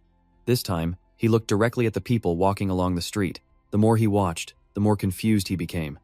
But even more shocking than the size of the place was the sight of young men walking down the long road, just talking amongst themselves. Everyone, he thought, as he glanced in yet another direction. The women were constantly exchanging ideas with those around them. Seeing everyone working together like this was a first for Leo. He couldn't hide his utter astonishment at seeing everyone collaborating and working as one. His mind flashed back to a scene from the South farm owners relentlessly using their leather whips on the pitiful slaves. Down in the South, the farms were run by slaves, who served as the primary labor force. Feeling like his eyes had truly been opened, Leo continued onward. But this place was completely different. He watched the people around him, working together nonstop and talking animatedly. It was the first time he'd ever seen such a thing. Each person worked independently, yet they all cooperated with one another. Leo then walked up to a simple, honest-looking farmer. With a voice full of pride, the man began his story. All of the North's development, he said, was thanks to Lady Jenna. Holding a large hoe, he stood before Leo and recounted every detail. This granary had once been cursed by the Demon King, rendering the land barren. But according to the farmer, Gina appeared holding a flower. She wiped away all of their hardships, bringing a better life to everyone there. With just a single wave of Lady Jenna's hand, the land was miraculously revived. In the people's eyes, she was a goddess, always ready to help everyone. Lady Jenna even leased this fertile land to the farmers at a low cost. The endless piles of food being produced were making the region more prosperous every day. After the harvest, she even helped them export their goods to other lands. The farmer became incredibly proud, boasting about everything to Leo. The North, once crippled by famine, was now thriving thanks to the infinite benevolence of Lady Jenna. After hearing this, Leo was speechless. She developed and managed this massive farming area herself? He suddenly realized something important: she was truly no ordinary person. Leo then continued his journey, finding another old man. After a few simple greetings, he got his information. The old man looked at a bottle on the table and slowly began his story. He came from the East. This year, the East had suffered a terrible crop failure, likely due to the greed of Duke Ruby. The image of a cruel duke formed in his mind from the man's words. He had built an unnecessary reservoir and forced the farmers to pay a ridiculous lake tax. This drove many to despair, but they were common folk with no power. They had no choice but to endure his every command. He crushed them with a constant barrage of new taxes. That was the reason the harvest failed. Unable to take it anymore, the farmers abandoned everything they had and left to find life somewhere else. They gave it all up. The farmers of the East lost their will, gave up, or migrated to this farming area. The man quickly glanced behind him as he explained it to Leo. Compared to the East, this place was nothing short of paradise. Hearing these words, Leo was stunned and lost in his own thoughts. If this news reached the South, an image of slaves fleeing to this region flashed in his mind. They would hope for a better life, just like the farmers from the East who migrated here. A terrifying thought emerged: the South might face a mass exodus. Thinking this, Leo's expression suddenly turned serious. While he was thinking, the old farmer kept cursing that scoundrel Duke Ruby, who spent all his time spreading rumors that Lady Jenna was the Demon King. This immediately grabbed Leo's attention. The old man angrily continued, saying it was all just a pack of lies. Thinking of his goddess being criticized by the world only made him angrier. Even if Lady Jenna used black magic, that doesn't mean she became the Demon King. After hearing these words, Leo's face grew grim. He was confused, realizing something was deeply wrong. Wait a second, the Demon King? Just then, the scene shifts to the massive Grab estate, where George's voice echoes, "You want me to help you reform the slave system?" George stood before his son, Can, and nodded quickly, showing his approval of the idea. "Very well, as you proposed, we can raise the status of slaves to free citizens and adopt a new system that lets them lease land to farm." His face remained completely calm as he continued to express his thoughts. But in his view, many slaves would not want that. Ken listened in silence, seeming to reflect on his father's words. Seeing his son's silence, George spoke slowly. "While some slaves suffer unspeakable cruelty, there are also those who live comfortably thanks to kind masters." The image of complacent slaves who refuse to do any work came to his mind. They just want to sit around and have everything handed to them. As he said this, George's expression became much more serious. "They don't crave freedom," he explained, "because it comes with responsibility." His eyes fixed on Can as if teaching a critical lesson. With rights come duties, and as free citizens, they would have to learn to farm and toil even harder. But would they really want it? Could they even adapt? Callan remained completely silent, offering no opinion. George moved closer to his son, his voice hardening with resolve. "You're right," he said. "Harsh treatment of slaves should be limited, but only in extreme cases." He placed a hand on Callan's shoulder, his tone gentle but firm. "There's no need for total reform. Drop the naive idea that all slaves actually want freedom." George's face grew grim, reminding Callan that one day, he would be the one to lead the South. Callan still didn't respond, lost in thought over his father's words. The scene then shifts to a sprawling garden. Veronica strolled through, a basket overflowing with fruit, her heart filled with pure joy.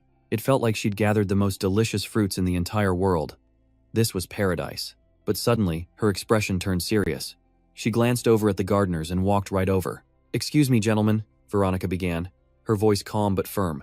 "Forgive me for overstepping, but if you clear these weeds and trim back the branches, your fruit will taste even better." Instead of thanks, she got angry glares. One of the gardeners stepped forward. "Why should we do that?" "Why?" Veronica quickly explained. "Because you'll get a much better harvest." But another gardener just scoffed. "Listen, if the master doesn't order it, why in the world would we bother? Don't make up work for us." She stood there, stunned into silence by his words. The gardeners turned and walked away, leaving her confused. Veronica watched as the servants simply turned their backs and left her there. Back in the north, she thought, we would have all discussed this to find a more efficient way.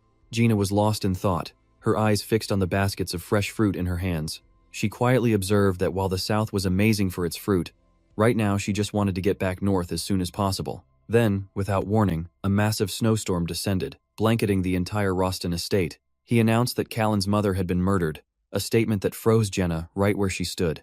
Unable to believe it, Jenna asked if the culprit was a slave. Time rewinds, and a hidden story begins to unfold. The slave rebellion in the South, a time when the enslaved were pushed to their breaking point. Roston recounted how they seized weapons and stormed the mansion, an uprising aimed squarely at the Duke's family. Hearing this, Gina's expression turned grave. Did this happen to Callan? Roston simply nodded. It did. He explained that slaves rose up everywhere at once, almost as if it had been planned beforehand. In the dead of night, the slaves swarmed the estate. Duke Griff was caught completely off guard, so they broke in easily. Roston continued his tale. It was a complete massacre. The entire household staff was killed. Even Kalen's mother, the Duchess, was brutally murdered by them. Jaina listened, her face growing more and more serious with every word. She worried, realizing that even though it was 10 years ago, the story of slaves murdering the Duchess was still being told. Her heart ached for him. Is that how Callan lost his mother? She wondered. That must be why she saw him walking so alone, why he left the South to wander. Time jumps forward to a forest, where a young noble boy raises his bow high. An arrow flies through the air, embedding itself in a huge tree and startling a nearby deer. Sensing danger, the deer immediately turned and fled deeper into the safety of the woods. The noble kids signaled to each other. Too bad, it ran off that way. Watching the young nobles hunt, another lord remarked to George how enthusiastic everyone was for the competition this year. George glanced at him. I hear everyone has been working non-stop lately, without any rest. His tone was pointed. Good thing that food shortage issue was finally resolved. The other noble nodded in agreement. Yes, Your Grace. A large enough shipment is expected from the north. George shot him a cold look and spoke bluntly. About that, while it's solved for now, I'm considering designating some of our own farmland specifically for growing rice. What do you think? The noble was clearly taken aback, mulling over the unexpected idea. Before he could answer, George stared ahead seriously.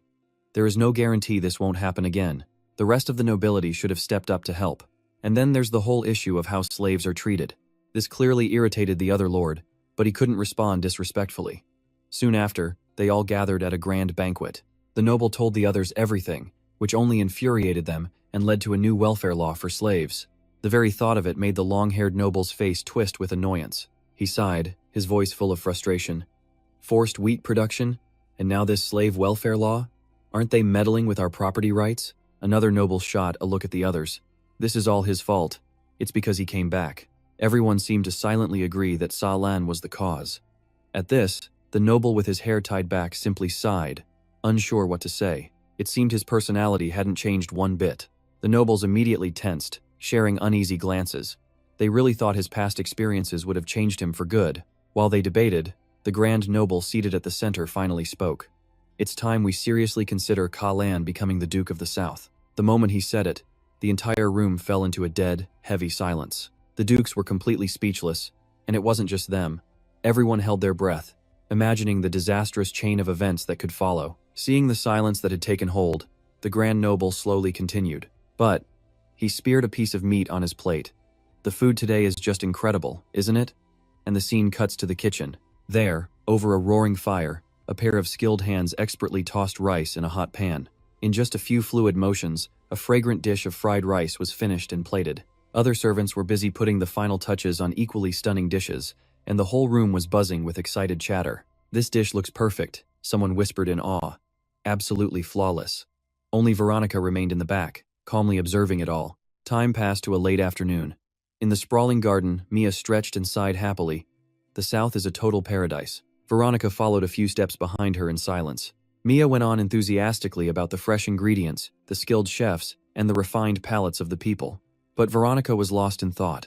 She mused that for a chef, this place was indeed heaven. A realization that only made her grow quieter. She remembered the noble couple walking happily in this garden, and Mr. Korn and Mrs. Anna enjoying their travels together. Veronica watched Mia happily skipping ahead, her own heart feeling heavy with a sudden sadness. Should she just go back north? The scene then snaps to C.A. Lan, his face now completely stone-faced. He was recalling a conversation with his father, George, who had placed a heavy hand on his shoulder. I know you don't want to, but you must attend this party. Make friends with the noble's children, his father explained. You've been gone so long, you're a stranger here. It was clear his father had placed an incredible amount of faith in him. He had also stressed how these powerful families were the true leaders of the South. His father's voice turned grave. Their children will be your political allies. Back in the present, Kalan sipped his wine and muttered the word. Allies. Before him, a sea of nobles mingled, raising their glasses and talking endlessly amongst themselves. Cheers, a group shouted. while another called for a girl named Hugh. Lan was disgusted. Did he really have to fit in with these people? Just then, two nobles approached him. The one with short hair smiled. Kalan, so you have returned. Immediately, another stepped forward, holding a glass of wine. Would you care for a drink? He offered. Talan gave no reply. He just stared silently into his own glass, his expression thoughtful, his gaze a million miles away. He let out a sudden sigh, whispering to himself, Rena, I want to see her. As Kalan was lost in his thoughts, a figure in chains was dragged into the room, instantly silencing the nobles around them. The man's legs were tightly bound in shackles to prevent any attempt at escape. As he entered, the atmosphere became dangerously tense. What's this? One noble sneered. A new one we just caught. He's got a mean, rebellious streak. He let out a sick laugh, his face twisting into a cruel grin. Let's teach this one a lesson together. The words barely left his mouth before the slave's fist shot out, cracking the noble across the face and sending him sprawling to the ground in a humiliating heap. He lay there, stunned and trembling with pure rage. The surrounding nobles panicked, pointing and yelling at the slave, That man! That man! But the slave was completely unfazed. He turned his head, his cold eyes looking like they could swallow them all whole. That one single glare made every last one of them take a step back in pure fear. Realizing there was only one person who could handle this, they yelled at him. Lan, are you just going to sit there? Callan looked up, a bit surprised, as the nobles pointed at the slave and screamed, Kill it now. Something about their demand felt deeply wrong to him. He didn't understand why they were so bloodthirsty. The beaten noble glared back at Callan, as if daring him to make a move, ready to fight to the bitter end. But just as the chaos hit its peak, a squad of soldiers came rushing in. They shouted, There he is, that's him. They drew their swords to execute the slave, but Callan swiftly moved to stop them. Wait a second, let me handle this. His eyes locked onto the slave with an icy glare. In a blur, he was already behind the man, knocking him out cold before he could even react. When the nobles saw Callan take down his opponent so easily, they immediately erupted in cheers. They quickly surrounded Callan, showering him with praise for his clean work. Just as the slave's owner started to regain consciousness, the man trembled, trying to get to his feet. Callan instantly appeared right in front of him, making him flinch and look up in shock. The look in Callan's eyes was intense enough to swallow him whole. The man stammered his name, Callan.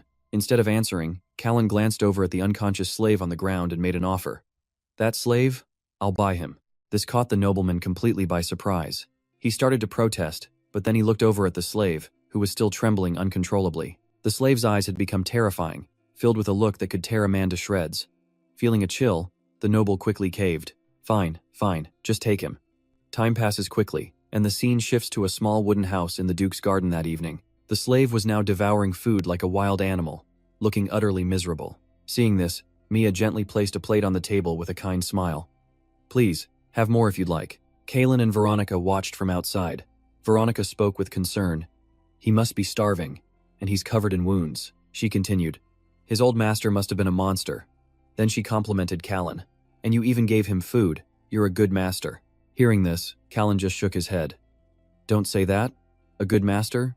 His eyes glanced back at the slave still eating in the kitchen. There's no such thing as a good master.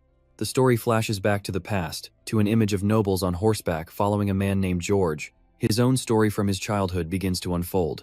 One day, I went with my father to watch a hunt. Since Callan was too small, he sat in his father's lap, watching with curiosity.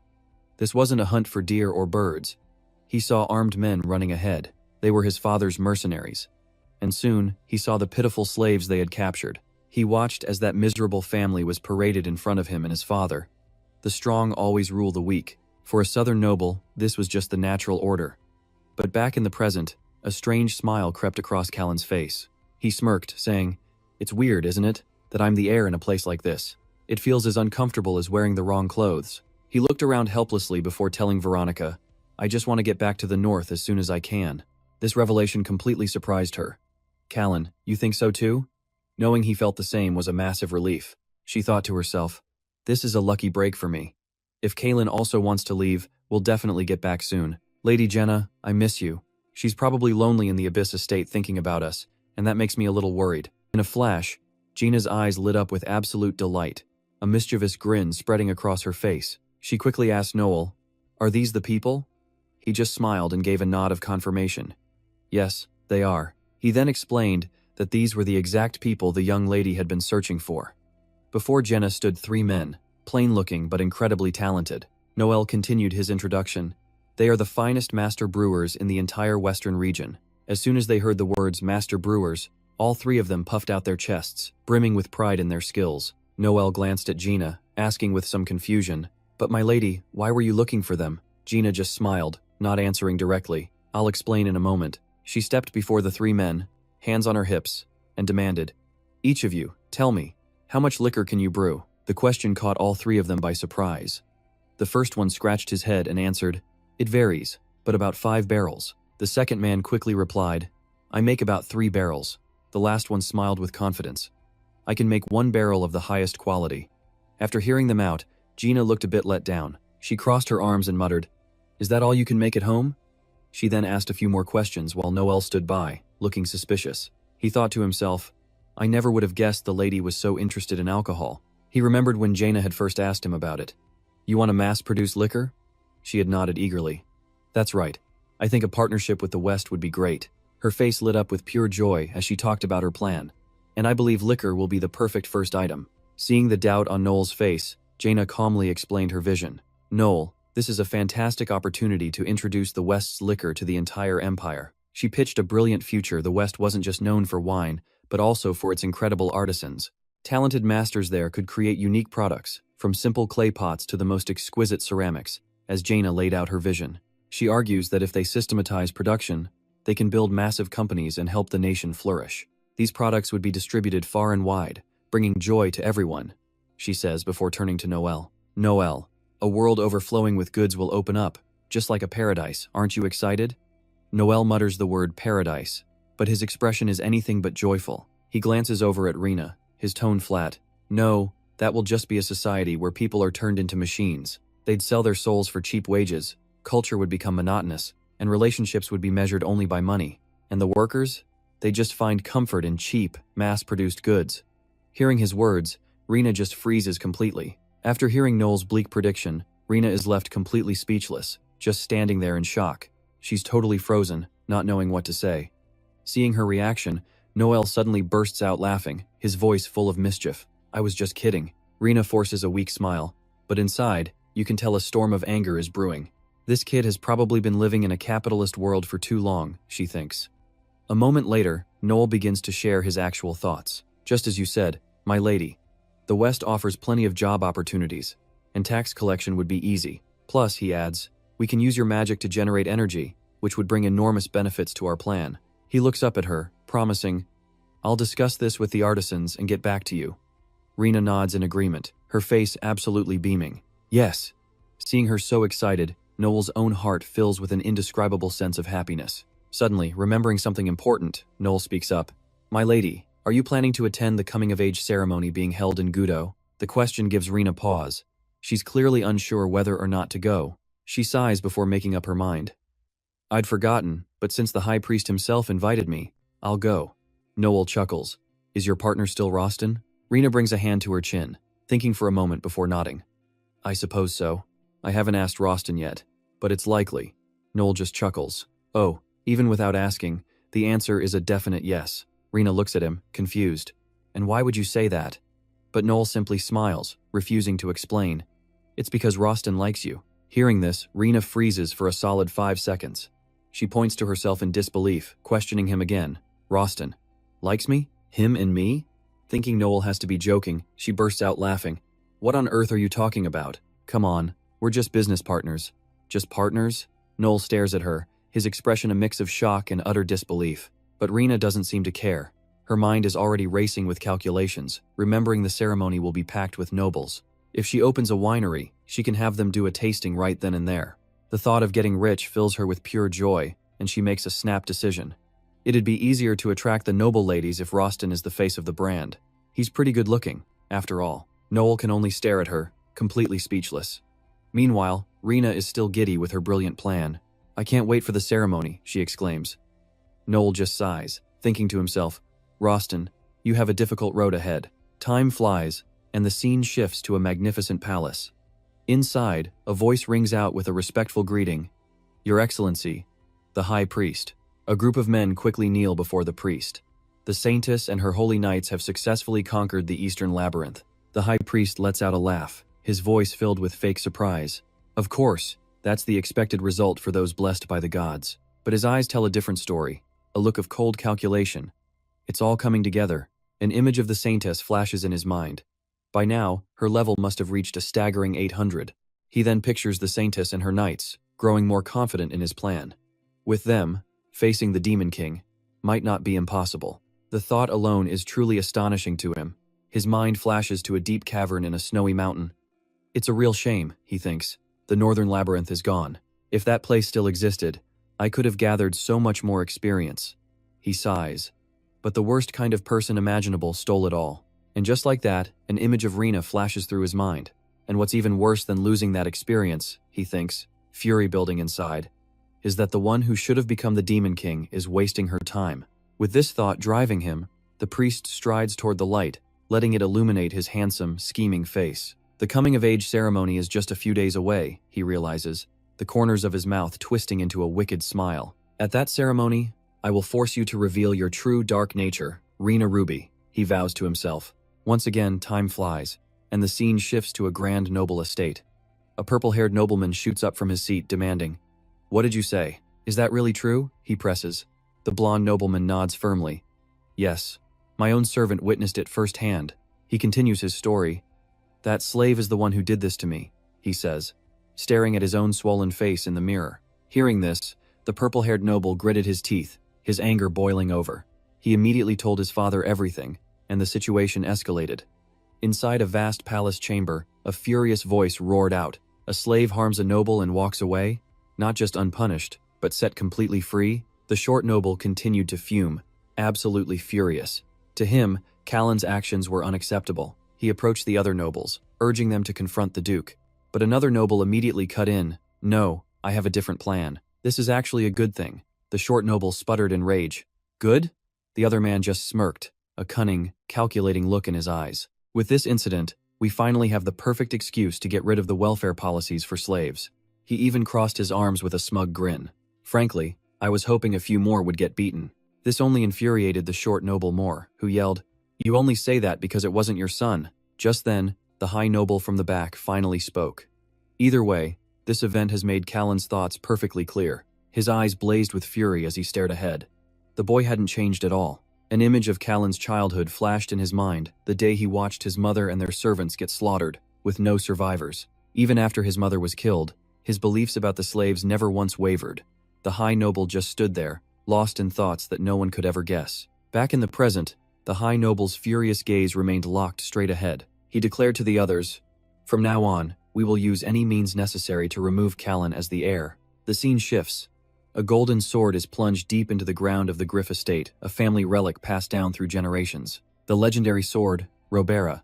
Callan approaches, his expression deeply contemplative as he stares at the blade. Legend says this sword in the stone can only be pulled out by someone who is truly worthy. He places both his hands on the hilt and tries to pull. But after giving it everything he had, Callan could only sigh in defeat. "So it's true," he whispers. Even with his full strength, the sword didn't budge an inch. Frustrated by his own weakness, he gritted his teeth. "Since childhood, I've trained to be a righteous knight, all just to pull out this sword." A memory surfaces of a younger Callan. He'd tried so many times, but could never draw the blade. His father had approached him, saying gently, "You still couldn't do it this time, could you?" Those words only fueled Callan's anger. He spun around, his voice determined, "I may not be able to now, but someday I swear I will pull out this sword. I'm going to become a warrior of justice, father." George had simply smiled, his eyes full of pride for his clever son. Back in the present, George suddenly appears, marching toward Callan with a stern expression. "Callan!" he yelled, his voice thick with anger. "Is it true you set the slave who attacked a noble free?" Callan, though a bit surprised, turned to face his father calmly. "It's just a misunderstanding. I only sent him to another farm in the area." His father stared back, his eyes full of doubt. "That farm has terrible security, so the slave is basically free to do whatever he wants." Callan smirked, adding that it was near the slave's old home, all part of his plan. In other words, it's an easy place to escape from. "I never actually freed him." Hearing this, George's expression turned grim. He let out a heavy sigh, his voice full of worry. The high nobles are protesting slave welfare. They're using this incident as an excuse. Callan stared at his father, shocked. What? The more he thought, the angrier he became. He took a step forward, his voice filled with rage.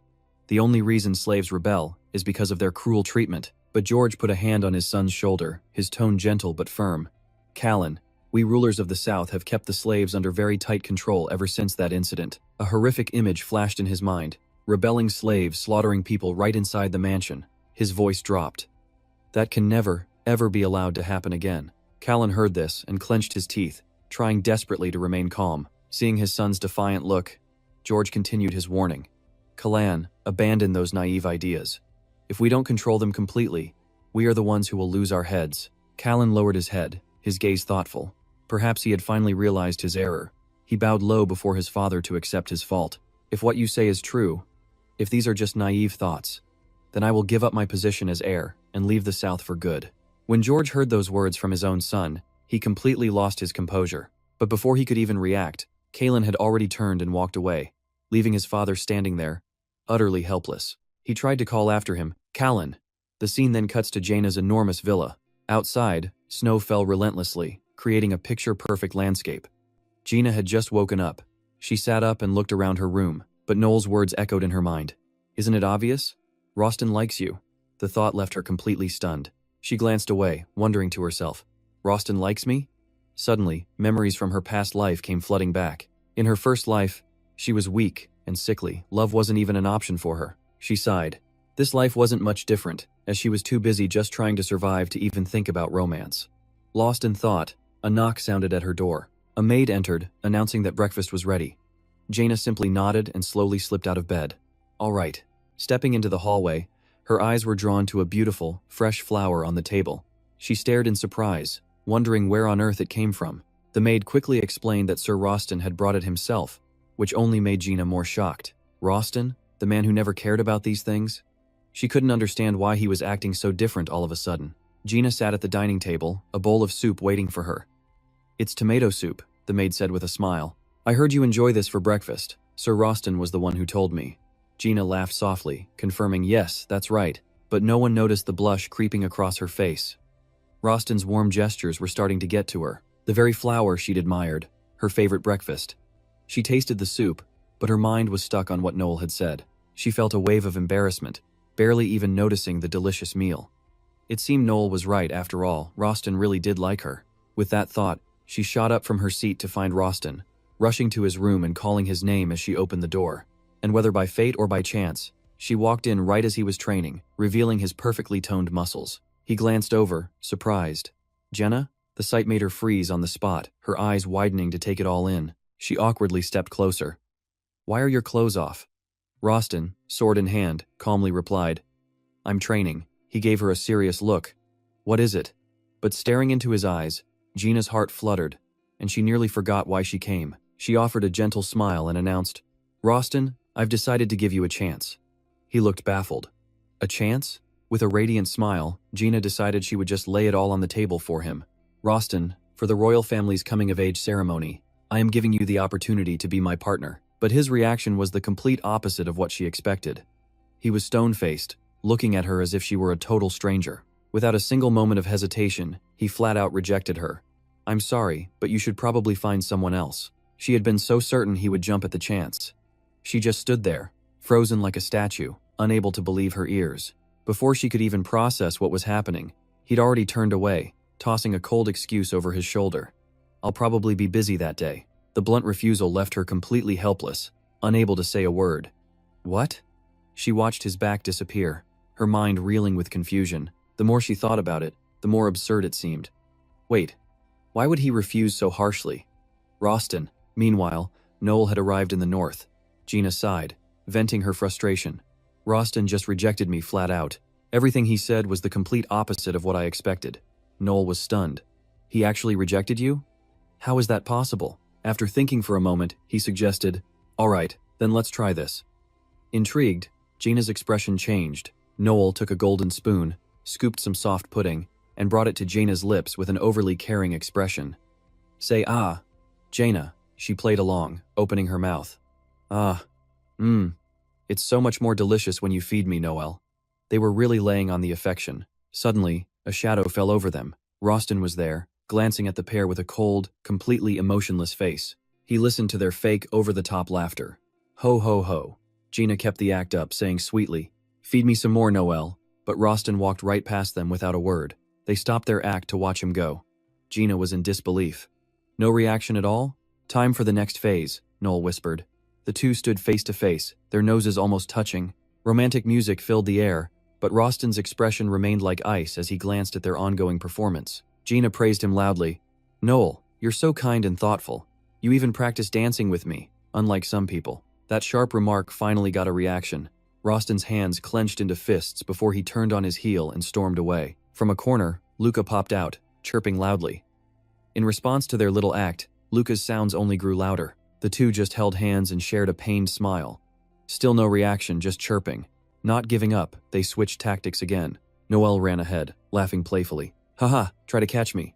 Gina chased after him with a grin. "Hey, stand still." But Rostin's expression remained cold as stone.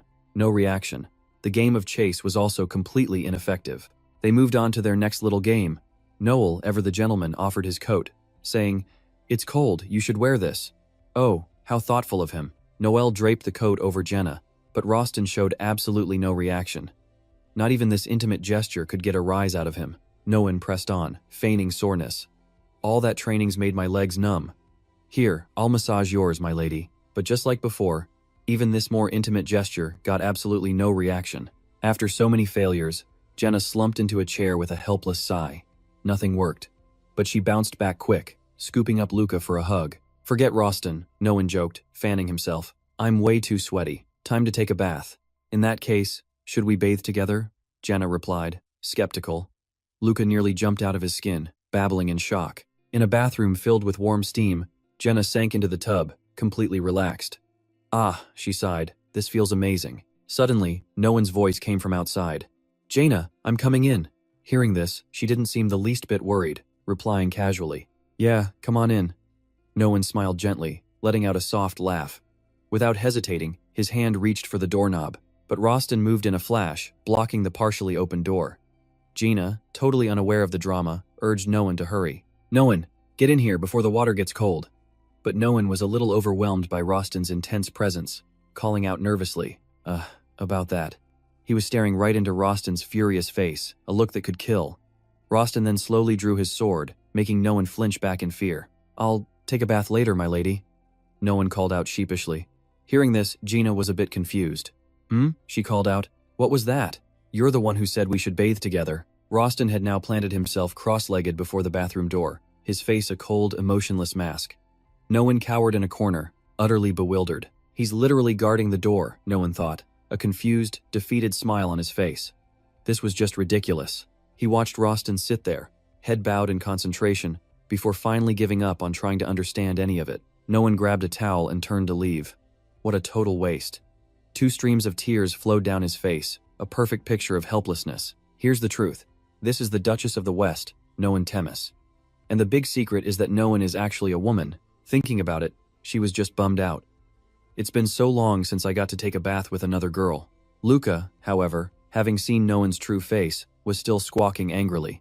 He was still completely misunderstanding the situation. Bright sunlight shone on a white mansion, where a slender hand was trying to force more clothes into an already overstuffed bag. Callan sighed, looking at the packed luggage. "All right, I'm done packing. Now I just need to tell everyone I'm leaving the South." Suddenly, the ice-cold steel of a longsword touched his neck from behind, causing his eyes to fly open in utter shock. The wielder's face was hidden in shadow, but Callan didn't even need to turn around to know who it was. "Whoa!" he yelped, slowly turning his head. Then he stopped. "It's that sword." He stared, stunned at the sharp blade and the brilliant red gem glowing in the hilt. "Robera," Callan thought, unable to believe his eyes. "How? Father, how can you possibly draw this sword?" He wondered if his father had secretly been a righteous warrior this whole time, but his father was about to pour a bucket of cold water on that idea. "You are naive and foolish," he said. "The rumor that only a righteous warrior can draw that sword is a lie." Callan was horrified. A lie? His father explained that the stone Robera was stuck in had a hidden mechanism. Once you figured it out, anyone could pull Robera free. It was a lie created to give a positive fantasy to a child like you. He ignored Callan's stunned expression and continued. "For a leader, naivety is a sin. When you were young, you cherished and valued the slaves. But what was the result? They took the life of the person you loved most, didn't they? You want to become a righteous warrior?" Every word stabbed deep into his heart. "Or maybe you're just a coward." running from a position you can't handle. The scene shifts to a carriage of returning slaves, and the crowd begins to whisper. The slaves are back. I heard the North rejected them and sent them home. They went all the way to the cursed lands. They must be starving, exhausted, and freezing. Shouldn't we at least give them some food? The carriage door slowly opened, revealing the former slaves. But now, they all looked healthy and happy. "Long time no see," one of them called out. Everyone was floored. One look told you they were living well and eating plenty. Back at a meeting of high nobles, they were still discussing the grain problem. I'd heard the North had a harvest, but I never thought it would be this big. The intel from our spies is frankly unbelievable. That harvest is 10 times larger than any of our predictions. The yield per acre is also much higher.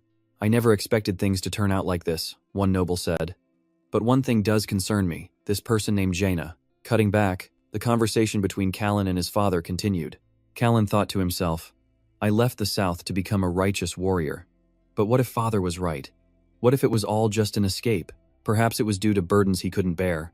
A painful memory surfaced of loved ones dying before his eyes, but his father's voice cut through his thoughts. His father began, "The matter you raised, about reforming the slavery system, I've been thinking about it." He admitted that Killian was right. The produce from the North was indeed of excellent quality, better than any crops he had ever seen. His father's brow furrowed as he explained the truth to Killian. The institution of slavery in the South wasn't always as it is now. It was originally closer to a patronage system for the lower classes, providing them with work and paying them wages. That was how the South had developed, a system of coexistence that allowed them to grow to what they are today. He tossed his sword aside. "I was always disappointed in you, thinking you were just a child running from your destiny." As he spoke, he moved closer. "But now, I'm starting to think differently. Perhaps you fled because you were thinking more seriously about the South's future than I ever did." He knelt to look through the bag, a small but profound gesture. A silent thought passed through the father's mind. "That's what I've come to believe." Killian looked back at him, his expression complex. "My son, no matter how suffocating this place becomes, don't run away. Stay until the very end." He gently advised his son, "If you truly want to change something, you must convince the great nobles. Fight them, and change this place step by step. You are the one the South needs most right now. Live for the South." Down the hall, Veronica was rushing along. A maid had just told her that Killian had a huge fight with his father and was packing his bags. Was he finally returning to the North? She peeked through the door only to see Killian and his father locked in an embrace. She didn't want to ruin the warm moment, so she quietly turned away. It was a moving reconciliation. It seemed their return would be delayed a while longer. "My lady, this reconciliation has delayed our plans to return to the North, but I had thought that soon enough we would be back at the Abyss estate, living our peaceful lives once again." Killian's father made a promise. "Killian, I will ensure you have a voice at the great nobles' meeting. Even if they object, I will personally persuade them." Killian walked silently down the hall, never imagining his father could change. But if his father could change, then perhaps the nobles could too, depending on his actions. They might actually change. He could truly change the South. The next morning, Killian woke up with a rare sense of clarity. He decided he should meet Veronica first today. He would tell her he was staying and that she should return to the North before him. But why was the mansion so eerily quiet? His father was supposed to meet the great nobles yesterday. He wondered how it went, and if the talks were successful. A bad feeling had been growing the entire way here. He hadn't seen a single servant. His heart filled with dread when he spotted a dark red stain on the wall. "Is this blood?" he whispered. He knew this mansion had a secret escape route that almost no one knew about. It was designed to be used in case the mansion was ever overrun by enemies. He told himself he didn't know what was happening, but his gut screamed at him. He had to use that escape route to get out of here. Just as he thought that, he turned to leave. But then, images of Mia, Veronica, Anna, and the coachman flashed in his mind. The scene cuts to Abyss, where Rena is casually relaxing on a sofa, reading through a letter. "Wow, Veronica has sent me so many letters." She smiled, thinking how much her friend must miss her after such a short time apart. Suddenly, Rena shot up from her seat and rushed over to Roston. "Roston, I'm thinking about taking a trip down south." Roston was stunned. "The South?" Rena replied. "I want to see if everyone is all right. Besides," she added, "since we'll be doing more business with the South, I think it's best to meet some of the great nobles there beforehand. I heard the South is beautiful and safe, so I can easily go alone." Back at the Griff estate, a group of thugs had rounded everyone up. Their leader's voice was full of menace. "Listen carefully. If you're caught trying to escape, I'll make you end up like this one." As he spoke, he ground his foot onto the head of a poor, fallen man. The butler was horrified. "This is the estate of Duke Griff. Do you think you can take this place by force and leave safely?" The leader just laughed. You think I don't know that? Of course I do. You've been working here the longest, haven't you? He pressed a knife against the butler's throat, demanding, Answer me while I'm still asking nicely. Where is the secret escape route? Veronica witnessed this, thinking to herself that only a member of the Griff family would know where the escape route is. The goal of these intruders was Killian. That meant that those of them who weren't the target would be killed to tie up loose ends. She prayed Killian had somehow escaped. But just then, a fist slammed into the leader's face, sending the man flying. Veronica couldn't believe her eyes. It was Killian. He glanced at the intruders, assuming they were mercenaries working for the Grand Nobles. Before he could even process it, shouts and curses filled the air. That bastard! You dare touch my other cheek, the one that was fine? Go on, make a mess. The Griff family is finished anyway. From now on, the great nobles will rule the South. And you're done for. Callan Griff. The scene shifts. The great nobles had already knocked Callan's father out, locking him away in a dark, sealed room. 9 hours earlier, when Callan's father came to negotiate with the nobles, the guards whispered, Wait, I let him pass because he was dressed like a noble. But wasn't that the Duke just now? The Duke? No way. He's never come all the way out here before. The Duke didn't hear their whispers as he continued onward, his stomach tight with nerves. It was his first time in the great nobles' meeting hall. They might hate his proposal for Callan, but he believed good persuasion would win them over. His passion to develop the South would surely move them. Inside the hall, the nobles were already talking. The grain-producing region is much larger than we imagined. The North's production capacity is also exceptional, but there's something else bothering me. This person named Chen. I heard a rumor that she's a demon king. Another noble let out a short, sharp laugh. A demon king? Ha ha ha, what demon king becomes a farmer? That's the most ridiculous rumor I've ever heard. I heard it came from the East. Duke Ruby must be getting real jealous now that the East is having a poor harvest. Ha ha ha, seriously, a farming demon king? Just ignore that information. Another noble spoke up. So, about Callan. Thinking he'd just argue with the Duke and leave home was way too naive. Is there no other way? If we leave him alone, he'll definitely start by freeing all the slaves he owns. We can't let that happen. We have to deal with this now. Exactly, it has to be handled. Another noble nodded. Ugh, is killing him our only option? I wish he'd just changed his mind after the slave revolt. Even killing the Duke's wife didn't do a thing. We can't spark another rebellion now since we used all the reactionaries last time and cleaned them all up. We should have left a few of them alive. Haha. They spoke these vile words with such conviction, and the Duke heard every last one. He was in absolute shock at what he was hearing. They started the slave revolt that killed the Duchess. All of it was the great nobles doing? He remembered the words he once told his son, Callan. A naive leader is a sin. He scoffed at himself. Who's the truly naive one here? As the Duke trembled with these thoughts, he was completely oblivious to the person creeping up behind him, ready to attack. Back in the present, while everyone else was frozen in fear, the leader of the mercenaries slowly rose to his feet. Phew, don't resist me anymore, Callan. Duke Griff is in our hands. If you don't want to lose your father, then you'll come with me quietly. Callan thought for a long moment, but ultimately, he chose to go with him. Inside, Veronica was screaming in terror. Someone asked the leader, What about the servants? He replied, Kill them all. In a damp dungeon, the Duke finally regained consciousness. He had lost his usual elegant demeanor, his body now covered in mud. Seeing his father, Callan rushed to his side. Father! He couldn't believe his eyes. Callan whispered, Dad, what is all this? The Duke answered him in a heartbroken voice. I'm so sorry, Callan. It was my naivety, believing I could change the South without sacrificing anyone. My naivety in underestimating the greed of the great nobles is what put you in danger.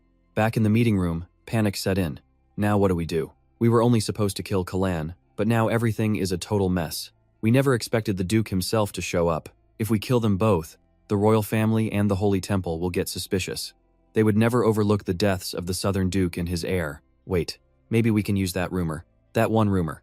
The rumor that Callan and the Duke were constantly fighting. That the son, who always defied his father's will, finally snapped and killed him in a blind rage. In this situation, that's the most believable scenario we've got, isn't it? Elsewhere, Rostin was training with his soldiers. He took down 2 men at once, then yelled, Come on, all of you can attack me at once. A few soldiers muttered amongst themselves. What's gotten into the Duke lately? There are no demon beasts around, so why is he pushing this hard? I don't know. It seems like he's trying to clear his head. Rostin's mind drifted, remembering what Jenna had told him. Rostin, I will give you the opportunity to become my partner. Clank. The sound of iron chains echoed. His leg was shackled by a chain connected to a coffin. He stared at it with pure hatred. remembering the priest's words.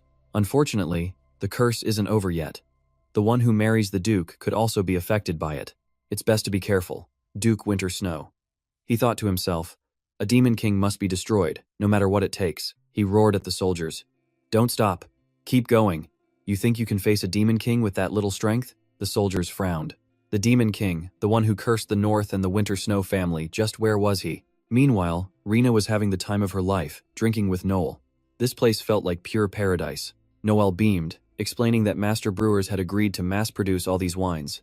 So, he asked, which one was the best? Rena admitted it was hard to pick just one. She'd have to drink more before deciding. The Duke agreed, saying every Western wine was top quality. Rena quietly wondered to herself since when had she and Noel gotten so close. All of a sudden, she just asked him, Noel, do you want to be my partner for my coming-of-age ceremony? Rena smiled brightly. I just think it would be a lot of fun if we went together. You're a really great friend, Noel. Rena was confused by his reaction. What's wrong? You don't want to? But Noel had to explain. A partner for this ceremony is a much bigger deal than she thinks. She looked skeptical. How important can it be? Noel gently explained that the ceremony in the imperial capital lasts for about 10 days. During that time, young ladies who have come of age gather from every corner of the empire. He continued, explaining that each and every one of them arrives with a chosen partner by her side. And while feelings can spark with others at the parties, most of them end up marrying the partner they came with. Rena's jaw dropped. Marriage? You mean they actually get married? Noel just nodded. That's right. Choosing your partner for the ceremony is the same as choosing your spouse. So please, Rena, think about it carefully. She fell into a deep thought. A partner for life. So why was only one person's face popping into her mind? Then, the scene changes. The crown prince himself has arrived. He immediately demands, "Where is the high priest?" An attendant quickly replied, "The high priest is in the middle of a sacred ritual." The prince scoffed. A sacred ritual? Turns out, the priest was just soaking in a bathtub. The prince walked right in and sat on the edge. So this is what a sacred ritual looks like. A bath? The priest turned away, annoyed. You came again today. The prince snapped back. I'm about to go insane from this boredom. Just try and imagine it, he complained. Being trapped in this unchanging palace for thousands of years, what would that feel like? The priest rubbed his neck. I understand your frustration, Your Highness, but that feeling will soon be relieved. The prince's eyes narrowed. Oh? And what do you mean by that? A servant burst into the room with urgent news. High priest, there's an emergency dispatch from the south, the prince repeated. The south? The servant continued. There's been a murder at the estate of Duke Griff. The heir, Kalen Griff, is suspected of killing his own father. Meanwhile, the decision was made to build a full-scale factory in the west to officially start producing wine. They would handle the factory's installation, while all the heavy machinery would be powered by Jaina's magic. Rena climbed onto her horse, turning to Noel. Well then, I'll visit again when the factory is complete. He asked, Are you heading straight to the south? Rena nodded. Yeah, but I'm taking it slow, like a real journey. I want to see a little bit more of this world. Noel's expression suddenly turned serious. Rena, I want to ask you something. As a friend. She replied curiously. Sure, what is it? The world that Gina dreams of. What kind of world is it? And with that, the scene shifts to the priest, rushing south in a holy carriage. The high nobles worried among themselves. The high priest was coming, but would he fall into their trap? What if he finds out the truth? They schemed, thinking the priest was just a fool waiting for some saintess to save him. He'd believe anything. It was time to use that rumor. The rumor that the hero of the North was actually the Demon King. The priest stood over Duke Griff's corpse, his mind racing. Duke Griff was known for being a conservative, deeply devout man with extremely close ties to the Holy See. A man like that getting murdered was something that simply couldn't be ignored. The nobles put on a show, feigning sadness. It has been far too long, High Priest. The priest gave a curt response. Yes, it certainly has been a while since I've seen these faces. A noble spoke up. We are ashamed of our lack of faith for not visiting more often. The priest just waved him off. There's no need for such guilt. Where is Callan? He asked. They told him Callan was locked away in the basement. A maid then informed the priest. Young Master Callan only recently returned from the north. He was always a righteous and kind person, she explained. He's just a bit impulsive when he gets angry. We think that's what must have caused this. The priest noted to himself that all the servants' testimonies were identical. Callan often clashed with the Duke due to their different views. The priest then began to question the nobles, hoping to dig up some more clues. They said, We are deeply saddened by this tragedy in the south. We haven't told the public, fearing it would cause mass chaos. The priest simply responded, "Yes, you've all handled this correctly." A noble with long hair noticed the cold indifference in his voice, but continued the act anyway. "I hate to even mention this, but I've heard a rumor that the Demon King has appeared in the north. In fact," he added, "the rumors claim that Callan once lived with this very Demon King, in the borderlands between the west and the south, and right on cue, there's Rena, calmly riding her horse. She wonders if this is truly the south. Just like Veronica said, it's all fruit trees, not a single field of grain in sight. With grain prices about to skyrocket, no one could stop the inevitable." But with her sharp merchant's mind, a plan was already forming. Along the road, she noticed a man lying on the ground. She called out, "Hey, which way to the Southern Duke's mansion?" He looked Rena over from head to toe, his eyes full of cold calculation. She was definitely a noble woman, from her fine clothes to her jewels. But more importantly, she had no nightly escort. A wicked idea took root in his mind. "Are you traveling alone, my lady?" Rena casually replied. "Yes, alone." He smirked. "Then this is your lucky day. I'll show you the way, but you have to hand over everything you own." And with that, he pulled a hidden dagger from inside his shirt. In a flash, his clothes burst into flames, leaving only a single tattered cloth. Her voice turned threatening. "So, are you really going to lead the way now?" The man quickly scrambled to his feet. "Yes, of course, right this way." Cutting to a dark dungeon, Callan saw the priest and cried out, High priest, I've been wronged. They framed me." The priest just smiled gently. "Don't worry, Salan. I believe you." On the street, a newsboy shouted, "Extra, extra!" and Rena stopped her horse to listen. "Hot news!" the boy continued to yell. "Get your hot news right here. Today we officially announce that the young master Ceylon has inherited the title of Duke." The scene then shifts to a royal estate, where slow footsteps echo from behind a door. The high priest's voice was low and heavy. "Callan, I believe you, but I still need to verify some of the testimony." And just like that, the high priest's interrogation of Ceylon began. "The servants say you often argued with your father, Duke Grab. Is that true?" The sudden question made Ceylon hesitate for a moment. "Well, it's just." Callan pressed his lips together, clearly conflicted. After a tense pause, his voice finally cut through the silence. "My father and I had very different views, so yes, we argued. But it never reached a point where we'd hurt each other." At this, Callan looked up, meeting his gaze head-on. "Besides, my father had changed. He said he would support me." A memory flashed through his mind of Grab coughing uncontrollably. "Callan!" His father's voice was trembling and weak in his ear. "I have to tell you something. Your mother's death was actually..." Back in reality, the color drained from Ceylon's face. He clenched his hands into fists so tight that they began to tremble. The young noble Calan didn't hesitate, his voice booming with conviction. "They're trying to pin a ridiculous crime on me, but they are the real murderers." He gritted his teeth. "For their own gain, they didn't just kill my father." Vicious images of the nobles flashed through his mind. He stressed every single word. They were also behind the slave rebellion. Facing the high priest's burning gaze, Ceylon roared in absolute fury, and they were behind the assassination of the Duchess, too. After a long moment, the priest spoke, his voice low but powerful. "If what you say is true, then those high-ranking nobles must be punished." Ceylon was nearly losing his mind. "Yes, High Priest, please, punish them." In that instant, the priest stomped his foot hard on the ground. "But, Callan," the high priest closed in, step by step. "I was told you weren't even in the south during all of this." His tone began to shift, becoming dangerously threatening. "As the heir, you didn't accept your father's guidance. You lived far from him." The high priest slowly moved to stand behind him. He continued his questioning. "You left the south and this estate for him to manage alone, without even a wife by his side. That very absence created the perfect opportunity for the high nobles to manipulate the situation." Finally, the high priest whispered right in Ceylon's ear, as if forcing a confession. "Are you truly so sure you hold no responsibility in your father's death?" Hearing this, Callan's face froze. Before Ceylon could even try to defend himself, the high priest struck again. "Furthermore, that person you lived with in the north." He paused, then delivered the final, devastating blow. "Wasn't it the Demon King, Rena?" The words caught in Callan's throat. "The Demon King?" he choked out, scrambling for a response. "People misunderstand her, but it's not true." At that moment, Callan summoned all of his strength and roared, "Rena is a person who..." Suddenly, the high priest cast a spell. An invisible force wrapped tightly around Ceylon as he clawed at his throat, gasping for breath.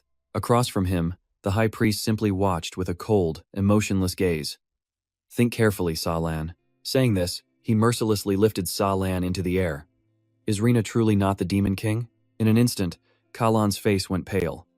His pupils dilated, and the light in his eyes slowly began to fade. The scene changes to Duke Grab's mansion, now bathed in light. Nobles from all over were invited to the ceremony naming the new Duke of the South. Inside, an impeccably decorated cake sat on display.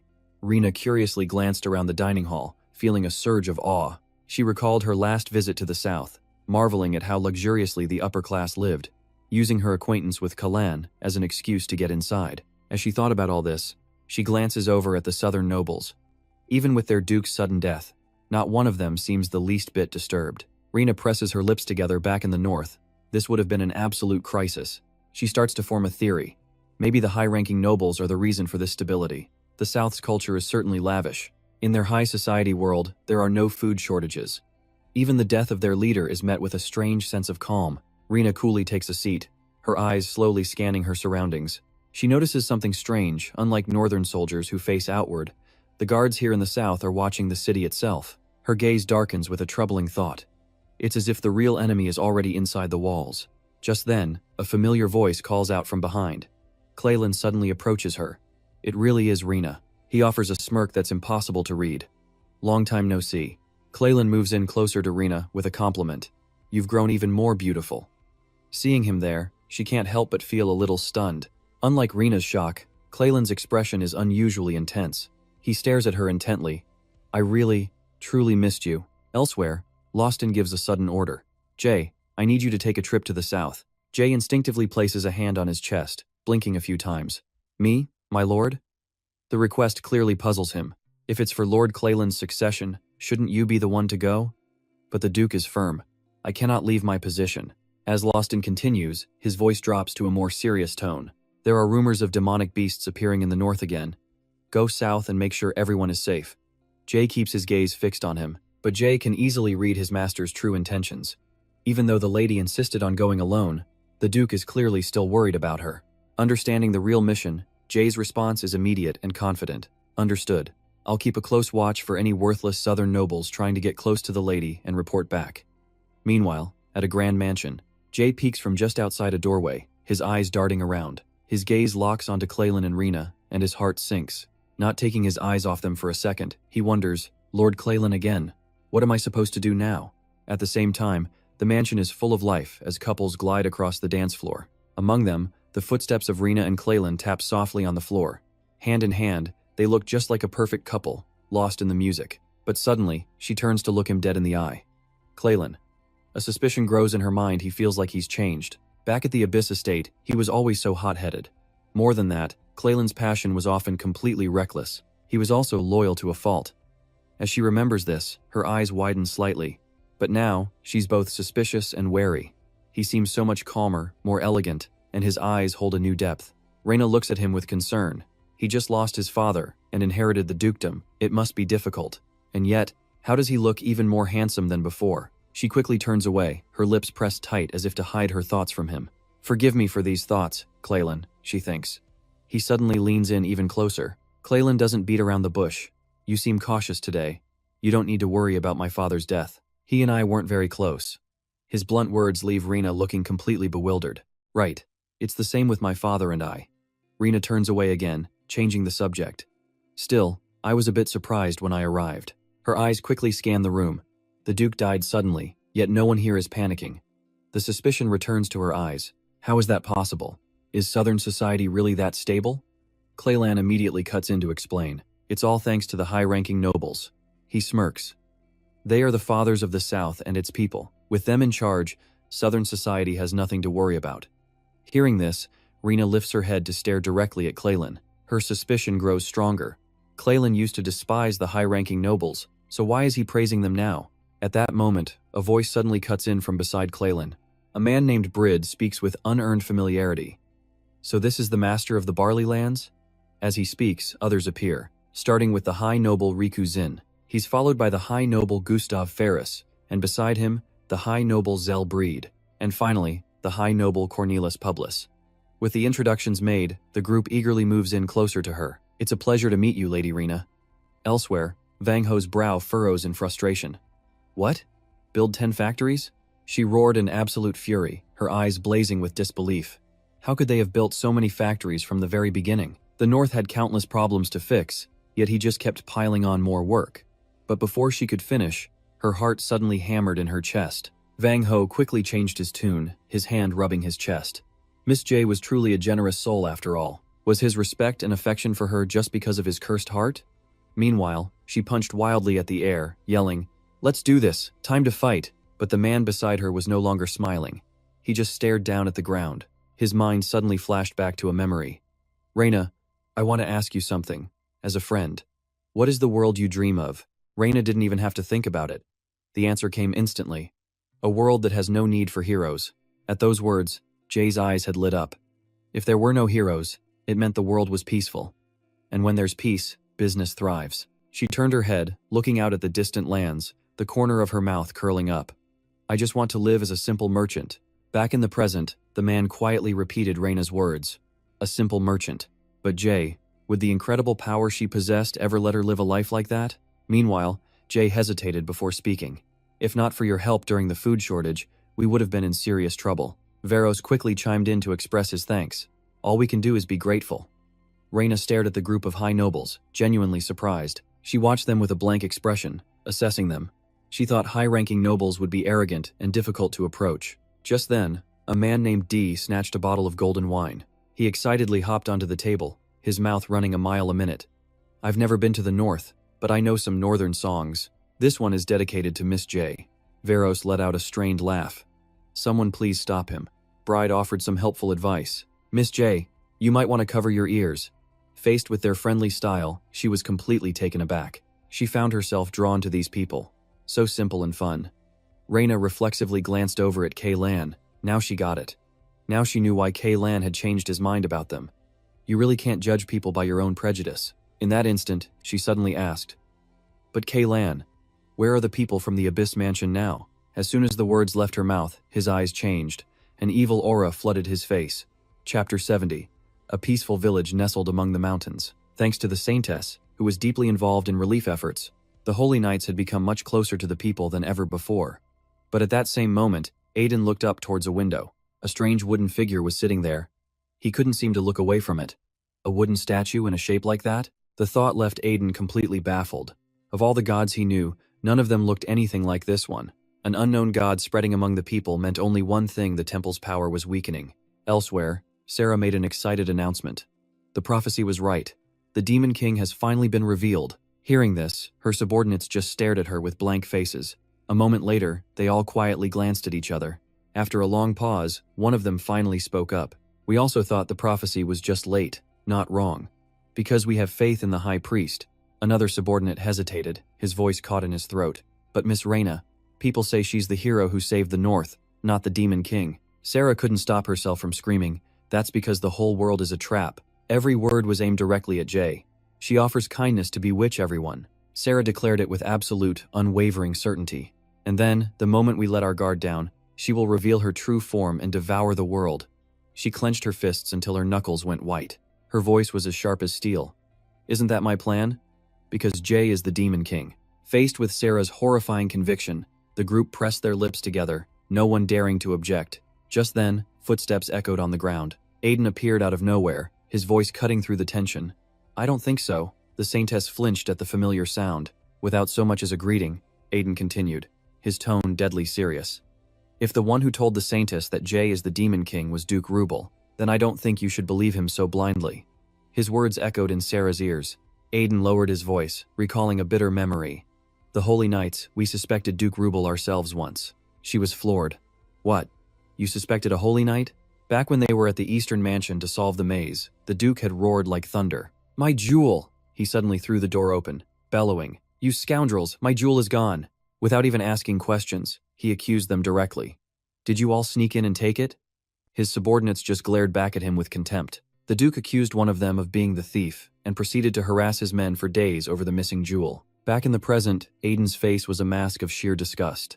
With that kind of paranoia, it was no surprise he even suspected his own daughter of being the Demon King. Staring at his dead serious face, Sarah found it all impossible to believe. Did the Duke really go that far? She just looked down, wringing her hands together, definitely not the actions of a Demon King. In another scene, Taekwang stares intently at Sarah before making a startling suggestion. If the Saintess is still suspicious, why not just test her and see? Her hands, holding a knife and fork, suddenly clenched. He lowered his voice, speaking like a true conspirator. I will show the Saintess a way to know if Lady J is the Demon King or not. Hearing this, Sarah looked utterly baffled away to find out if she's the Demon King. A short time later, their carriage was speeding across the grassy fields. Inside, the prince stared out the window with a heavy, complex expression. She, on the other hand, kept her head down, her face pale. To carry out this plan, Sarah was huddled in a small corner of the carriage, trembling. She had to ride with the crown prince to the southern region, just the two of them. Sarah instinctively looked away. The awkwardness was absolutely suffocating. Meanwhile, the carriage continued moving at a slow, deliberate pace. Finally, she broke the oppressive silence. For the Duke of the South to pass away so suddenly like that, it's just so hard to believe. She was clearly the type to talk just to break the tension. He answered with complete indifference. He's human. When it's time to die, they die. Sarah just nodded instinctively, a nervous sweat on her face. Yes, that's right. 30 minutes later, she tried to start another conversation. I heard about the Duke's investiture ceremony. Sarah pressed on, trying to keep the thread alive. The Emperor himself usually performs the ceremony, but he sent you instead. She stared directly at the prince. Her face was a picture of forced pleasantry. The Emperor must place a lot of trust in you. She was desperately trying to put a positive spin on things to ease the tension, but at the question, he simply glanced away. After a long moment, the prince calmly tore down the entire royal facade. It's not trust. The Emperor is simply a weak coward who's too afraid to go outside. He continued exposing him, his voice ringing with power. Ever since the prophecy that the Demon King would appear, he's been hiding deep in the palace. The prince paused for a moment before continuing. He won't even show his face to me, his own son. As he finished, he turned to look at her, his eyes seeming to analyze her very soul. Until the Saintess has eliminated the Demon King, he absolutely will not show his face. What a coward. Sarah swallowed hard, forcing a crooked smile. So that's how it is. This is unbelievably suffocating. She mumbled the words from deep in her throat. I'd only ever seen him show up at the temple to give the high priest a hard time. I had no idea he was this difficult to speak with. Sarah hesitated for a moment, then spoke up as if to confirm something impossible. I heard that you and the high priest have been friends for a long time. He rested his chin on his hand, a faint, unreadable smile on his lips. Theodore and I have been together for 1,000 years. Sarah's eyes widened in pure shock, as if she couldn't believe her ears. Theodore? To use the high priest's name so informally. Before she could even process that revelation, another question was thrown straight at her. By the way, Saintess, what's your name? She completely froze. Me? Sarah managed a small smile. My name is Kim Sarah. A tiny glimmer of hope began to spark within her. Would he maybe call her name just as casually? But as she looked on, the prince's expression didn't even flicker. His only response was a cold, emotionless comment that doused her hopes completely. What a strange name. In that moment, Sarah felt her entire body turn to ice while her mind was screaming. Oh my God, this man is unbearable. Can we please just get to the Southern Duke's estate? Hurry up, coachman. In a different scene, Vina comes running from a distance. Her eyes scanned a group of familiar faces. Uncle Corin, Miss Anna, Mia, Veronica. Rena called out, her smile as bright as a spring morning. How long has it been? Is everyone doing well? Veronica nearly tackled her with a hug. I missed you so much, my lady. Seeing this side of her for the first time, Rena could only manage a strained smile. She turned to the rest of them, her eyes unblinking. And what about all of you? You didn't miss me? They just stared back at Rena, their eyes filling with tears. As one, the entire group rushed forward, embracing her tightly. We missed you terribly too. But then, Rena tilted her head, her expression growing serious. You didn't have any trouble, did you? Veronica shook her head firmly. None at all, my lady. Veronica suddenly flashed a wicked, malicious smile. The great noble took excellent care of us. The scene then cuts to a grand mansion with distinctive pillars. Varus spoke, his voice filled with shame. I completely misjudged the high priest. He bowed his head, as if to hide his deep embarrassment. I used to think he was just some clueless fool who only had eyes for the Saintess. Varus's voice dropped lower. I never imagined that he. As he spoke, his voice began to tremble, possessed such powerful brainwashing magic. At the same time, the rest of the group looked deathly, pale, absolute horror reflected in their eyes. In another corner, a group of people stood completely dazed, their expressions terrifyingly blank. Taekwang looked frighteningly serious as he turned to confirm what they all feared. Both Kalen and the northern envoys had their memories and feelings slightly altered, ensuring they only remembered the good things about their hosts. A chill ran down their spines. They couldn't believe the high priest had such power. Was Kalen truly brainwashed just like that? The man whispered to himself that thankfully, he hadn't killed the northern delegation after all. Varys suddenly cut in, asking what would happen if something went wrong. He stepped forward, unafraid to challenge the high priest directly. He knew everything they'd done, so why was he still on their side? The man simply smiled, his answer short but heavy as stone. Because, the priest paused for a beat, this is for peace between the South and the Empire, is it not? Back in the present, the group stood frozen in place. After a long moment, Varys finally broke the suffocating silence. No matter what his true motives were, he said with a grim tone, they had no choice but to trust him for now. Varys mumbled under his breath that this incident made one thing crystal clear: they could never, ever make that man their enemy. The scene shifts to a vast, open sky with clear weather and beautiful scenery. Rena let out a little chuckle. So the southern nobles treated them well? She supposed she ought to thank him. But right then, Veronica stopped short. Oh, that's right, she said loudly, as if just remembering. Have you chosen a partner for your coming-of-age ceremony yet? Rena answered immediately that she hadn't. She had planned on going with Lawston, but he'd already turned her down. Hearing this, Veronica's eyes suddenly lit up with curiosity. She tilted her head, asking what about Kaelin. Rena seemed to hesitate. Kaelin? Rena stammered, thinking it wouldn't be so bad. But a voice like thunder shattered the air, declaring it was a very bad idea. Jay appeared out of nowhere, his eyes wide and his lips pressed into a thin line, while Rena stared back at him in utter shock. She spun around to face him. Jay, when did you even get to the South?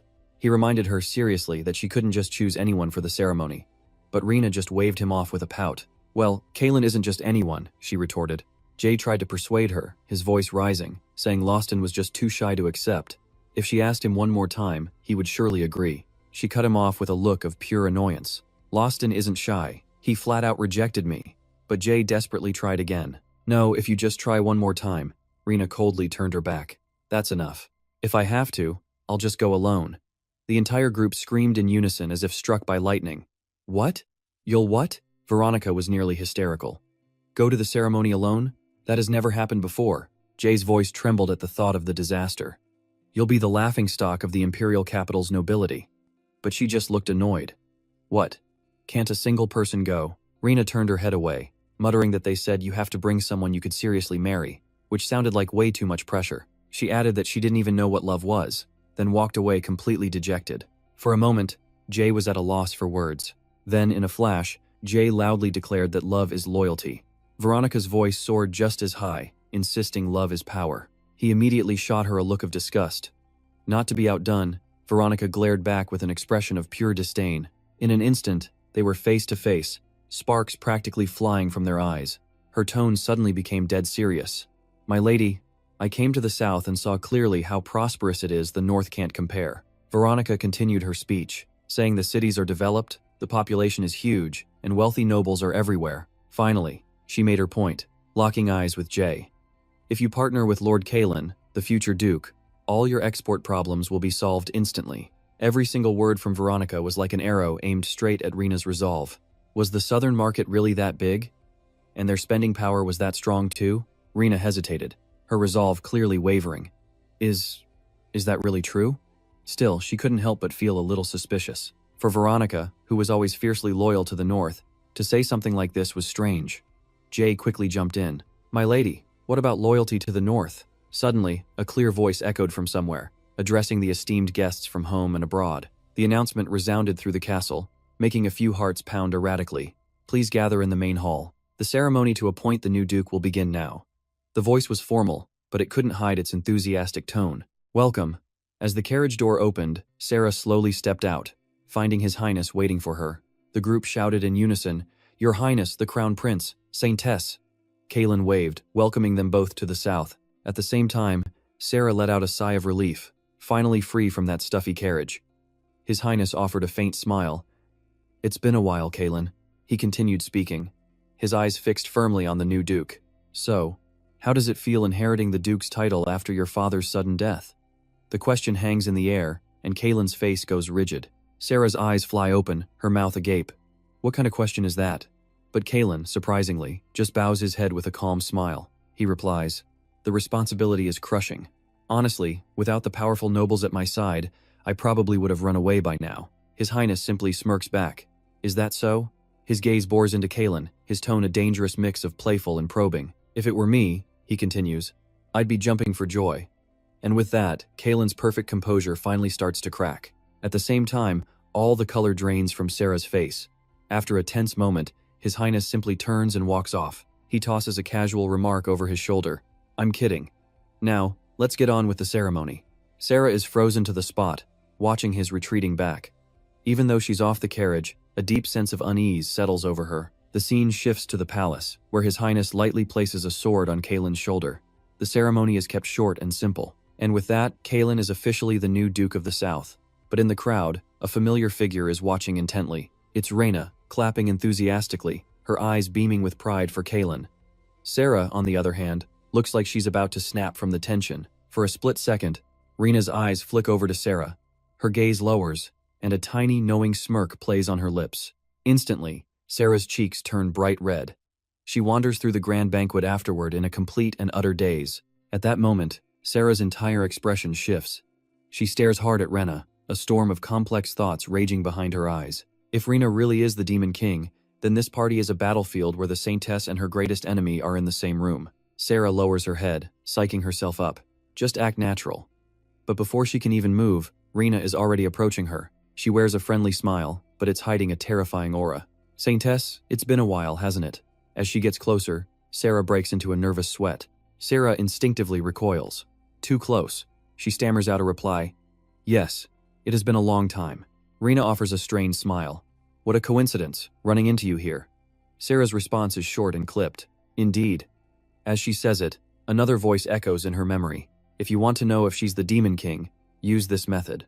The thought makes her so tense, she bites her lip to stay focused. With no time to hesitate, Sarah lunges forward and grabs Reyna's hand. She leans in closer, her eyes filled with desperation. "Reyna, can I offer you a blessing?" At those words, Reyna freezes. A blessing. The Saintess's blessing. Reyna stammers, trying to refuse. "No, I don't really need one." But Sarah isn't taking no for an answer. "You must accept. It's my way of repaying you for your help in the Northern Labyrinth." Just then, the surrounding crowd starts to notice them. Reyna is completely torn. She doesn't know if she should take this, but refusing in front of everyone would be a disaster. After a long pause, she finally gives in. "Fine. All right. Just do it." Hearing the confirmation only makes Sarah's own nerves spike. This is it. She begins to cast the spell, her voice ringing with authority. "Then receive my blessing." The moment the light touches Reyna, a crushing pressure slams down on Sarah. Her eyes fly open. "What? What is this?" Sarah's eyes are wide, glowing patterns visible within them. In an instant, a grotesque power materializes right in front of her. She stares up at the entity before her, pure horror etched on her face. She tries to stay calm, but her body is already reacting violently. The suffocating pressure just keeps building, and in that moment, Sarah recalls the Chancellor's warning. If Reyna is truly the Demon King, the blessing will have no effect. Back in reality, that same invisible force begins to coil around Sarah. The terrifying possibility hits her, could she actually be the real Demon King? Meanwhile, Reyna stands perfectly still, only her hair moving in the breeze. Just then, Reyna finally speaks, her voice dripping with ice.